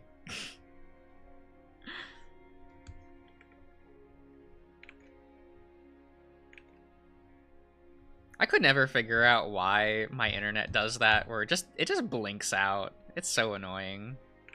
I'm always like, is it gonna come back? I hope it comes back. I kind of just have to pray, you know?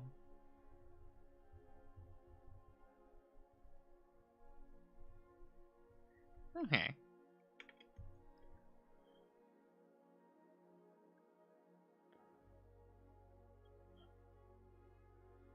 It do be that way.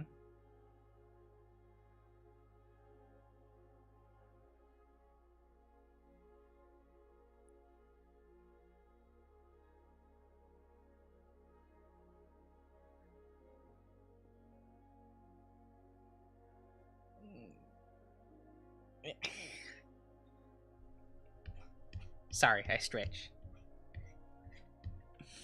I've been sitting for a bit. Probably like 3 hours, but that's fine.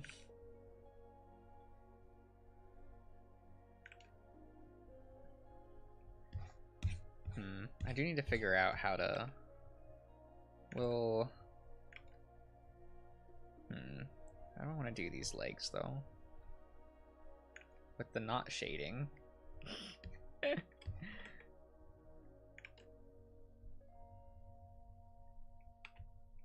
Well, nope. Okay.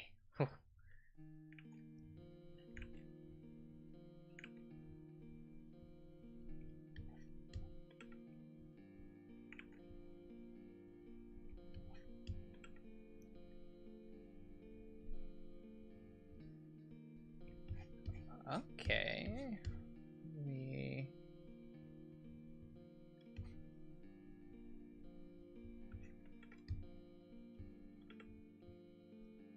Alright.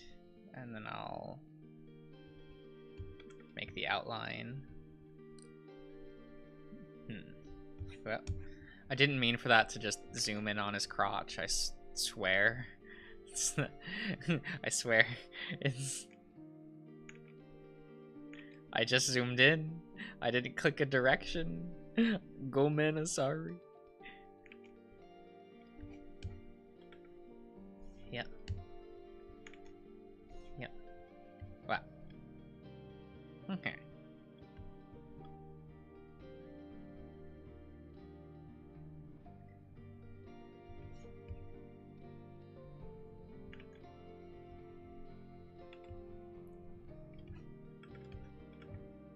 Whoa, nope, no sliding off the thingy.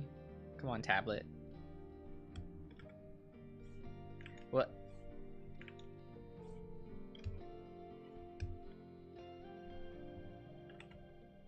We gotta... There we go.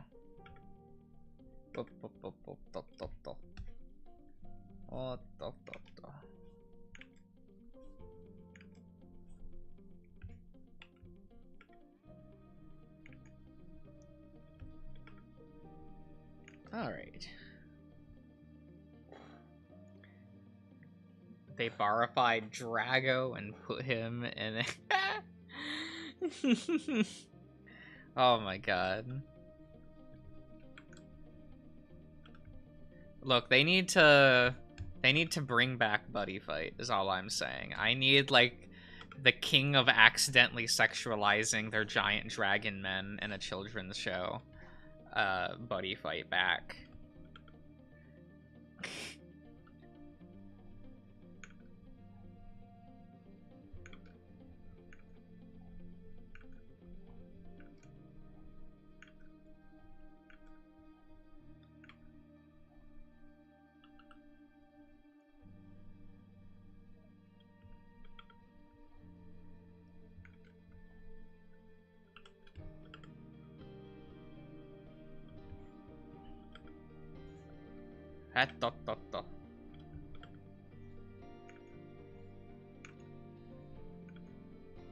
Because there are way too many scenes of, like, in Buddy Fight X specifically, very specifically, where Bats is just, I don't know what was happening there. I feel like they wanted to be funny, and then, like, it comes off as horny. You know, it's just, we're here. Like, I'm here for kids playing card games, but I'm definitely staying for these dragon men. I shouldn't, but damn. I don't know what we're doing here. I don't know if this is on purpose, on accident. Either way, I'm here. I'm a permanent audience member for as long as this franchise is around, and it wasn't around for that long. But, you know, there's the pure copium that Buddy Fight will come back next year. Because next year is, like, their only chance to do so.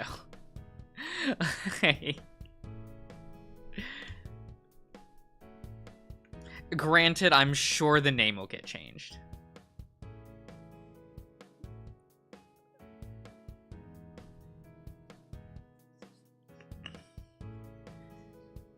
Selkie, I would never say something like that. Come on.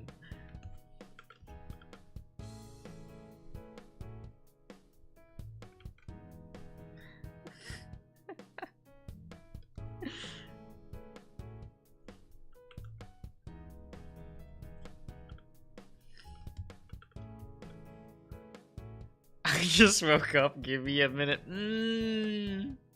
Why you sleeping in today, Selkie? Why you sleeping in?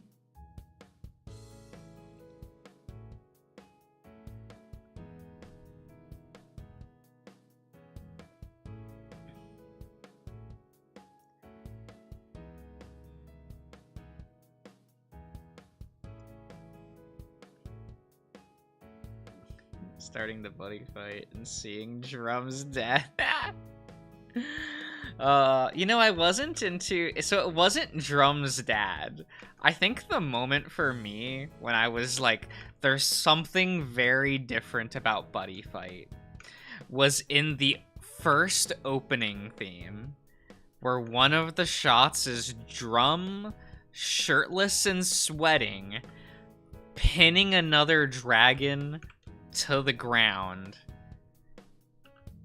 and he, like, looks back up to the camera, panting and sweating. I think that was the moment that I'm like, I think I'm gonna stay here a while. We'll see where this goes.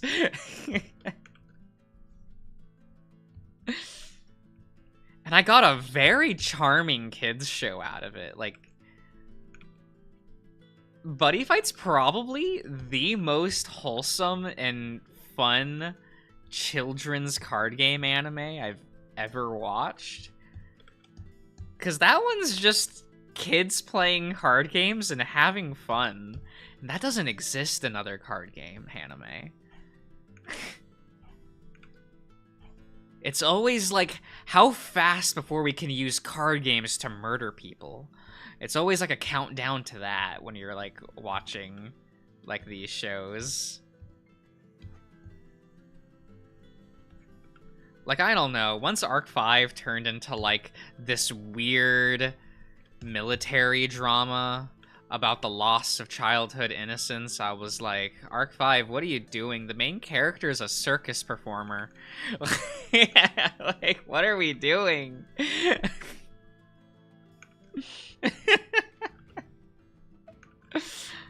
Like, I can't take this clown boy seriously when he's, like, crying and you see buildings behind him being blown up by giant robots, and he's just like, duels are meant to make people smile, not to be used for war. And I'm like, how? What are we doing? Like, what are we doing here?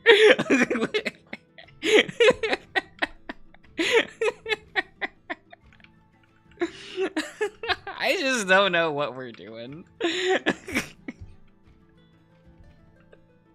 What, right? Look, Civ, Yu-Gi-Oh! Was one hell of a time. It's not a good time. Tuning back in from Pikmin talk. Look, Yu-Gi-Oh! Yu-Gi-Oh! Is weird. Like, I'm pretty sure if somebody, like, read, like, not read, wrote out plot synopses for all the Yu-Gi-Oh! Installments, but didn't mention the card game, people wouldn't know it's a card game anime or a Yu-Gi-Oh! Show. You know? It's a little bit wild.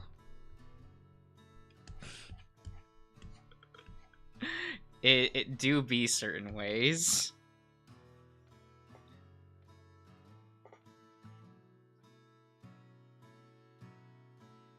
So Buddy Fight has some of the installments are dubbed, but not all of them. It's really weird. Seasons 1, 2, 4, and 5 got dubbed a Buddy Fight, but not 3. Oh, I'm sorry. Only half of Season 2 got dubbed. So the dub only goes to episode 25 of Season 2, and then just stops. And it doesn't pick back up again until Season 4. I don't know. I don't know what happened. And the dubs aren't terrible. They're terribly voice acted. But, like, as far as getting the same product between languages, it's pretty fair. Like, it's pretty fair. Like, the voice acting is bad in the dub, but, like, that's really the only, like, downside.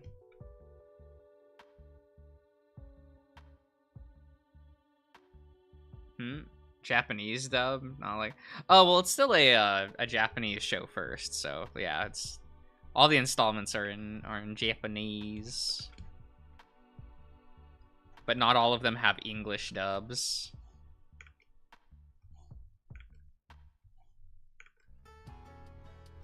There was only like one dub change that I remember a lot of people complaining about. Or praising. It depends on what side of the fence you're on.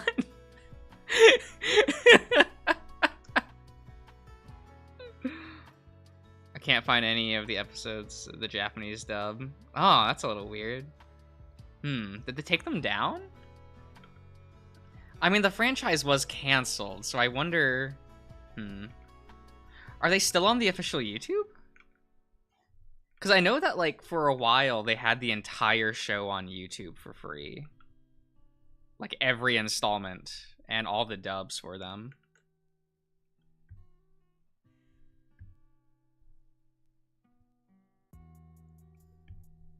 But if, like, they're gone, then they're gone. Like...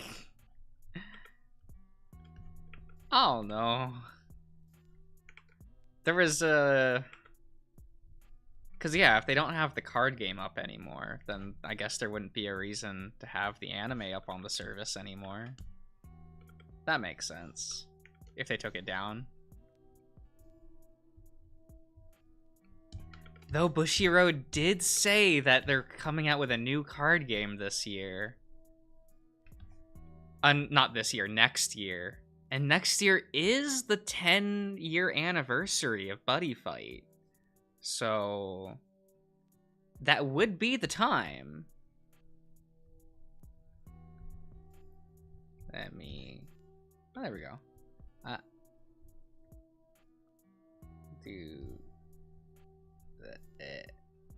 There we go. Okay.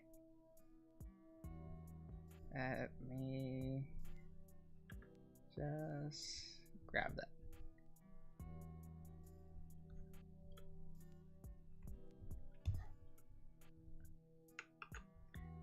There we go. One bun.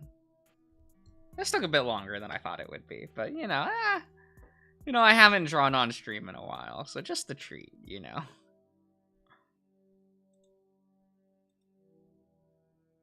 Okay. Bun. Okay.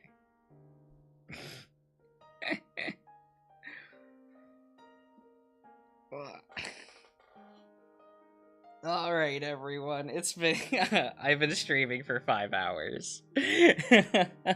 I'm gonna go get some food to eat.